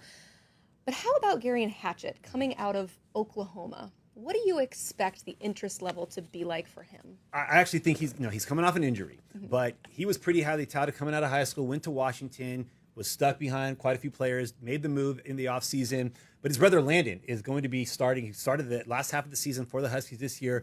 I could see a scenario where Hatchett goes back to Washington. They needed all the help. 10 sacks against Oregon for Damon Williams. He was sacked 10 times by the Oregon defensive line. So they need some help. Guard Memelar, who had been a starter for the Huskies this year, went into the portal this afternoon. I could see there being an opportunity for Hatchett to come home, playing for Brendan Carroll, playing for Jed Fish, being back reunited with his brother. I won't rule out that opportunity, but I still think because the talent was there before the injury, he just was stuck in a logjam at Washington. I think there's going to be a market for him. I love the potential for some of these reunions. That's what the transfer portal is all about, Absolutely. right? Coming together, not leaving the place where you're currently at. We are going to hit the top of the hour, and this is a busy day for general managers. We bring in a former Power 4 general manager to talk more about the transfer portal. You are watching Portal Palooza here on 24/7 Sports. We'll be right back. 24/7 Sports is your home for college football, basketball, and recruiting. 24/7 Sports has you covered with industry-leading shows like Josh Pate's College Football Show, the College Football Recruiting Show, live commitments, and our mass network of podcasts. Become a VIP and find out what's really going on with your favorite team. With inside information from our experts across the country, college football, basketball, and recruiting. Find it all on 247sports.com and on YouTube.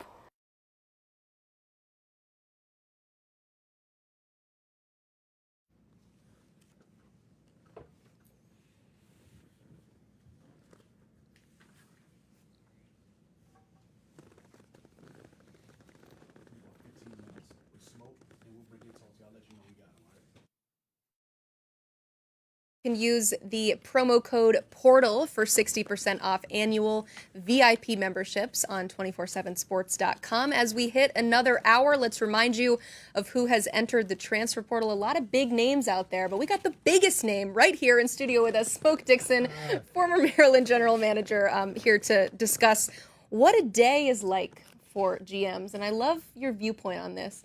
He comes in here, he sits down, and he said, this should not be a crazy day for general managers. I feel like it's a crazy day. Why should it be easy? Because if you're Not easy, but why should it be more relaxed? if you're a general manager in this situation, you should be already be forward thinking. Like your board should be set. You should already understand your roster needs. So whatever anything that comes at you today, you should be able to just say, you know what, that's a part of the wave, and I'm going to ride this roller coaster and just continue on with it. Just give you a case in point. If we just go quick study, say if you're deficient in offensive line and you need a guard and a tackle. Your personnel department should already vetted out every single possibility in terms of offensive linemen in a guard position, the tackle position, at every single level. If you're doing the P4, Group of 4, Ivy League, D1, D2, or D3, that's a part of your job. Because today you should walk into your head coach's office and say, you know what, tomorrow we're going to have this guy visit, On Thursday, that guy visit, and we should land 1, 2, and 3 because we're talking about money now. And if you're talking about money, you should already have landed that deal, secured the deal, so when they do show up on your campus, all you're doing is a presentation of saying, hey, this is how you fit within our program and how we can help you get to the next level. Because 98% of these kids that are transferring out of schools are all doing it for selfish reasons of being able to project themselves to perform at the next level to get more money. The 2% just love the game and probably just want to come play for you. There's a difference, though, coming out of high school versus the transfer portal, and more so that you know who's available at the high school level. What's the difference, though, when you don't know who potentially could be available or who's interested in you? How do you prepare for the unknown? That's an awful question if that was for somebody's job Yeah. to know. Right. You and I It's are, my job to ask you this tough question. No. But you and I are on the outside looking in. Yeah. But if you're on the inside looking out, you should be able to project. Okay. If you're at Penn State and there's 5 kids in your backyard that you lost out on, and you were the last school in the top 2 or 3 and say, you know, we had a chance to land that kid. But the reason why we didn't land him is because somebody offered him more money. So you're saying you and I don't know, but they should know within that department. Absolutely. How do they find out, though? Just like everybody's been doing. They've been tampering. Yeah. And they've been keeping tabs on those players throughout their 2 or 1 year that they've been there. And all the high school coaches, the runners, the agents, they're giving those DPPs, general managers, position coaches that recruited those kids, they're giving the intel and saying, hey, listen, Emily Proud wants to come back to State College because they hate being down south. Parents getting down here is costing them an arm and a leg. Dad works on a Friday. We can't get them off on time to get down to, say, LSU Baton Rouge to truly enjoy their son's Saturday because it's a night game. And we got to go back Sunday and sleep all day Monday, and I'm missing a day of work. How can we get this right? Say, okay, listen, we can work this out by doing $400 for this year, $300 for the next year, and if he performs outside of this contract, we'll level him up some more. So you shouldn't be surprised by the names that come out today. You should be anticipating the names and already contacted those guys. And I know they're saying by NCAA rules you can't do it, but it's happening. Because if you are behind... You're not doing it, you're behind. Right. You're behind the 8 ball. And if you're behind the 8 ball, that kid's already set up 3 visits, and you're the 4th. And before he gets to you, might be gone. So your job within recruiting and the personnel department is to anticipate what's going to happen today and set up those visits and those contracts already and get the deal done. So your head coach is at peace today. Something that I really want to get your perspective on, because we've talked about it roughly throughout the day in terms of balancing putting a whole roster together from the high school level to the transfer portal. And one particular situation that we were talking about is there was an interest from Colorado in quarterback Caden Salter. Well, they just literally handed the keys over to Juju in the high school recruiting ranks. And the discussion was, well, if he's expected to come in and be the starter, how do you manage those emotions and just the feeling behind bringing in a veteran quarterback to compete with him when his assumption when he signed whatever it is that they're signing these days was that he was going to come in and be the starter. So how do you balance that from a general manager position? Because I know you want to just bring in all the talent, but you kind of have to take into consideration what you've just signed, right? Every good team always has a great backup and always has plan B. So your plan A, say for Colorado, just speaking out, might be Juju as a freshman. But how many times does a freshman go in and truly go in and impact a team? Not that much. So when you have a bridge quarterback, and the number one equalizer in college football is a mobile quarterback. You can get through with a veteran quarterback that's mobile, but then set you up for Juju to come in and play 20 to 30 reps so he can take his time to develop, so you don't have to rush him out there. Because the worst thing that you want to do to a young quarterback that has confidence and has ability is put him out there too early. Yeah. And then everything starts speeding up. Instead of seeing 11, he's seeing 12. Instead of hearing ghosts, he's hearing goblins and everything, and he thinks every Saturday is Halloween. Yeah. And it's not. It should be Christmas and Thanksgiving for you if you're doing it the right way. So for an older guy coming in and a young quarterback that's signed in this class, don't worry about it. They're there to help you, not rush you into a situation where it's tough. Because Juju, for instance, he goes in, he's going to have 15 practices in spring, 40-something practices in the fall, but all he's going to do is be in simulated situation that his coaches have prepared him for. Game one, he might go out there and whatever you planned for, throw that out the windows because it's something new. Yeah.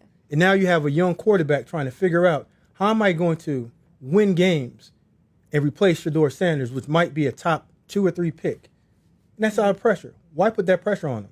Roll that older guy out there, let him play, get comfortable, and just put Juju in and supplement him in when you need to gain his confidence. And once he gains his confidence, game 4 or 5, you say, okay, listen, older guy, thank you. You're getting paid. You've done your job.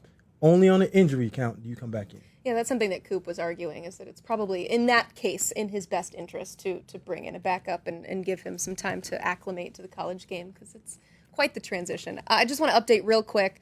Interior offensive lineman Josh Johnson, who is coming out of Northwestern. He has visits lined up this week for Michigan State, Auburn, and Ohio State. He's also finalizing visits with Michigan, South Carolina, LSU, and Tennessee. He is currently the number 4 interior offensive lineman in the portal. There's a lot of offensive lineman talent I'm seeing early on in this portal. As a general manager, that's got to make you pretty happy, because that's a tough position to find usually.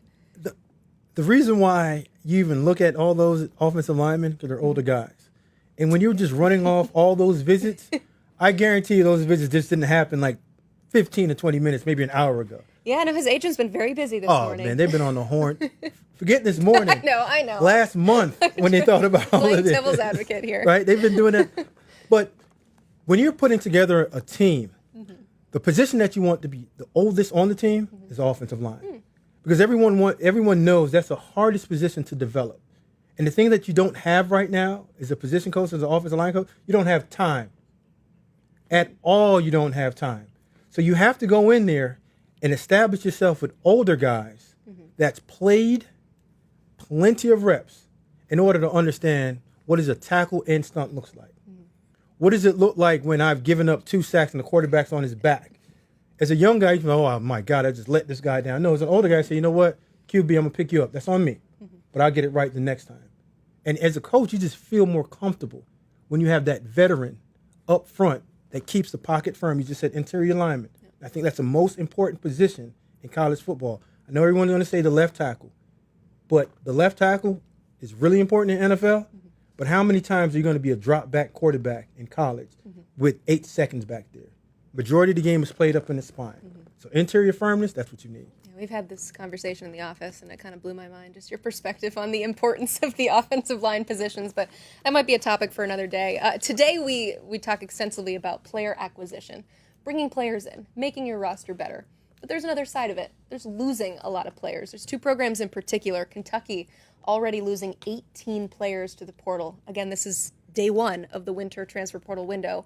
LSU, another school, losing 11 players. I think I know what you're going to say when I ask you from a general manager, how do you prepare for this? And you should have said, you should have been prepared for this. But what goes through your mind when you start to see that door just swinging open and players leaving? I coined the phrase a few years ago, the portal giveth and the portal taketh away. It does. So 18 guys leaving or 11 guys leaving, or you're the one asking them to leave? Because if you are asking them to leave, you have a plan to replace them. And we all know that this 105 numbers is coming up. And if those players that are leaving Kentucky or LSU haven't developed, if you have dead money in them, meaning you've paid them a ton of money as young guys, and they haven't showed up and performed, well, if this year 2 or 3, the likelihood of them being able to be productive year 3 to 4, not likely. So you cut your losses and say, you know what? We've done a good enough job in evaluating the, let's say, guard position. And there are 10 guys at this position that elevate us over the 2 guys that we're losing there. And we feel comfortable enough by saying, hey, listen, you're not going to have an opportunity to play here. So it's your best interest if you look for somewhere to play. And most of the guys got agents, runners that's doing the jobs for them already. And the laziest thing to do in recruiting is somebody to drop them off at your desk and say, hey, listen, he has a lot of potential and he can play. Why didn't he play the last spot? But that's their problem, not ours. You mentioned rev share. There's a big change that's going to be coming through college football with the House settlement, and it's not just the revenue share and the potential 20 million-ish cap that we're going to see, because that's a whole other issue, is dealing with how to manage your roster from a financial standpoint. But from a numbers standpoint, this 105 roster number, scholarship max limit, whatever you want to call it, how does that affect the way that we're already seeing the transfer portal this year, before it even has come into effect? How does that already affect things right now? Well, it takes away the developmental part of your team in the middle to back end third of your team. Now you have to look at it and say, how am I constructing my threes or my twos? Before, you could say, let's give these guys 2 years as the threes to get prepared and get developed. Now you have to look at your threes as backups. And your twos is low-end starters. Because at the end of the day, you might lose some of your threes that are really good in the next year. But those next guys have to bump up. So it's always pushing your roster. How are you developing your roster in terms of developmental guys or guys that can play right now, older veteran guys, and pushing those middle tier guys up to push those starters up in order to play? So what are you going to do to construct your roster moving forward? I would go veteran over a developmental high school guy, because I don't have the time, nor do I have the resources to do it. So you're going to have to sacrifice on some of the developmental guys because that limit is getting smaller? Correct. You don't have that. You can't run with the threes anymore and say, you know what, we want to go with the threes versus the ones. There are no more threes. Your threes are really twos, and your twos are really ones. And you need production from all of them all the time. You need all of those guys to play now. You can't wait on a There's high not school. a practice squad or You can't wait on a high school guy to play in 3 years because there's dead money, and that roster spot needs to be filled. Yeah. And within that roster spot, I need production out of it. What production am I getting out of you? If you're on the bench, sideline, or you're a 260-pound offensive lineman that we can't get up to 310. How long can I wait for that? Not long, when I have put money in you and there's a limited roster spot and I can't get anything else. So where does that complicate things for a general manager? Because, you might look at it and say, well, that's a smaller number that you have to put together, but you've got to get it right.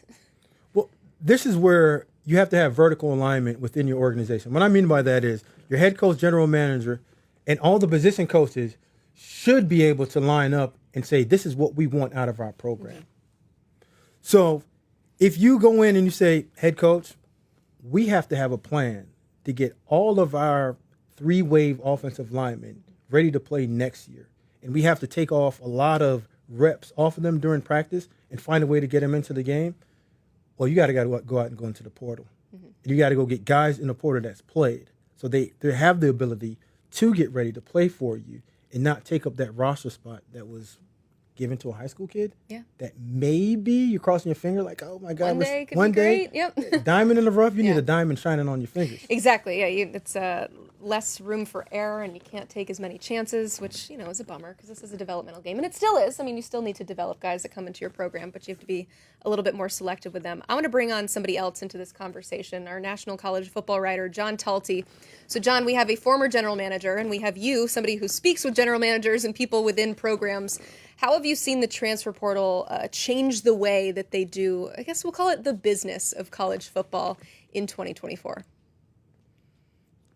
Yeah, I was loving listening to Smoke there. I feel like he was nailing it. I think it impacts a few different things. One, I think what we're seeing, let's look at this college football playoff right now, what Indiana's done, what Arizona State's done. I think it speeds up your timeline. I think the ability to bring in, quite a few different players, if necessary, to churn out multiple different players as well, allows potentially you to turn over your roster a lot faster than you would have been able to in the past. And so you're seeing those, huge success stories, and that, the part of the impact of that is it puts pressure on other people. There's not quite as long of a runway as you used to have. You're not getting 5 years to get it figured out. If you don't have it figured out by 3 years, you might be looking for a new job. And so I think that's one of the both positive and negative impacts of it, is that it just allows you to change your roster so much more. But it also, there's just a lot of things that you have to deal with now that you didn't have to, 5-10 years ago. And portal, NIL, all those things are really intertwined, that are having, a huge impact on the sport in a multitude of different ways. Do you see an added pressure, Smoke, when it comes to, you see like what Kurt Cignetti did at Indiana, for example, turning that program around immediately? The added pressure comes in to not understanding what the objection is when you first get hired as a head coach. Because you can have a 5-year plan, and within 2 minutes your AD walks out and says, hey, listen, I just saw Indiana win 11 games. Why can't we do that? What's your excuse? What's your excuse? So the pressure is really on Right. position coaches to develop their team, but also administration raising enough money to get those players in that can give you that day one impact. Yeah, and speaking of raising enough money, John, I'm sure that you've been tracking this constantly with what could be coming down with the house settlement and rev share, and we've talked about the scholarship limit maximum to 105. What have you been told in terms of people working within the college football programs, how this is affecting this transfer portal window right now before it's even gone into effect?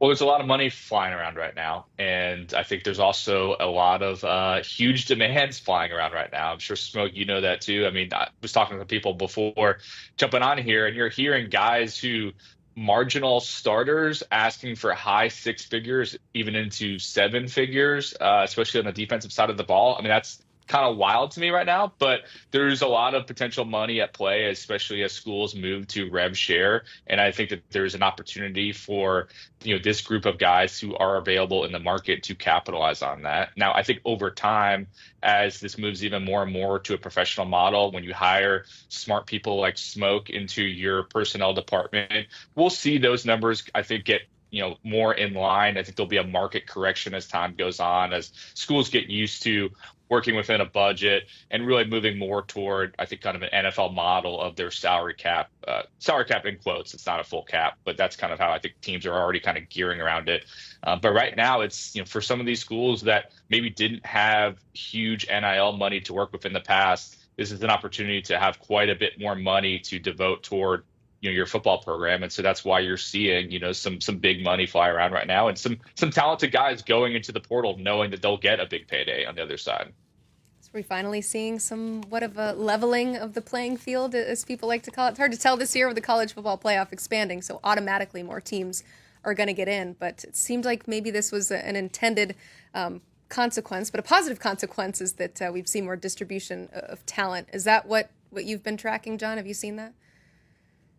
Yeah, for sure. I mean, I think we're seeing it in the college football playoff field in terms of some of the teams that made it. And I think that's the benefit, for a lot of programs is that, I go back to Alabama a lot. I know Smoke has ties there too. Like they were able to stack so much talent over the years, kind of behind the scenes that maybe weren't even playing, that come year 3, come year 4, those guys could then step in and be ready to rock. And it's just very hard to maintain those guys at this point. Georgia, I know, has gone through it. You're just seeing less depth, especially at the upper end of college football, because those guys, after a year or two, if they're not starting, even if they're not getting enough, catches, or if they're not getting enough time, even if they are starting, are moving on to other places. And that allows for, I think, more programs to be competitive. It also, I think, has led to, at least in my opinion, this year has felt like there are less great teams than I can remember in a while. It feels like everyone has flaws. Oregon's great, but I think they still have some issues. We've seen Ohio State,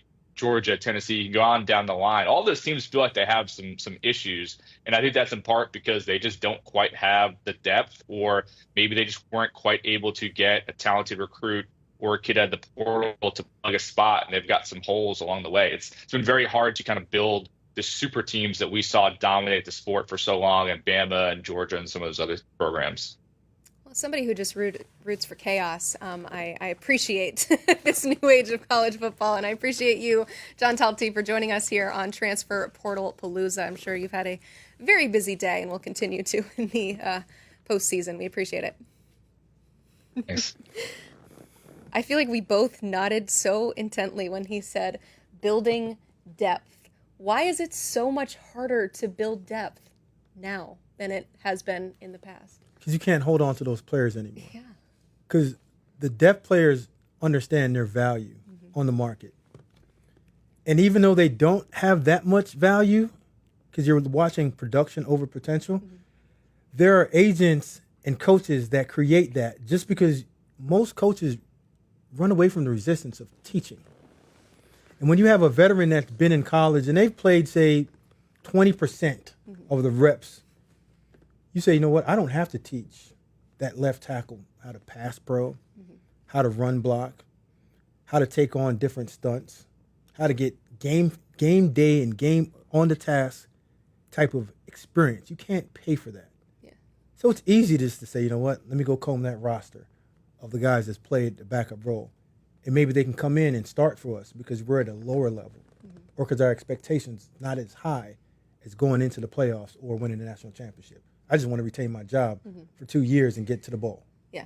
Sounds like a pain to have to, coach these guys up and use this reclamation project when I am scrolling 247sports.com and see, oh, this guy's available. I'll take him. It's a juggling act. Yeah. And you have to be realistic of where you're at and who you're working for. Yeah. If you're at Louisville, you should not have the same expectation of saying Texas for a second-year coach because, A, the resources and the players aren't there. So you have to give that coach at Louisville a little bit more time and grace to get them up to the level of performance that you want. So it's a juggling act that you got to be real careful with. Yeah. And everybody got to be vertically aligned, like I said, and understand what you're asking for and what you're paying for at the end of the day. College football fans are nothing if patient and graceful when it Oh, comes they're to so patient. I say that as a college football fan myself, so I'm not hating on the college football fans out there. We are all a little impatient when it comes to wanting to win. Let's hit some breaking news we have right now. Tulane quarterback Kai Horton entering the transfer portal. Spent the last 4 years at Tulane. 866 passing yards, 6 touchdowns, 5 interceptions. He was a preseason favorite to be the starter, but he lost the job to Darian Mensah. So that is fairly significant considering we learned earlier today that John Summerall will stay at Tulane. I know that he was a very high-profile coach in terms of a lot of coaching jobs would have liked to fill with John Summerall. So what's your initial reaction to Kai entering the portal? A backup leaving a program, you're looking at it saying, like, how much do you truly want to go out and compete? Because, like you said, last year coming into it, there was an opportunity to start. Yeah, you just thought lost. he was going to. You just lost your job. Yeah. So, can you get better by staying at Tulane, or can you risk it of leaving and going to a place of unknown? Yeah. And I'm pretty sure, like we said earlier, the last team that recruited him, and he was on that dance floor with him, typically saying, you know what, I think we haven't seen it that much, but maybe he can come in and start for us. And that's where you have your misses. And that's where you have your DJUs show up. And you think they're starters, but they haven't shown it to you. Yeah. And the worst thing that you can do in the transfer portal is go off potential, if and maybes. Today should be for sure, guaranteed, proven production. That's the only way you don't miss. And if you do miss with that, you can say, hey, listen, we checked all the boxes and we just missed because he didn't play up to the expectation that we thought and we saw on film. But if you didn't see it on film in 3 years, year 4, you're not going to see it that much. All right, we'll see what happens with him and where he could potentially go next. On the subject of the coaching carousel, we want to throw up this interesting tweet that we found from Norman Clark, who's a parent of a UCF player on the 2017 team, about the return of Scott Frost, saying, as a parent of one of the top players on the undefeated team, I urge every player's parent to encourage your sons not to leave because your sons will die on the field for him because they're more valuable than just a scholarship to Frost. And I speak for all players, or for all parents. First off, the the return of Scott Frost to UCF, you're shaking your head a little bit first. Why? What has you shaking your head? I want to think know. It's sweet from a parent perspective. It's a little dramatic with die on the field. Yeah, that's where I'm shaking my head at. But he's a great coach, and they went undefeated, won a national championship. So it's hard to argue with results. But right. That's some intense praise. And whoever that parent is, I hope Coach Frost dropped off some cash to him because that's probably that's the best recommendation I've ever heard. Yeah, checks in the mail there. That's fantastic. He got to be working in the recruiting department. Forget all that. But I get it. Those guys, back when they went undefeated, they played so hard. Yeah, you could tell. You can tell they love, and some guys belong at a certain place. He should never have left. And I get it. Money wise, you should take off if they're doubling up your money. But there's times that you can leave and go to another place, and within a year or two, wear out your welcome. Because again, expectation and being paid, there's production and performance that's due. And if you aren't doing that, they're going to ask you quietly, please leave our office. Yeah. But what he did down in Central Florida, they should build a statue out there for him. Yeah, we talked a little bit with John Talty about the unrealistic expectations that are created sometimes with these first-year coaches coming in, and they're going to bring all their players, and they're going to get the band back together, and they're going to go to the playoff like Indiana did, and Curt Cignetti. Not the only coach, just a very recent example that we can continue to draw on. With Scott Frost, he was not coaching anywhere before this, so that's kind of a tough one. But what are your overall thoughts on this year one bump in not just getting a new coach that you hope is better than the guy that you're replacing, but also potentially bringing in some good talent with him? That's a realistic thing to expect now, right? Well, the first thing I'm going to go back is that tweet that was just sent out. Mm-hmm. It's an understanding that if you're on the line of saying, I don't know where to go, is there a coach out there that I'm good with and that parents will vouch for, third-party like recommendation, hey, Scott Frost has got one. He's stamp of approval. Just stamped him. If you are close and not knowing where to go because you don't know if a coach is going to give you his best at all times, yeah, Scott just got one. And now when you look at Scott and you say, okay, how do we get this band back together? As a general manager in helping the head coach build a team, the first thing I'm going to say is we have to go out and get assistants that can bring players with them. Yeah. Because that's a new trend. Yeah. If I hired a DB coach, your DB, you better bring two with you. A starter and another starter. And if you can get three, a backup, we'll go with that. You're just bringing in three. Linebacker coach, you need to bring one. Defensive coordinator, you should bring at least 5 guys that want to come in and play for you. Look what's happening in Florida State. Mm-hmm.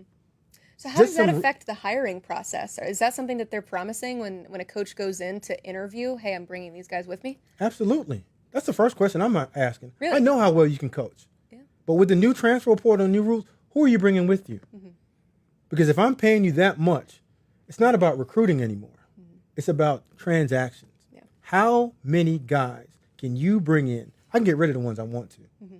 Year one, we have to make this thing happen. So with your hires, they can develop players. Yeah. But you got to bring your horses with you to run in this race. Is that the same case with head coaching interviews or just coordinators, position coaches? Head coaches, absolutely. Okay. If you see the trend of the last 3 head coaches, and you said it, Coach Prime, Kurt, and who's the last guy that you said, the third party? Well, let's use those 2. Mm-hmm. What they did, they brought their team with them. Yeah. And the number one thing that you want to do is win over locker room. Rhett Lashley at SMU. Yes. Sorry about that. Great example. Mm-hmm. They brought their team with them. Mm-hmm. And the number one thing that you need to do is win over the locker room. Mm-hmm. You win the locker room by having guys that are there that understand your culture.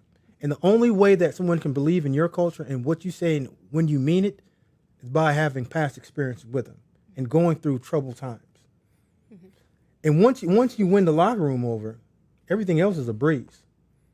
Because you don't have that turmoil, we'll say, downstairs in the locker room. Mm-hmm. Because if they don't like what you're saying, the 15 players that you brought with you can say, hey, listen, that's not how we roll. Yeah. This is the expectation. Coach does not have to be here. Mm-hmm. I'm speaking for him because I represent him. That'll shut down the whole entire locker room. And if you're bringing coaches with you, they understand what you want and how you're demanding it. Mm-hmm. So in the offseason, you don't have to send out reminders. They know what the offseason should look like. Expectation on game day, I don't have to reteach. So all I'm doing is I'm coming in, rinse and repeat of what we did at the last place. Mm-hmm. The only thing that's going to change is the resources that we have on hand. Mm-hmm. And we can get better. But for year one, I don't need to go out and find out what you might know. I need to go in understanding what you do know and give me that production of wins. And you see that. Yeah, it makes that transition easier, not just the familiarity, but the trust, you know, that comes in with wanting to be with a certain coach that you already had success with. And we mentioned Curt Cignetti as a great example. He brought in a lot of players from James Madison. You know, his quarterback, Curtis Rourke, though, coming from Ohio, so he did go shopping in other programs as well.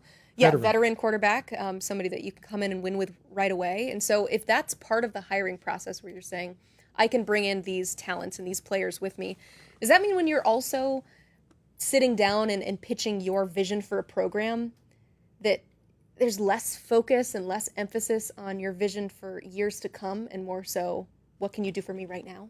Well, you're giving me the opportunity to prepare you for what year 2 and 3 are going to look like. Yeah. But year one really looks good if we're 8 wins. Because most of the time when you're hiring me, you suck. Yeah. You're bringing me in for instant success and to win. You don't want to go through winning 1 game, then 2, then 3, and now we're into year 4, and you're like, come on, man. Yeah. But if you come in year one and you have college football game day showing up and you are selling out that stadium and you're in the playoff year one, there's two things that's going to happen. I'm going to get an extension. My salary cap's going to go up because donors are going to start throwing into that collective, and I can go tap on my AD and say, hey, listen, some of that revenue sharing that you're giving over to basketball, you might want to give me $4 more million. Because this is what I did with my ragtag crew that I just brought in from a lower level, and I won year one. What do you think I'm going to do with 20 more % in year 2 and 3? And I can go out there now and go get my own. And it helps now in recruiting because I don't have to sell a dream. I can show you what's out there. We won year one with this. You coming in year 2, I have that formula already. That secret sauce is there. All I have to do is just throw it in the oven, press time, and bake it up again, and we can get a win. There you have it. You can use the promo code PORTAL on 247sports.com to get 60% off annual VIP memberships.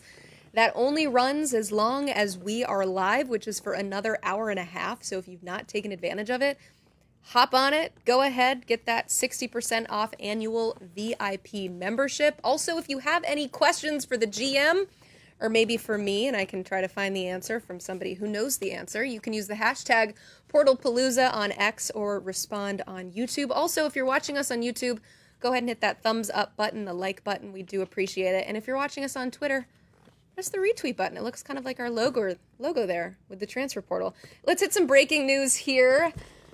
Former true freshman All-American and Appalachian State edge rusher Nate Johnson officially entering the portal in 25 games. He had 77 total tackles, 10 sacks, ranks number 50 overall in the portal rankings with an 88 grade. You see a player like that enter the transfer portal, and as a general manager, how do you feel? I am running to my head coach's office. This guy. We got to set something up. Because when you watch college football, the number one game changer or game changers on Saturdays are edge rushers. Go back and watch Texas versus Georgia. On both sides. On both sides. The Georgia quarterback goes down, and it changes the game just because we can get to you with 4 in the edge rusher. Dylan Stewart changed the way that people look at South Carolina this year just because of his ability to rush the passer. Kyle Kennard, the guy that plays opposite of Dylan Stewart, was at Georgia Tech last year and was hovering around, and no one really truly evaluated his ability to get after the quarterback because everyone wants to look at sacks. Sacks just means you got to the quarterback and you tackled him. The thing that I always look at is hurries. How much do you affect the quarterback launch point?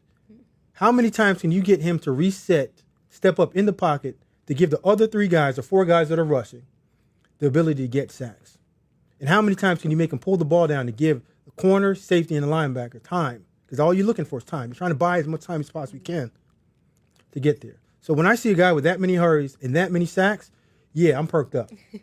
So now, I should have watched film on him, but now I'm going in and say, Coach, listen, edge rusher, dip, bend, close, and if, Coach, we don't really have to send 5 anymore. We only can send 4. So now we can play a little bit more zone and have those coordinators going to sleep at night saying, man, how do we block him? That's all I want. You to go to sleep unhappy and not feel real easy in that pocket to win games. Would you feel comfortable bringing in a player if you just saw the stats and hadn't seen the tape yet? Like in this instance, if all of a sudden you're watching Transfer Portal Palooza show and we break this news and you go, oh, that sounds good. Absolutely not. Absolutely not. My Okay. eyes, I listen with my eyes. I only hear with my ears. My eyes will tell me everything. Now, like I said, you should already understood what that player is. Yeah. The way that you set up your transfer portal window, or even set up your personnel box, you should be able to go in and have 1 or 2 guys study each conference. So when he does come back as an 88 PFF grade, he should have been on your radar the second that he started getting that much attention from PFF. PFF make it real easy for you too to watch film. So you should go down and say, Coach, now listen, he wasn't officially in, but the only reason why I'm running down to my head coach's office is to have the phone in hand and say, listen, I got his people on the phone. Now let's make sure that we have the right number and that we can get him up within 48 hours so we can get this thing done. Because if we don't get within 48 hours, that 72 hour, yeah, we've lost. Bama's probably gotten a hold of him, and they need an edge rusher. Ohio State, they got a bunch of cash. Phil might call up and say, I got some Nike shoes for you, and we can get this done too. So you better get to him before the real guns get to him. It's also one of those rosters, too, at Appalachian State because they're going through a coaching change that I'm sure, as a general manager, you look at some of those programs and try to pick out some players that could potentially enter the transfer portal. Even if you don't have to go through back channels, kind of those rosters are the ones that are going to be rated a little bit and up for grabs a little bit. Emily, as much as I hate to say it, but I was always a low-level comb-through guy. I hated taking guys that were coming down to me. Okay. And if you're at Maryland, rarely did I want an Alabama, Ohio State. Why not? The expectation. Those guys don't come in with the understanding of you're doing them a favor. They believe they're doing you a favor. And they're always going to compare. And if you're coming from the best and you're coming down a level in terms of facilities, coaches, resources, you're going to walk in the daggone team room like, oh, these seats don't feel as comfortable. Comfy, yeah. The locker room is not this nice. I don't need to hear that. The locker room does not need that because you're bringing down the morale. But if I got a kid from a PSAC or JMU, SoCon, App State coming from Conference USA, they walk into your building, you're like, whoa, 3 meals? This is nice. Dining room? Cafeteria? Extra bucks?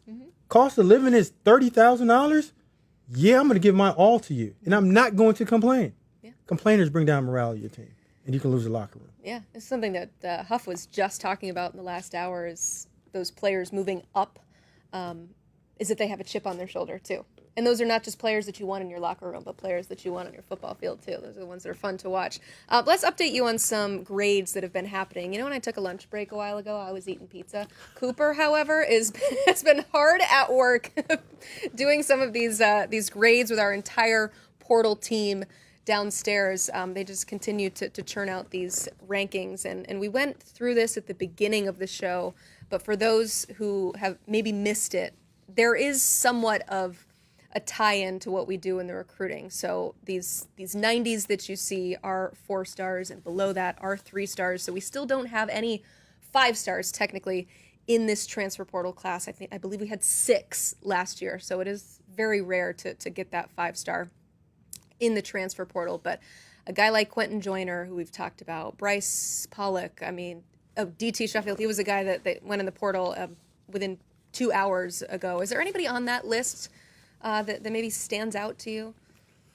Well, you always want to look at interior defensive linemen and offensive linemen that come up, and the edge rusher. Oh, yeah. And we talked about rushing that quarterback. And the way, and just looking at that list, I feel real good about it. And the reason why I like seeing the grades in the 90s and the high 80s, the expectation and the understanding. Like, I like the ball on a budget. Okay. and when you're building a team, just from my experiences with the Buffalo Bills, like, we signed Lorenzo Alexander at the 3rd wave of free agency. And you got your best bang for dollar. We signed Colton Anderson that same day, matter of fact. And when you start going out and you want to go get those impact players, those impact players should bring 1 or 2 wins to your team. The likelihood of that happening in college, not so much. So when you have the middle tier, the good players, the depth players on your team, we talked about that. That's what you want to build your team with. Supplementing your roster for good players that can come in. And again, they have a chip on their shoulder. So they're always going to try to prove you and I wrong by playing up a level. When you have those high-level impact players coming in, why do they leave their school? Yeah. They left for a reason. And most of the time, really good players leave because they haven't lived up to the expectation. And they don't want that. So they're going to come to your team with baggage already. And you're looking for those guys to impact your team. They've never impacted the team before. So bad money spent, that's where you get the dead money. Yeah. I'm spending $1 million, but I'm only getting $300,000 in terms of production and performance. I know when you were working in college programs, you're so focused on the team and making sure that the team was the best possible that it could be. But now that you're on the other side, you're on the dark side here with us in the media. Good side. You do the good side. You give so much great advice in terms of what players should do and how they should, use the portal to help with their careers, whether that's helping with their future in the NFL, helping with their financial status. So we've discussed this, I think, more specifically when it comes to the quarterback position on how to utilize the transfer portal maybe for one last year. And there's a big topic of conversation now where you are looking at what would I make as a late round draft pick versus coming back to college for one more year. What are some of the factors that players that are in that predicament where they're like, yeah, I might get drafted, but if I stay one more year, I could help my draft stock even more and still make a decent amount of money in college? What factors do they need to consider when making that decision? That's a great question. And I've sat down with 3 agents last night and talked about the same thing because they wanted to know exactly where their clients were sitting at that point. But when you look at the NFL, it's not a developmental league. And if your quarterback that your grade is a 3rd, 4th, 5th, 6th round draft pick, the way that college is set up right now, you can make $1 million or $2 million and come back and play. Yeah. And the best thing that you want to do for in terms of college players is time on task. So if I'm a quarterback and I haven't figured out how to make that game slow down for me as yet, what I mean by making it slow down, be able to go through your progressions quickly without the clock speeding up. That means you need more time on task. And if the clock is still speeding up and the game is still fast in college, yeah, in the NFL, that's NASCAR, and you're trying to drive in the right lane on 95. It's too fast for you. So for a quarterback, sit down. Find the best place that's developed quarterbacks that can give you the opportunity to go out there and play the way that you want to play. Look at Cam Ward. Yep. Cam Ward made maybe $20 to $30 million from what we've had him projected last year in terms of a 3rd to 4th round pick. Now he's going to go in the 1st round. And he didn't have to wait on that either. He was still he wasn't making 20 to 30 million in college, but he was still making money. Still making good enough money to sit around instead of going into the NFL and being a glorified backup and going to the backup island and not getting a second contract. Yep. So if you want to go in the 1st round, your goal is not to get drafted in the 1st round. Your goal is to get a second contract. How do you get a second contract? By playing well in that 1st contract and being game ready. Look at Michael Penix. Yeah. Bo Nix. Bo Nix, great example. All of those guys stayed in college and played. Now, 10 years ago, when you didn't have resources to get $500 to $2 million to being a real good quarterback in college, yeah, I would have said, get out of camp. Go leave and go get your money because there's no opportunity for you here now to financially gain something and you're playing for free. Some current guys that might have to make that decision that have been mentioned on this show is a Jalen Milroe or a Garrett Nussmeier. Any advice that you would potentially give either of them? Both of those guys stay in school. Okay. They're not ready for the NFL. Look at Daniel Jones. Daniel Jones is going to go into the Baker Mayfield, Sam Darnold, deserted island of potential without production and might find a way to go to what I usually call backup quarterback island, where Tannehill and all those guys hang out at. So if you have the opportunity to get better in college, and you do, because you just need reps and you need to play more at the quarterback position. You can't be too old at the quarterback position. The older, the better. Because when you're a veteran quarterback in the NFL, like, you really got, you play till you're 40 years old. Yeah.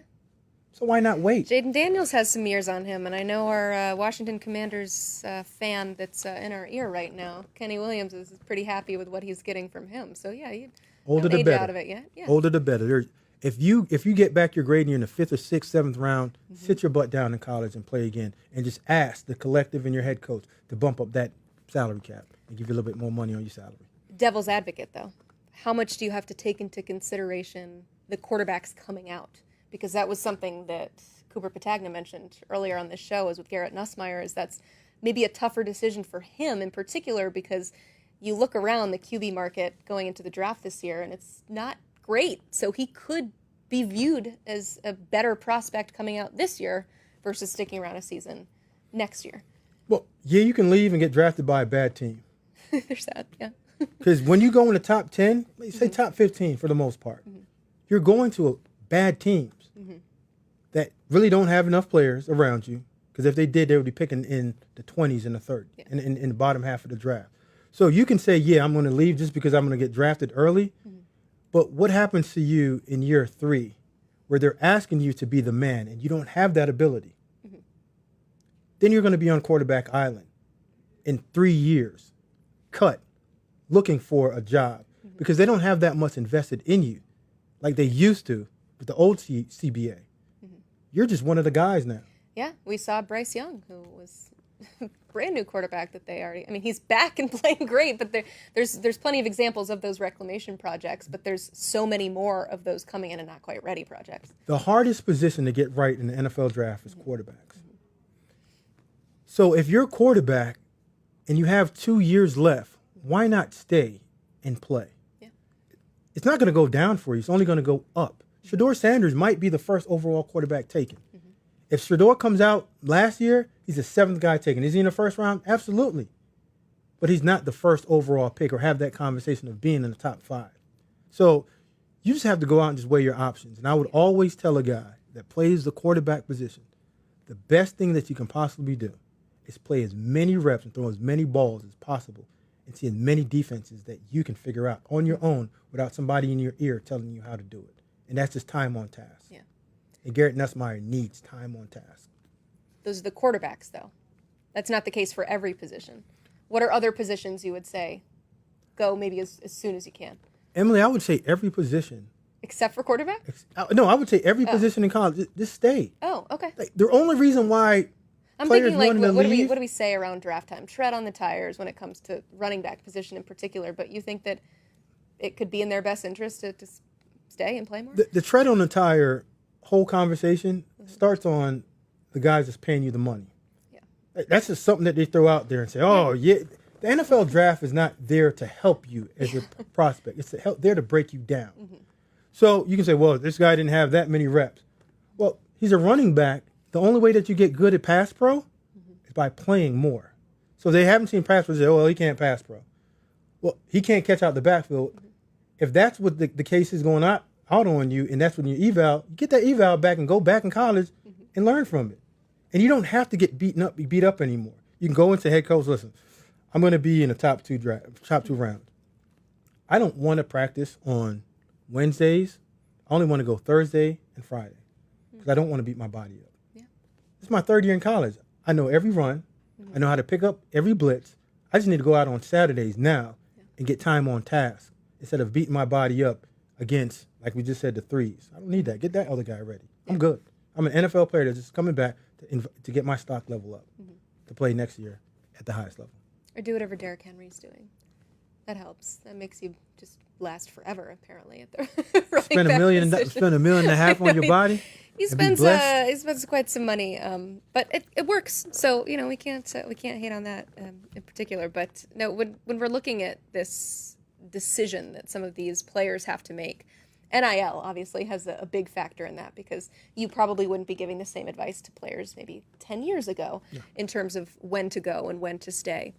Now we're about to enter into the revenue sharing model where there's going to be less spots for some of these players. How could that potentially make this a little bit tougher of a decision? And like you've said, might not necessarily be the player's decision to make. We know coaches have some tough end of season meetings. Well, this one might come out of left field, but I believe the Division I AA level in the MAC and Conference USA and Group of 5 level players are going to get better.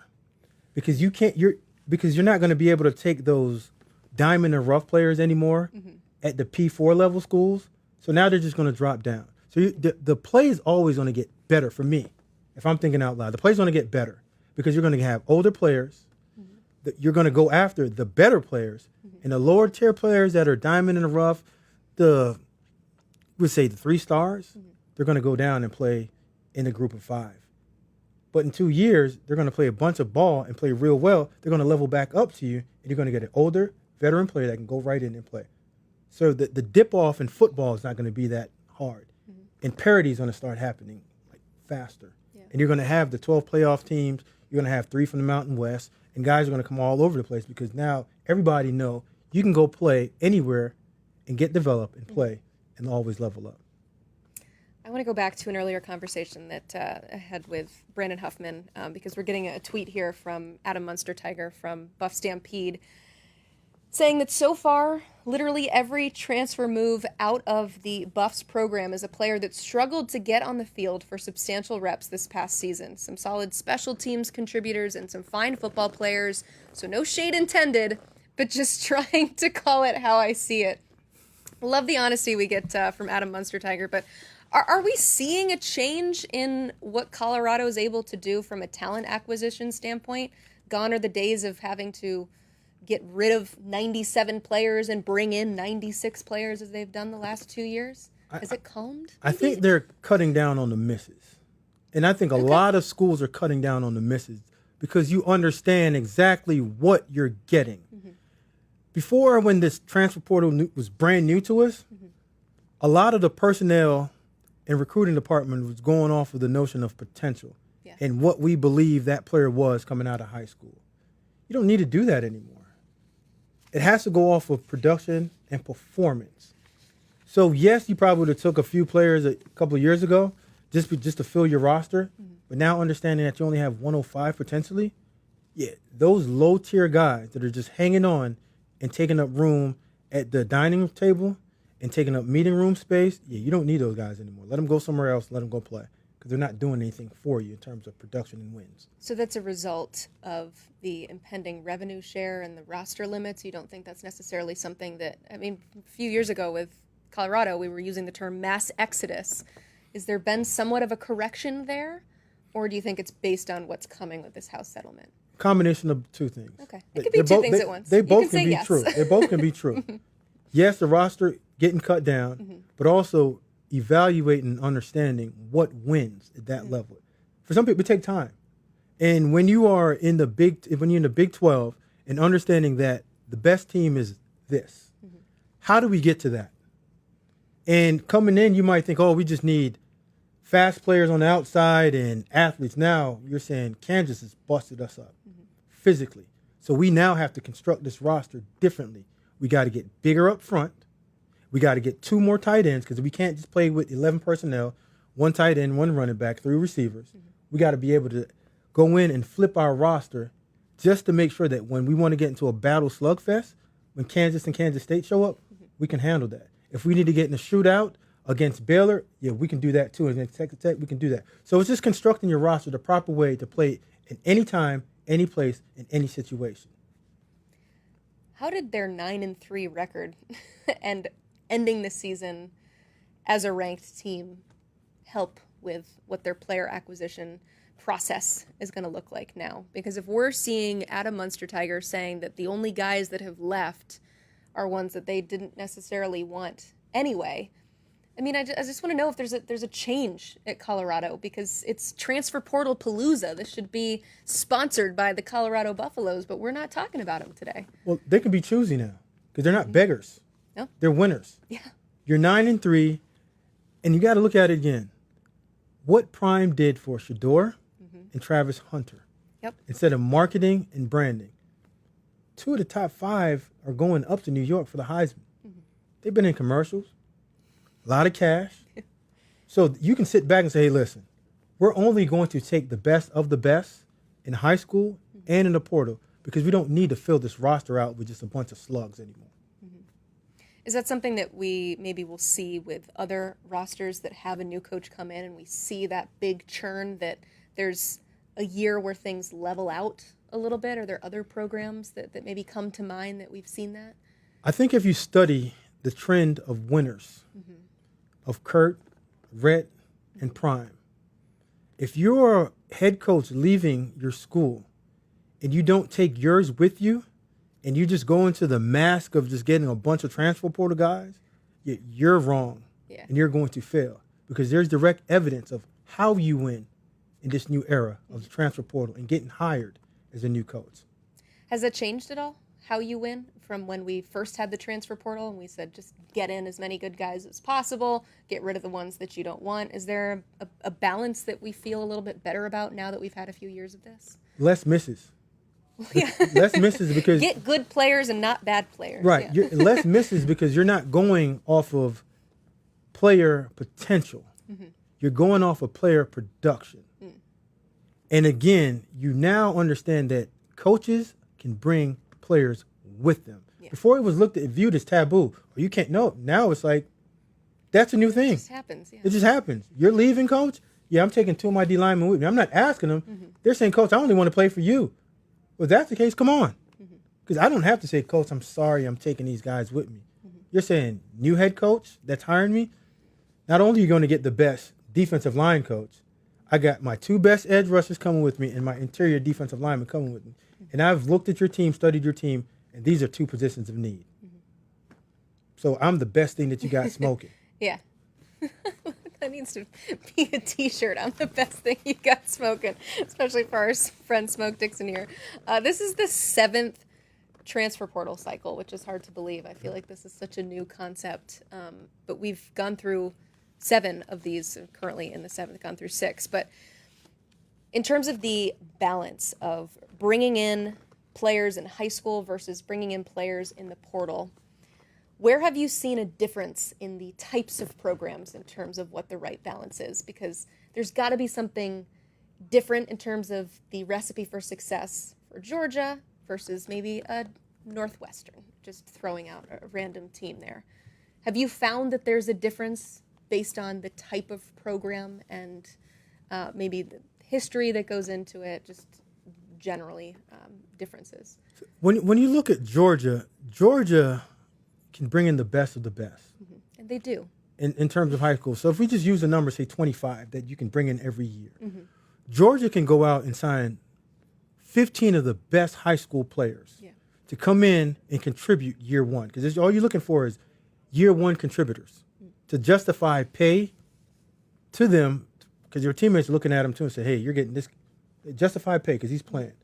And then sit back in the transfer portal and go get the next 10 that you want. At Northwestern, you can't do that because you have to fill out your roster, and they have some academic issues as well too to get past. So now you're at Northwestern, you got to go out and get 20 high school players, and then you have to get 5 graduate students because to get into a Northwestern or a Vanderbilt, it's tough academically to get that degree. How about the 2 programs that you were at most recently in Maryland versus Vanderbilt? How are the strategies different at those 2 programs? 2 of the, best conferences in terms of, what we see with the TV money, but 2 very different programs in terms of what you can bring in. At Maryland, you can bring in really good high school players just because of what you have in that area. Not so much at Vanderbilt. And when you look at it in terms of branding, you can do that at Maryland too, because you have Kevin Plank with Under Armour. Mike Loxley has one of the best mouthpieces in terms of recruiting. And his ability to explain to a young man the opportunities of living in the DMV, Northern Virginia, D.C., in the Maryland area, for when you do graduate, I don't think anybody else can sell that. But you also have that in Nashville. So they're 2 of the same. But Maryland success in terms of getting young guys in, better. The ability to recruit just because of the academic restraints again, better. Success over the last few years, Maryland. And when you check the draft, Maryland as well too. So it's easier to get those guys in to a school like that. But 2 of my good friends. I'm not going to knock either one of them. Oh, nothing to knock. I'm just curious from your perspective how different it is and how you would attack that job. But you don't have to, because you get to sit here and hang out with us on our Transfer Portal Palooza show. We have 1 more hour left, so last call to get some questions in, to get some comments in. But we're going to keep rolling here on Transfer Portal Palooza, and we'll be right back after this. 24/7 Sports is your home for college football, basketball, and recruiting. 24/7 Sports has you covered with industry-leading shows like Josh Pate's College Football Show, the College Football Recruiting Show, live commitments, and our mass network of podcasts. Become a VIP and find out what's really going on with your favorite team. With inside information from our experts across the country, college football, basketball, and recruiting. Find it all on 247sports.com and on YouTube.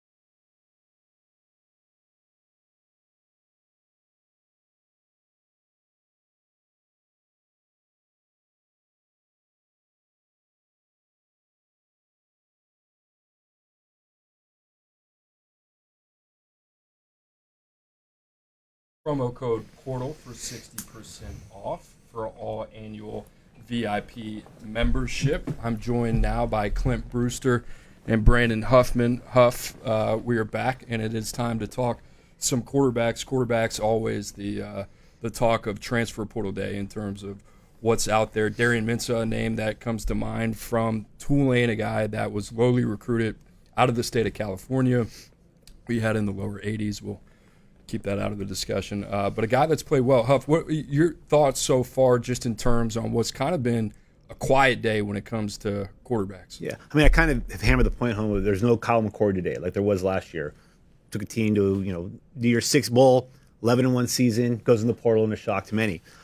Will things change after the playoff games are done, where 4 teams are going to have their season come to an end in 2 weeks, 4 more teams will have their season come to an end a week later? Will they go into the portal after that? Are we going to have situations like Malik Murphy a year ago where Texas made the playoff, but he had to make the decision, go into the portal now to find my landing spot?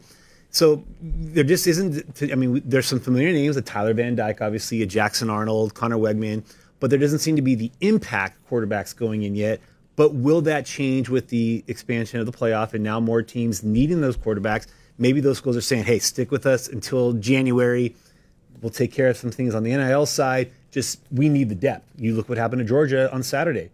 Carson Beck gets hurt. Gunnar Stockton has to go in. So now you got the very real threat of our quarterback room could be depleted if guys are leaving. Do we entice them to stay at least through the existence of the playoffs?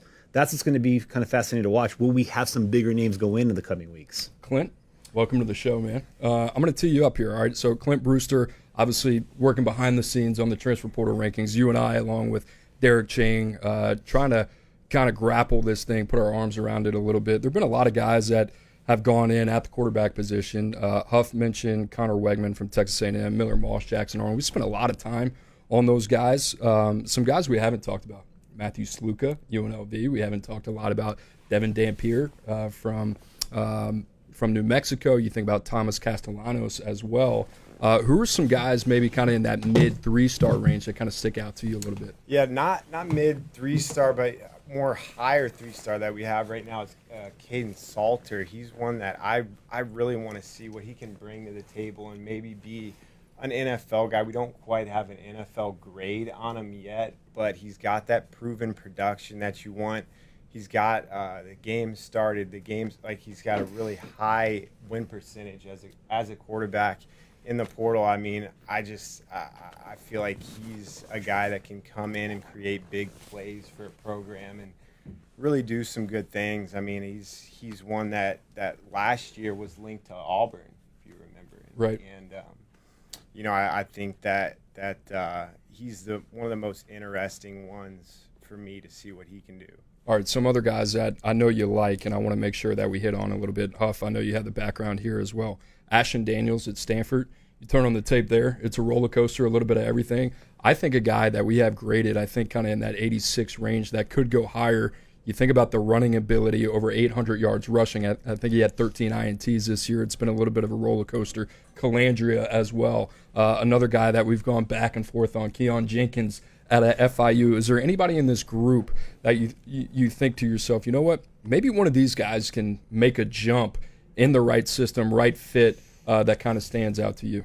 Daniels is intriguing. And Stanford, keep in mind, they also lost Justin Lamson, who had seen some spot duty as a starter this year, who was originally at Syracuse, signed with them out of high school, but a Sacramento guy that Troy Taylor got. So he loses Justin Lamson, then Ashton Daniels. The talk about him going into the portal, too, is something that probably not something Stanford really wants to deal with.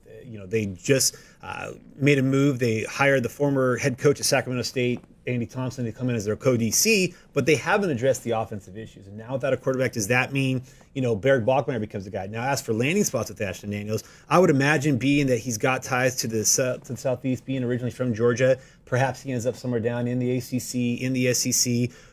A lot of guys that leave Stanford, they've got going with degree in tow. So he's going to probably be a grad transfer. Could be, somebody that maybe at Virginia. Calandria going into the portal. Now he goes back into that region, has the opportunity to continue to be at a really good school academically. But he's kind of an intriguing guy because there were some moments, especially against Colorado last year, where he had that rally down the stretch to beat them. And then he had moments this year where it kind of left you puzzled. and that was kind of showing that that Stanford jump wasn't coming in year 2. But I think he'll have some suitors. Wouldn't be surprised if he went a little bit more regionally back to where he's from. Huff, I do want to ask just more about Matthew Sluka, one of the more intriguing names that I think we have not spent a whole time on. But you got to remember, I mean, this guy 3-0 as a starter at UNLV, jumps into the portal. You think about the market for a guy that we have an 88 rating on, which would be like a tier 2 priority free agent. Some people might scoff at that a little bit. Obviously, the completion percentage down, but a guy that has rushed for over 1,000 yards. You go back to his career at Holy Cross, certainly a dynamic kid. I'm just kind of wondering, Huff, what you think, and like, hey, is this a lesson learned for maybe some players out there that say maybe don't negotiate in the middle of the season? And there's 2 sides to every story. I think a lot of people will point at that and say, well, maybe he was wrong, or maybe UNLV didn't live up to their side of the deal. That being said, I can't help but think more of the coaches out there are probably looking at it from Barry Odom's side than they are Matthew Sluka's side, and saying, you know what, I can't have my starting quarterback in the middle of the season where we're 3-0, regardless of the situation, maybe regardless of the details, bail on me. That's just not something that I'm particularly interested in. There are so many layers to that one, too, because there's a lesson that can be learned on both sides. Don't negotiate in the middle of the season. Make sure you get all your T's crossed and your I's dotted. If you're a coach, make sure that you know what your coordinators and your collective are saying and that you guys are all on the same page. At the same time, there's only been 3 losses by UNLV since that decision was made. 2 of them were to Boise State, who's the number 3 team in the playoffs, and then to Syracuse at home. So it seemed like UNLV didn't skip a beat offensively in losing Sluka. Does that devalue his market, given that he walked away in the middle of the season? I mean, yeah, there's going to be coaches that are going to look at it from the Odom side of things and may hold that against him. And then you look at it from a talent standpoint. Did he upgrade and kind of goose their talent to start? Yeah, he certainly did. But UNLV didn't skip a beat when he left the team. They were able to continue to win, and we're within figuring out a way to stop Ashton Genty from going to the playoffs themselves. So it will be fascinating to watch if that affects Sluka's market this year, but it's also going to be not interesting to watch. It absolutely will be watched this season, this offseason, by coaches and collectives, all across the board, to make sure they're not getting themselves into situations that they, end up finding their quarterback leaving in week 3. Clint, you and I, over the last 2 hours, you all day, me while I was on set. Obviously, I haven't been able to do that. A couple guys have went into the portal. One of those names, Mario Craver from Mississippi State, a guy that we had ranked as a 4-star coming out. And you talk about a difficult guy to pin a little bit. Elite track and field background, smaller receiver, hovering around 5'9". We went back and forth. Do we keep the 4-star on? Do we take it off? There were some off-field reservations as well. But this is a dude, even though the production's under 400 yards as a freshman, super dynamic kid, averaged over 21 yards per catch. That's one of the names that pops out. But I want to tee you up on maybe one of these receivers, and our guy from North Texas, DT Sheffield, a guy that you like a lot. You and I are going back and forth trying to figure out, hey, is he 89? Is he a 90? You're a big fan of this kid. Why do you like him so much? I mean, he kind of reminds me of Silas Bolden going to Texas. I think that he brings a lot of speed and space, and with what he can do after the catch, he can bring some return value. I think that he's really electric with the ball in his hand, and he can make some plays and just kind of be that spark plug on offense that you need, that weapon that can, kind of do things in all different ways, as far as taking a speed sweep or taking a smoke screen and really doing some things with the football. All right, another guy I want to ask you about real quick, Stribling from Oklahoma State, right? You and I, we go through it. Like I said, 89, 90, those are the fun parts of the conversation. This is the one that I think you and I were in agreement with. Big 6'2", 200-pound kid, physical, typical of what you see at Oklahoma State. What do you like so much about this kid? I liked his strength through the catch point, in his catch radius. He really, really caught the ball strongly. I mean, he had production the past several seasons. I think that he's a lot like C.J. Daniels from LSU, who's in the transfer portal. And we also had a 4-star ranking on him, and I mean, you just look at his strength through the catch point, and how he can be as a blocker, program guy. I mean, cultural fit. I think that he kind of checks all the boxes there. Not sure if he's the fastest guy, but he's really impressive on film. We spent a couple hours going over all the big names that have come out, but from a depth standpoint, what positions are you guys looking at? Coop, I know you've been multitasking all day. Clint, you've been putting grades in, watching film. 4 o'clock Central Time on Monday. What would you say right now, in each of your opinions, are the deepest, offensively, Coop? What side do you think what position on offense do you think right now has the deepest, maybe the most intriguing players in it at this point? Receiver is definitely the most bang for your buck. I mean, we're talking about 30 guys with winnable plus grades here. So, we talked a lot about Dane Key. We talked about Nick Anderson. But some of these guys that have been entering lately, Mario Craver that we just talked about, he's a super fascinating kid. The production's not there, but you talk about the projection. You think about all these kids. Eric Rivers is a guy that we haven't spent a lot of time on from FIU. So if you're one of those teams out there, if you're looking for, maybe the game-breaking receiver is not the right way to kind of label it. You're looking for a solid number 2 or maybe better categorized as a 1B option. There's plenty of those. You're looking at 8 to 10 guys. And then the other market that I think is pretty heavy, interior offensive line. I talked about it. Hunter Zambrano, Illinois State, Patrick Kudus from Arkansas, Josh Thompson out of Northwestern, you and I both like. And then Huff, you'll love this one. Jordan White reminds me a lot of Nick Harris, who we had at Washington. So I would say receiver, and interior IL. If you're a team out there looking to go get a starter for 1 to 2 years, there's definitely some meat left on the bone. Before we get to that, there's a statement that just came out about Carson Beck while we're talking about, Gunnar Stockton coming in. It says the Georgia quarterback Carson Beck suffered an elbow injury during Saturday's Southeastern Conference Championship game. He and his family are exploring treatment options, and there is no current timetable on his return. And Kirby Smart went on to say, Carson and Brett, alluding to Brett Thorsten, their punter, are both fierce competitors and extremely hard workers. I'm confident they will attack their rehab with the same determination they exhibit in their daily habits. We will be here to support them every step of the way. Georgia's got the first-round bye by virtue of winning the SEC.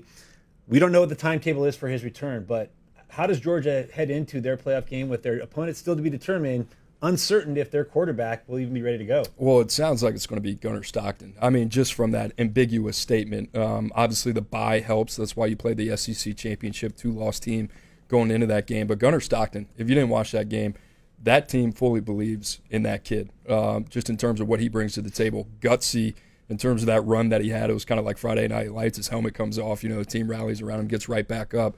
So he's got some stuff to him. I think Georgia believes firmly that they can win and compete for a national title. The other one is Thorson, the punter. I think a lot of people might gloss over that and say, all right, Carson Beck is banged up, but Thorson is one of those guys. He is a huge piece to what they want to do, especially on special teams, flipping field position. So I'm going to be fascinated. Georgia's one of those teams, they just kind of scratch, claw. What's it going to look like with Gunnar Stockton at the helm? Clint, what's your feeling? I mean, I love what Gunnar Stockton brought to the table after just the toughness, the courage that he had. Obviously, they're going to have to put him in some really favorable positions throwing the football. I don't think he was quite ready to throw the football with some volume, but I think that they can cover up some of his weaknesses and run the ball some with him and do some quarterback movement stuff. You saw how tough he was running the football, so I like what he brings to the table. I think that they're in good hands with him. Well, obviously the win in the SEC championship, giving Georgia that much needed bye, give them a little bit more time with Carson Beck, but a lot of injuries are impacting college football with the playoff coming up. Thank you, Clint, for what you brought these last few minutes. I know how hard you worked all day. Let's take a look at some of those key injuries that are impacting college football here in the weeks ahead. Not injuries, entries, my bad. It's been a long day for all of us. Mario Craver with a 92 up at the top. Cameron Olds with a 91, and edge rusher DeJon Stribling, who just left Oklahoma State. A 90, Quentin Joyner, former USC running back, originally from the state of Texas, with a 90, and then Aiden Banfield, offensive lineman, with an 87.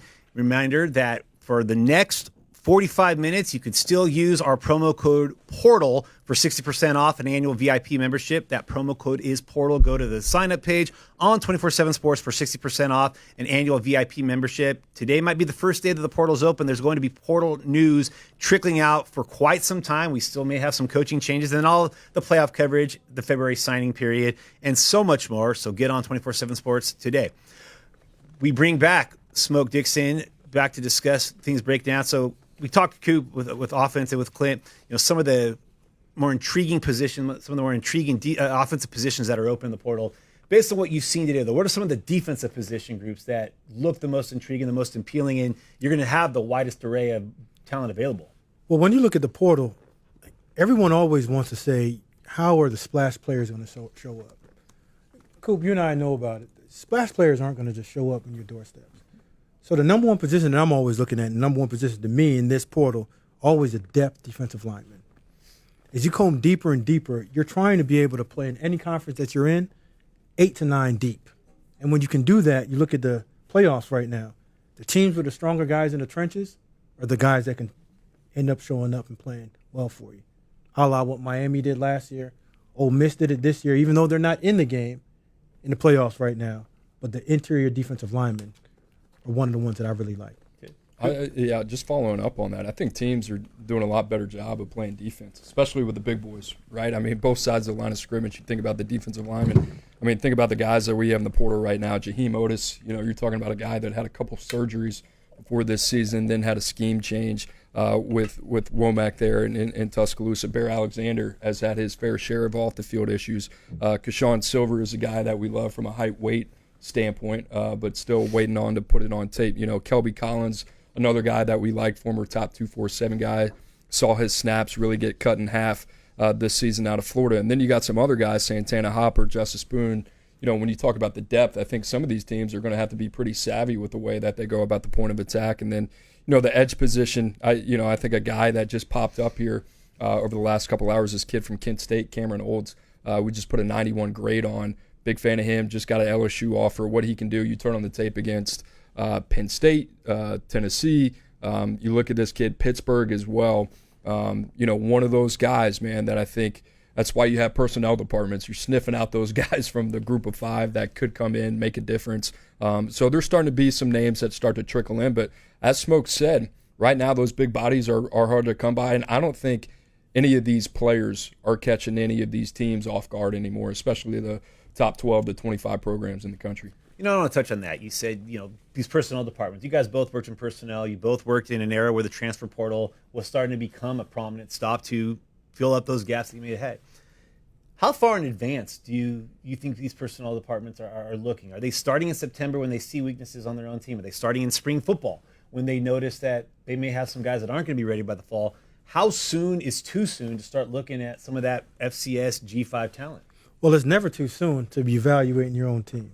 So coming out of spring, you should always say, where are we deficient at? And that's when you can attack the portal in that sense. And throughout the season, from the second that fall ball starts, you have to evaluate your conference, but also evaluate your team. Because if you're not doing that, you don't know how good you have to be in order to win your conference, and you don't know who you need when it comes to high school recruiting or the portal. So it's never too early, and the more you can be prepared for the portal and high school recruiting, the better you are. Because you don't want to get caught today saying, well, we still need one defensive lineman. You should already go in saying, we have 2 guys that are draft eligible, might be leaving. We got 2 guys in the room that still haven't bought in. So right now, we need a minimum of 4, 5 max, because we have a chance of letting one guy go. So you have to be more proactive than reactive in terms of how you're attacking your roster construction from the day you step foot in spring ball. Yeah, I think the other thing that stands out is the worlds are colliding, right? You're seeing bigger personnel staffs, and then what they do is advanced scouting, and then part of that advanced scouting is conference scouting. So once you see some of these teams from, let's call it the SEC, and a couple guys from Mississippi State jump in the portal, those guys are going to be well equipped, just in terms, we saw it Eric Singleton in Georgia, right? They had to scout that guy. So they know him. They know what he's about. Gives them more confirmation bias, more validation when those guys jump in. And I think ultimately at the end of the day, we're going to see more of a financial investment in personnel departments on the collegiate side than we are high school. High school is a little bit more predictable. You have more data points, longer time to get to know these guys. When in the portal, a lot of times you don't know when these guys are jumping in. Things are happening quick. You need more eyes, more ears to validate quickly in the process, because ultimately, they're a number at the end of the day. So you got to feel really comfortable with how much money you're going to commit to these guys. So as the rev share comes, I think more money is going to be pumped into the collegiate side. I'm going to put a pin there because we got breaking news. Iowa State backup quarterback J.J. Cole enters the portal. He's a former 4-star and Elite 11 finalist. And at the same time, Gavin Wimsatt is leaving Kentucky, entering the portal. He played 8 games for the Wildcats after previously transferring in from Rutgers, former 4-star as well. Iowa State obviously had Rocco Becht as their quarterback, but with the report earlier that Adam Schefter had about Anthony Becht interviewing for the West Virginia job at his alma mater, should he get that job, does Rocco follow him? And what does this do for J.J. Cole? And then Gavin Wimsatt, leaving his second school. I know Wimsatt was the guy you're familiar with, Smoke. Yeah. Backup quarterbacks, I'm never always sold on, Coop. Because you can have a young guy be your backup quarterback. A backup quarterback jumping in the portal, I'm real hesitant in finding out, why did you jump in? Because you haven't played, and I don't know how much you can play. Because, again, you're the backup guy. And are you running away from competition? Now, if he was a starter in a year and played 6 games, got replaced, now you have evidence on him of what he can do. But one of the worst things that you want to do in this modern day in the transfer portal is go out and invest on potential. Because if you've been at a school for 2 or 3 years, Coop, and I'll say it again, at minimum, you should have at least played in every single game if you're worthy of it. Because if you're good enough, and I'm the coordinator, I'm gonna find ways to get you on the football field. And if you're not worthy of getting on the football field, flat out, you're just not good enough. Right, and I think Gavin Wimsatt is, one of those guys played early. I think was a reclass. I got to go back and double check that, but reclassed, coming out of the state of Kentucky, went to Rutgers, had some success early, transfers into Kentucky, which was a little bit of an open quarterback room. But I'm looking at Kentucky here, man. They got to get their quarterback position really kind of figured out because, you got Dane Key, you got Barry Brown, you got Keyshawn Silver, you got some dudes hitting the portal that all have NFL draft type grades. So I think the quarterback position is going to be incredibly important. Bush Hamden, who I know well, offensive coordinator over there. It's going to be interesting to see how Coach Stoops bounces back, what they do, how aggressive they are. Obviously with Vandegrift this past year, I don't think it was good enough. And then the other one, J.J. Cole, he was a pretty interesting guy. I think there were some people that, like J.J. Cole, was tall, long, had a strong performance at Elite 11. But this was interesting. This was a guy that hadn't materialized yet, so trying to find reps somewhere else. And I think a guy that probably not going to end up at a Power 4 program, but probably transfer down to G5 level. Well, speaking of Kentucky, we got some breaking news. Per Matt Zenitz, former Kentucky defensive lineman Keyshawn Silver has announced that he will visit and focus on 4 schools: University of Florida, University of Miami, Michigan, and USC. We have 3 schools that have kind of played the portal pretty heavily, especially Miami and USC. Florida doing a little bit more, but Michigan, a little bit of an outlier in that they kind of tended to lean towards the homegrown talent. But those 4 schools involved with Keyshawn Silver, we know defensive linemen are going to be at a premium. Yeah, dude's about to get paid. When you talk about those 4 schools, that's what it is. Florida, Miami, now Michigan. We saw with Bryce Underwood, so they set that precedent. And then what was the 4th one? Was it USC? USC. Yeah, so you think about Silver, what he brings to the table.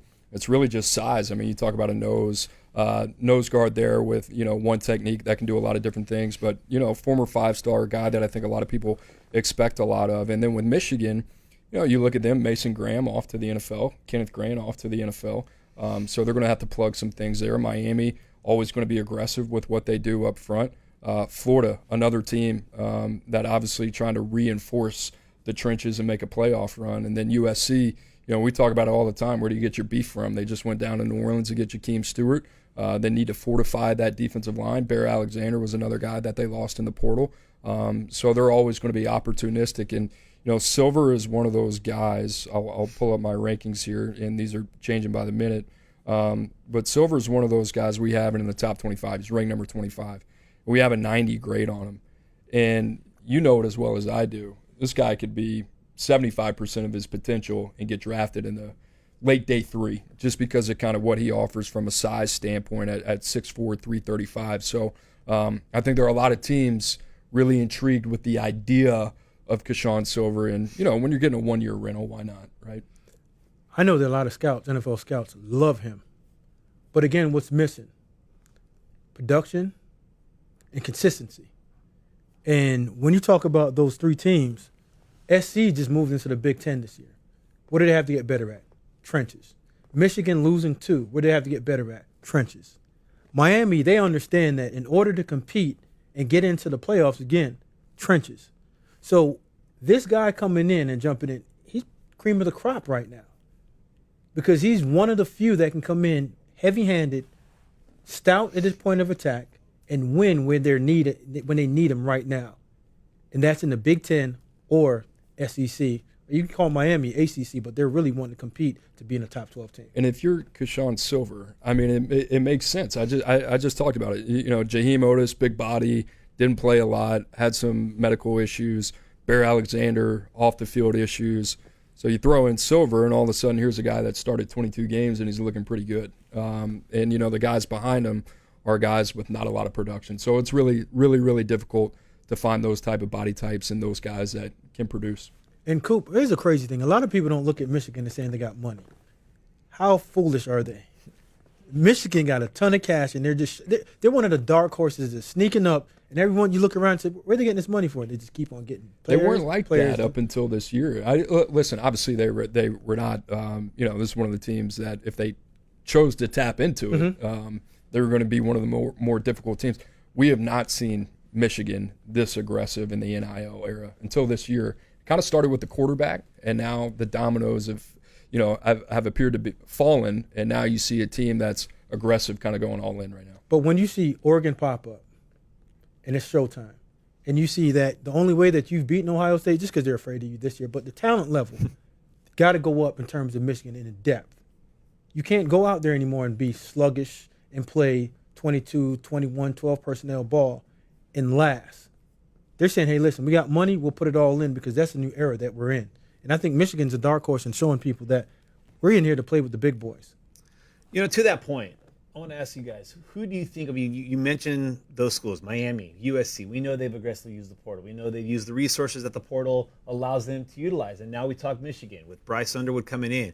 You know, the reports that Larry Ellison is now involved there. And, you know, the ultimate fantasy football roster and having the resources to do that. But who are the schools? Do you think we'll see the same usual suspects being aggressive, or some schools, you know, after Florida State went heavy in the portal a year ago, do we anticipate that a school like a Florida State is going to be aggressive in the portal again? Or did they maybe learn their lesson? Obviously, high school recruiting hasn't been great, but are there some schools in addition to Florida State that, you know, may be changing their approach to the portal in this particular cycle? I think with Florida State, they're so deep down the rabbit hole that, you know, he's got to win this year, and Mike Norvell, you know, that they got to go back to the portal. That they got too many important, critical positions that they got to get right, starting with quarterback. Long term, if you're Mike Norvell, I think you have to get back to high school. It just really depends, right? I mean, some of these coaches are kind of caught in a pickle a little bit in terms of where they are. Do I have to win now, or do you want me to build it the right way, right? So Brian Kelly, Brent Venables, you look at some Lincoln Riley and USC, it's strange because you sacrifice a little long-term integrity of your roster to push all the chips in. Ole Miss was kind of in that situation. They went all in this year. They lose 3 games. Now, you know, I think Lane Kiffin has a security blanket to say, all right, I can go back to the well on the high school side. Yeah, but it's going to be interesting. And then in terms of the usual suspects, I think we saw on signing day, Oregon, Texas, those 2 teams individually, and then Smoke mentioned it, Michigan.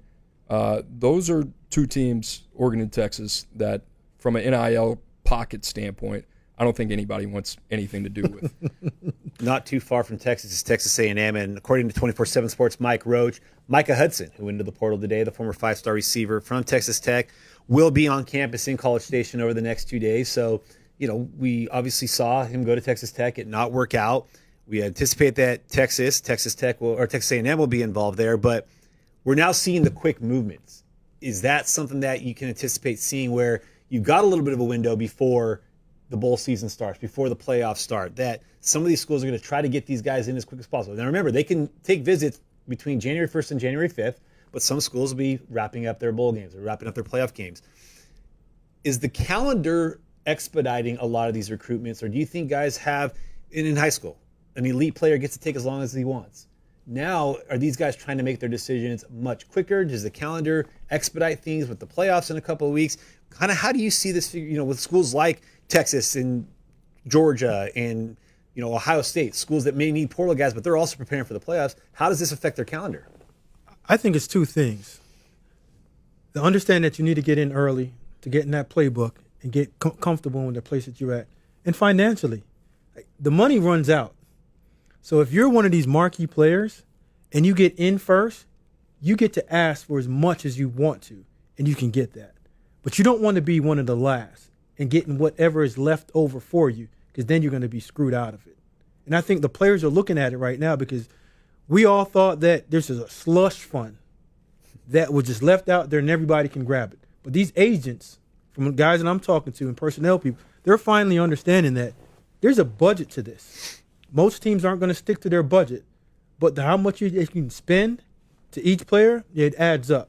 So if I'm the marquee guy, I want to get signed today because I can drive up whatever market that I want to and not be on the outside looking in terms of how much I can get on that last day. Well, Huff, you brought it up about the calendar being expedited. I mean, how much of a bandwidth do you think Steve Sarkisian has for Micah Hudson or Georgia right now in the playoffs? I mean, in all fairness to them, some of these guys are great. They can master all these things. But you look at Texas A&M; they're not in the playoffs. They got to get ready for a bowl game. They've had a couple weeks to kind of put a plan together. They understand what this looks like. And, let's call a spade a spade. They've probably been working on Micah Hudson for quite some time now, right? It's not like the portal opened today and, it's the first time that they had contact. So, I find it pretty interesting. And then from a football standpoint, you look at Texas A&M, I think they only have one receiver over 500 yards, is Noah Thomas. But you look at what they've done. Jerome Miles, they bring in a 5-star receiver who we like a lot. They bring in Kelshawn Johnson that we like a lot. You think about Terry Bussey, who they had last year. Now you throw in Micah Hudson. It kind of reminds me when we were at Washington, we had to rip that receiver room apart. You had to flip it on its head. And how do you give a young quarterback like Marcel Reed the best chance to succeed? You give him guys that can do a lot of different things. Terry Bussey is one of the more versatile, young, up-and-coming players in the country. Micah Hudson, I think, is a guy that can play in the slot, operate on the perimeter. Jerome Miles is the verticality. Kelshawn Johnson's an exciting player too. So Texas A&M, one aggressive offseason away from completely flipping the script in the receiver room, not to mention Noah Thomas coming back. It kind of gives them a big X. So they'll be 5 deep there, which is pretty exciting, and they weren't good enough there this year. So that's a team that understands, hey, we got to get better at this one position. What do we got to do to fix it? And is being super aggressive going about their business. And Coop, when you have a quarterback, players show up and they want to play. There's a reason why you see a lot of players wanting to go down to Florida, Texas A&M for Marcel Reed. Just being that dynamic playmaker, you want to go down there and play with that. Because if you don't have a quarterback in terms of receiver, you might as well just get out and start playing another position.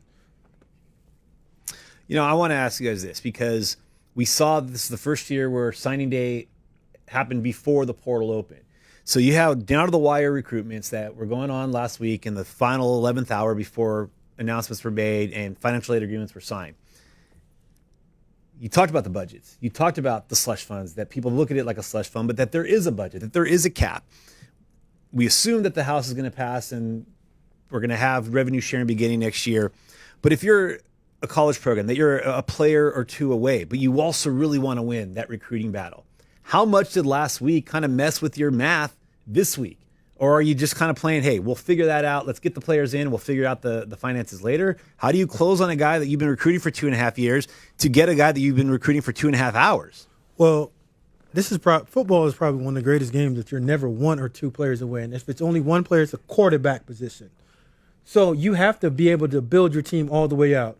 And Cooper, if you and I go back into the old boardroom, you and I would probably say, okay, let's divide this pot up in terms of salary cap into thirds. What third are we giving towards our own players, high school, and transfer portal? And once you have that budget, you have to stick to it. And that's what I said earlier. You have to have a plan going into the portal and signing day, and also keeping your team together and understanding what it is, and stick to that plan. Because the second that you vary off of it just because of one player, your whole entire operation blows up. And there's not one player that I can see right now that you say, you know what, that guy's going to bring us a national championship. Because the best player out the portal last year, you and I both agreed to it, was Cam Ward. Yeah, he brought you 11 wins, but he still didn't bring you to the promised land. So you still need more players around that in order to win in the ultimate team game. He did all he could, though. All he could. No doubt about it. He couldn't play defense. I'm not knocking him. But Right. you have to have a plan for success And I don't think just one player or the highest player that we rate or they rate is going to really change your team that much in terms of winning in the ultimate team game. Right, it has to be supplemented.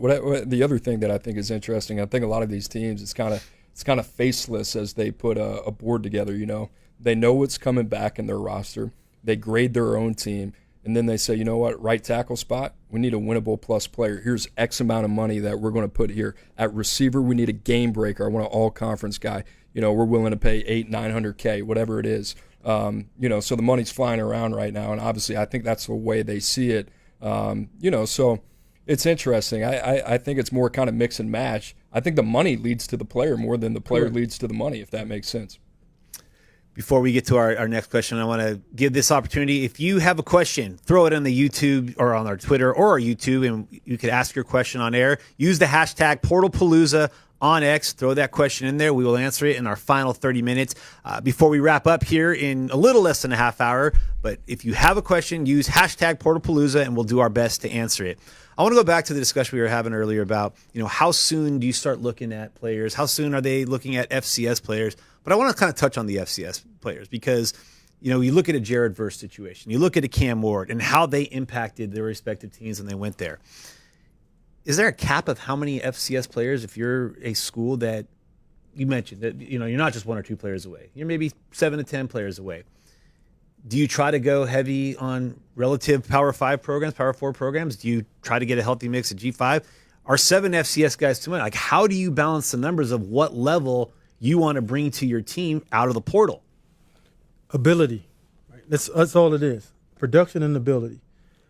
And the reason why Coop and I might be on the same page with this, I'd rather get guys that are leveling up, Coop, or coming up from the group of 5 PSAC, Ivy League performers that performed at a high level and is looking forward towards coming to a Big Ten or SEC or ACC team in order to help himself out. And the more you can do that instead of always looking at the number 3 offensive tackle at, say, Georgia that didn't play but was a 5-star recruit, that's where you go into missing the board and talking about players that can come in and help you day one. It's kind of how our board's shaping up, too. I mean, if you look at some of these guys that are higher ranked, I mean, you know, Eric Rivers from FIU. We've talked about Zimbrano a lot from Illinois State. I mean, you go down the list. This Derek Simmons kid we hadn't spent a lot of time on, but coming from Western Carolina, and I'm sure the reason you love him is the same reason I love him is because plug him in at right tackle, right guard, left guard. The versatility pops. An ideal world for a college football playoff team. That's your 6th, 7th offensive lineman. That's what you want. That can spot start. So, you know, a couple of these kids tied in from Ball State, tied in from Charlotte. As Smoke said, it's not so much how many do we take from the FCS, how many do we take from the group of 5. I mean, we take the ball players, right? The ball game is a ball game, so we're going to take the guys with ability. I think it's more about consistency with height, weight, speed. Are we building a room that makes sense that can compete for a national championship? Right. Well, a team that's a Power 4 school in Oklahoma, Brent Venables, breaking news, losing another player to the portal. Defensive back Kenai Walker will be entering the transfer portal, coming off a season which he had 24 tackles and 6 pass breakups for the Sooners. We see some of the offensive players that they lost, but is losing defensive players concerning when that's really been Venables' baby and that's his side of the ball that he really has control with? Well, most teams don't lose players that they want. And it's just like free agency in the NFL. If they're not keeping you, and they can, because financially Oklahoma can do whatever they want, most of the time they're asking you to leave. And I don't know if that's the case right now, but if you're just upset at playing at one of the best schools and not wanting to go out and compete, and you can't earn that playing time, there's something up with you. I'm never going to look at the program and say, okay, why can't the program figure it out? As a player, I think you got to figure that out on your own. And if you haven't played that much and you're a backup and you believe that you can go somewhere else and play, that's on you. But losing a player in the transfer portal that's not a significant starter or someone that impacts your team that much, you're just looking at a depth player that you can possibly just replace with another guy behind him. And I will say, from a high school standpoint, Oklahoma's done a good job defensively. I think there are probably a lot of Sooners fans out there, a lot to be desired offensively, but defensively, this has been a tough unit. And I like some of the guys that they brought in over the last couple of years at corner, and you think about Kenai Walker, a guy that started 8 games in 2024. What's that look like? I think anytime, you're losing a contributing piece, context matters. Right. Can we upgrade there? Is there another young Right. guy pushing him? Is there another guy that we want to get more playing time? So, with him specifically, not the most familiar with his game, but obviously I think that would be the one thing that I would warn about before just saying, hey, granular take, this is a big loss for OU. Smokey made a good point. He said that a lot of these guys are, if they want you, they're going to keep you. Yeah. And we see today, we've got the rosters paring down to 105. We have schools that have numerous players on their roster. And a lot of guys are going to the portal, and again, fans are upset, thinking they're leaving on their own. They want to be there. They want to say that. How much more difficult does the roster situation make it to keep these guys? And are schools having to say, we got to get rid of X amount, but we can't get rid of Y amount because then we're really hurting? How do you balance that now when you're trying to manage a roster of 105 people? And some schools are saying, we're not going past 85. Well, when you look at it all, you have to get the best football players that's going to help your team. And 85 players on top of the rest that you can supplement to your 105, with the revenue sharing, you come off and do whatever you want to do. It's how are you going to allocate the rest of that money towards that? So whenever you're losing players and you're trying to add players onto your team, that's where the recruiting department, the personnel department, they all have to be aligned with the coaches, and especially the head coach. It's in how do we want to build our team? Do we want to go with 7 DBs that we know that can play and average out to 13, and the other 10 are full scholarship guys, and the other 3 guys, we're going to try to find a way to allocate them through a quarter of a scholarship, a half scholarship, treating like the old Division I AA model. Because that's the way you have to look at how you're going to construct your team moving forward in the 105 era. Because 85, Coop, you and I both know, you can't practice in a fall practice or spring and get your team better with 105 guys or even 85 full scholarship players. Right. I think this is the part that's going to be more fascinating is, all right, where the rev share comes into place, and, hey, we got a allotment for 105 spots. Pay these guys X amount of money. Maybe 86 through 105 looks this way. But if we don't have more than 85 players, that's money that you can pump back in to the guys at the top of your roster. It's going to be fascinating with schools that are walk-on programs. You look at Georgia, what they've done. Dan Jackson, their running back over there as well. Are those guys going to be scholarship guys for them, or is everybody going to say, you know what, we got to hit a double, we got to hit a triple? Are you okay taking a single, 86 through 105 and say, hey, these are guys in our program we're essentially going to look at as preferred walk-ons or practice squad type of players. So I'm kind of fascinated. I do think ultimately at the end of the day it's going to come down to financially what makes the most sense and how do you put your team in the most competitive position to compete. We got a viewer question here from PK Dellis 23. If you guys have a question, you can throw it into the chat there at hashtag Portal Palooza. PK Dellis 23 asks, is there any news on the current UCLA quarterback situation? Ethan Garbers for another year. Doesn't look, there's been talk that he could get another year conceivably because he played the minimum amount of games. He was in the 2020 class, did not play that 2020 season, didn't count against his eligibility. But Justin Martin's in the portal. Ethan Garbers is likely done. Do you see any quarterbacks that might be a good fit there, or do you think UCLA really pushes to bring Garbers back for another year? Well, what's funny about it is a signing day flip that none of us ever talked about was Madden Iamaleava. Mm-hmm. Nico's little brother, who was committed to UCLA for quite some time. Eric Bieniemy leaves.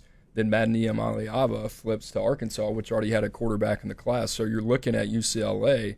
Justin Martin's out of there, who I'm a fan of. I think he's got some ability.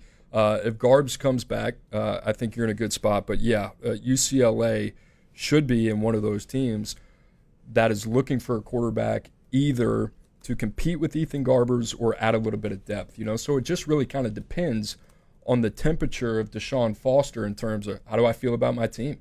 How do we go from, 4 wins this season to being bowl eligible next season? I think that comes down. If I had to bet right now, they're going to go the continuity route with Garbers, but they make a change at coordinator, right? Sinceri comes over from Indiana. So it's going to be fascinating. And then outside of that, if Garbers were to go into the portal, he'd probably be a top 10 arm right now. So how much better you're going to get. Is Connor Wigman really going to upgrade over Ethan Garbers that much, right? That would be the question. So we'll see what happens, what names do enter the portal at the quarterback position. But if UCLA were to get in the portal, I think it'd be for depth purposes only. Got another viewer question. Again, if you have a question, throw it in the chat there. Hashtag Portal Palooza. This question comes from Isaac on YouTube. What's up with the Dylan Raiola to Miami talk? Obviously, Raiola has not put his name in the portal, but Chris Hummer hinted this morning that there could be the possibility that Raiola does go into the portal, and not for NIL reasons, but for winning reasons and for competitive reasons. Yeah, it's interesting. You look at Nebraska, and we talked about it, but defensively, Princewell, Monmielen, you look at James Williams, another guy, coordinator change, which I thought was necessary, but it would have been better if they got it right the first time. You bring in Dana Holgerson, right? Now you're looking at Nebraska, which was kind of an uneven ending to their season, and for Matt Rule, this is kind of not what you want for a quarterback that transferred 4 times in high school either. So I'll be fascinated. And what I mean by this is the pattern. If you study Dylan Raiola, trust me, we're very high on the player. But the pattern of movement, this would not be a shock. If there was any level of adversity or uncomfort, or maybe there was a more enticing situation somewhere. For Dylan Raiola, I think continuity would be the way to go here. But it would not. Would it surprise me? Yes. Would it shock me? No. And I do think there is something to potentially keep an eye on there. Yeah, this troubles me. Just for you looking at a guy that this talented, but often runs when situations get tough. Now, if I'm taking in a guy like that, Coop, I got to do a whole lot of homework. Just because you're bringing him into a Miami team that Cam Ward just showed you what leadership looks like. And just looking at the personality and just the history of both of those two guys, one guy's ran to competition. It looks like one guy is always running away from competition. So if he does show up to Miami, what are you getting? You're getting a talented guy, but when you need that tough, situational player to come in and make those plays, and everyone looking at it and saying, hey, listen, what you got for me, QB? Don't know if that's what it is. So if I had to give any advice to Raiola, I would just say stick this one out and figure it out, because you have one of the better offensive minds that showed up to Nebraska and is going to help you in the long run. Right. And, Raiola is one of those guys, man. People want to fall in love with him. Everybody's going to see him and say, all right, look at this guy. He's 6'3 plus, 220 pounds, and, all the off-platform throws and what he can do. And it's very impressive. But the continuity is going to be the key. If there's going to be anything, it's going to knock him in the process. It's the first thing he's going to do. He's going to go in for a NFL top 30 visit, and they're going to say, "You played for 6 teams in 6 years. Why?" Right. So what happens when you go through adversity? I'm not even knocking the kid, because I don't know this situation. I don't understand the movement. I didn't understand the movement in high school. And the player, there's a lot to like about the player. I just think it would be better, like you said, see it through, what it looks like. Hey, and if it's a situation that you don't like, maybe it's a year or two from now that you go and you try to explore different options. Just as a young guy that's already started as a freshman, I don't know if changing scenery again would be the most viable option for him. At worst, give it to the spring to figure this thing out. We got some more breaking news from 24/7 Sports' Tom Loy. Chris Singleton, according to Tom Loy, will be visiting Auburn on Wednesday. So Eric Singleton. Eric Singleton Jr., Georgia Tech receiver, set to visit Auburn on Wednesday. Some quick movement. We talked about with Micah Hudson, already getting ready to visit Texas A&M. Singleton expected to visit Georgia, now set to visit Auburn, according to Tom Loy. He's a popular man. Yeah, he is. What's crazy about this, you kind of look at Auburn's receiving core, and they got some guys that can roll, man. Cam Coleman being one of those guys. And, Eric Singleton is a very complimentary piece. Malcolm Simmons, that I think flashed at times this year. They're waiting on Perry Thompson. They're waiting on Bryce Kane. Obviously, I think they would have liked to see more from those two. So Auburn has been aggressive at receiver. That's kind of been Hugh Freeze's MO. I think the biggest question is Eric Singleton's going to ask, who's throwing me the ball? There you go. I think that's something he's got to figure out. He's going to take a visit to Georgia, and he's going to ask Kirby Smart the same question. So Eric Singleton, you talk about a player. where the ball is in his court. He can pick and choose literally anywhere in the country that he wants to go to. Auburn, for him, at least at this point, I think he's going to need a little bit of, not proof of concept, but, hey, man, I got to know who the guy is that's going to be in charge of getting me the football down to down. And we all know receivers are selfish as heck. How many times am I going to be targeted, and how are you going to use me? And if you don't have a guy that can get it to me, it's been a good visit. I'm glad he's going to pay me a lot of money, but no bueno. I can't do. All right. We're in the home stretch, guys. So let's recap this opening day of the transfer portal. Look at the top 5 players graded today. Eric Singleton, who we just talked about, with a 93. Bear Alexander, defensive lineman, formerly at USC, with a 92. Wide receiver Mario Craver, also a 92. Fluff Bothwell, running back, at 91. And Cameron Olds, edge rusher, at a 91. Smoke, who would you say right now, based on what you've seen today, who's the player in the portal you're most excited to see where he ends up and what kind of impact he will have? Bear Alexander. And it's not for a good thing. This guy's transferred, at least, what is this for now, Coop? 6 times? Well, if you're going back to high school. Back to high school. Right. It's been a lot. So my question is, when he does show up, because he's talented, you see everything that you want in a defensive lineman, except drive, attitude, and playing as an unselfish player, which as a defensive lineman you have to do. So when you show up to the next place, what type of player are you going to get? And you and I can say we know what they're going to get. They're going to get a talented guy that when adverse time hits, and it will, that's why there's a reason why he's in the portal, most likely he's going to try to find another place to go. Intriguing talent, but scares the heck out of me if I'm in that position to pull the trigger. I get it, and I think the teams here probably understand it too. I mean, I think what's going to hurt the most is probably Bear Alexander's bank account. There are not going to be a lot of teams that are say, hey, we're going to give you this money up front. If anything, try to incentivize him, and I think it would be, hey, one and done, and if you don't get right, then your opportunity to go into the NFL diminishes, and we're not going to put up with you. You kind of saw that with Cormani McClain, right. A little bit younger of a guy, but it's kind of worked out well for Florida. Obviously, we'll see what happens next year. A couple of these other names that stand out, I said it earlier, I think Eric Singleton, one of those guys that you can make an argument could be the number 1 player in the portal. Super smooth. You talk about his production as a freshman at Georgia Tech. This guy is super dynamic, and the guys ahead of him, Dane Key, Nick Anderson at the position, that's a little bit of more who your flavor is. The guy that popped up recently here within the next hour, Mario Craver. I think a lot of people will probably be looking at how do you have a guy top 15 with just over 300 yards. This dude is dynamic, man. You turn on the tape, he can win a lot of different ways. He's 5'9". There's some off-the-field stuff there. I mean, you go down the list of all these guys, they got something to them, whether it's medical or football character.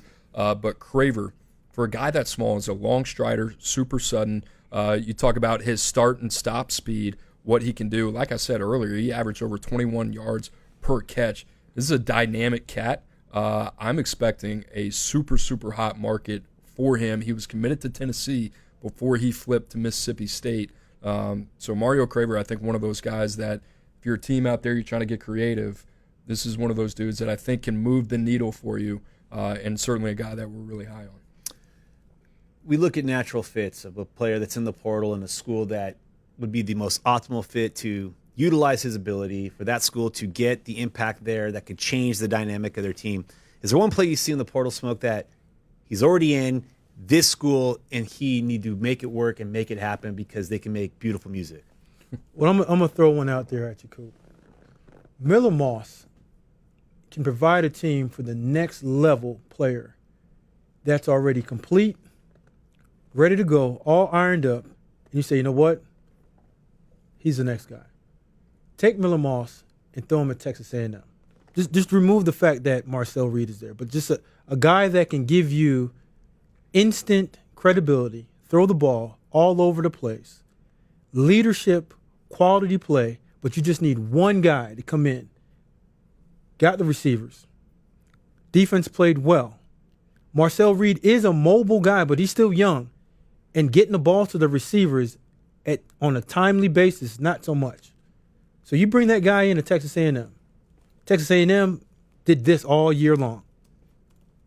Sell it, kill it. He can go in and provide the same thing that Cam Ward did and Cam Newton to Auburn in 1 year. I like that one. I really do love the Miller Moss Louisville fit. I think it just makes sense with what Jeff Brom has done and his track record of developing quarterbacks. And you look back at Tyler Shuck, you look back at Jack Plummer, who he had there. I'm going to throw one off the wall a little bit. Drew Aller needs some help. And we saw what Drew Aller is capable of. I mean, I thought he played one of his best games at Penn State in the Big Ten Championship. He needs some help. They brought in Julian Fleming last year that hasn't lived up to what a lot of people thought it would be. How about this? KC Concepcion. You can use that guy a lot of different ways, right? You can use him out of the slot. You can use him out of the backfield. I think it'd be Drew Aller's best friend in terms of what they want to do. I mean, they got a strong running game, strong offensive line. They need a little widget player, some eye candy. So even when he's not adding value with the ball in his hands, a little window dressing can take a little pressure off of Drew Aller in those eyes. And man, he's coming into his own. So if I was Penn State, I'm doing the most to try to get him some weapons. Can I give you one more? Please do. And I think this is one of our favorite. Thomas Castellanos, Florida State. Get him in there with that Gus Malzahn quarterback run first offense. And he's a very, very capable passer into the ACC. Could give you the same thing that Kevin Jennings did to SMU. I like it. And then, of course, we have the players that have not gone into the portal yet, but that there may be fits that are already looming there. Of course, if you're a Washington State fan, plug your ears. But does John Mateer end up following Ben Arbuckle to Norman? Does he follow the Cam Ward route and go to Miami? Or does he stay in Pullman? There's still a lot of layers to be left, but we have covered plenty of those layers today, and we'll be covering them all the way through during the rest of this portal time, and then when it reopens again after the playoffs and opens again in April in the spring. All kinds of action coming along. We thank you for tuning in. Cooper Patagna, Smoke Dixon, Emily Proud. I'm Brandon Huffman. Thanks for tuning in.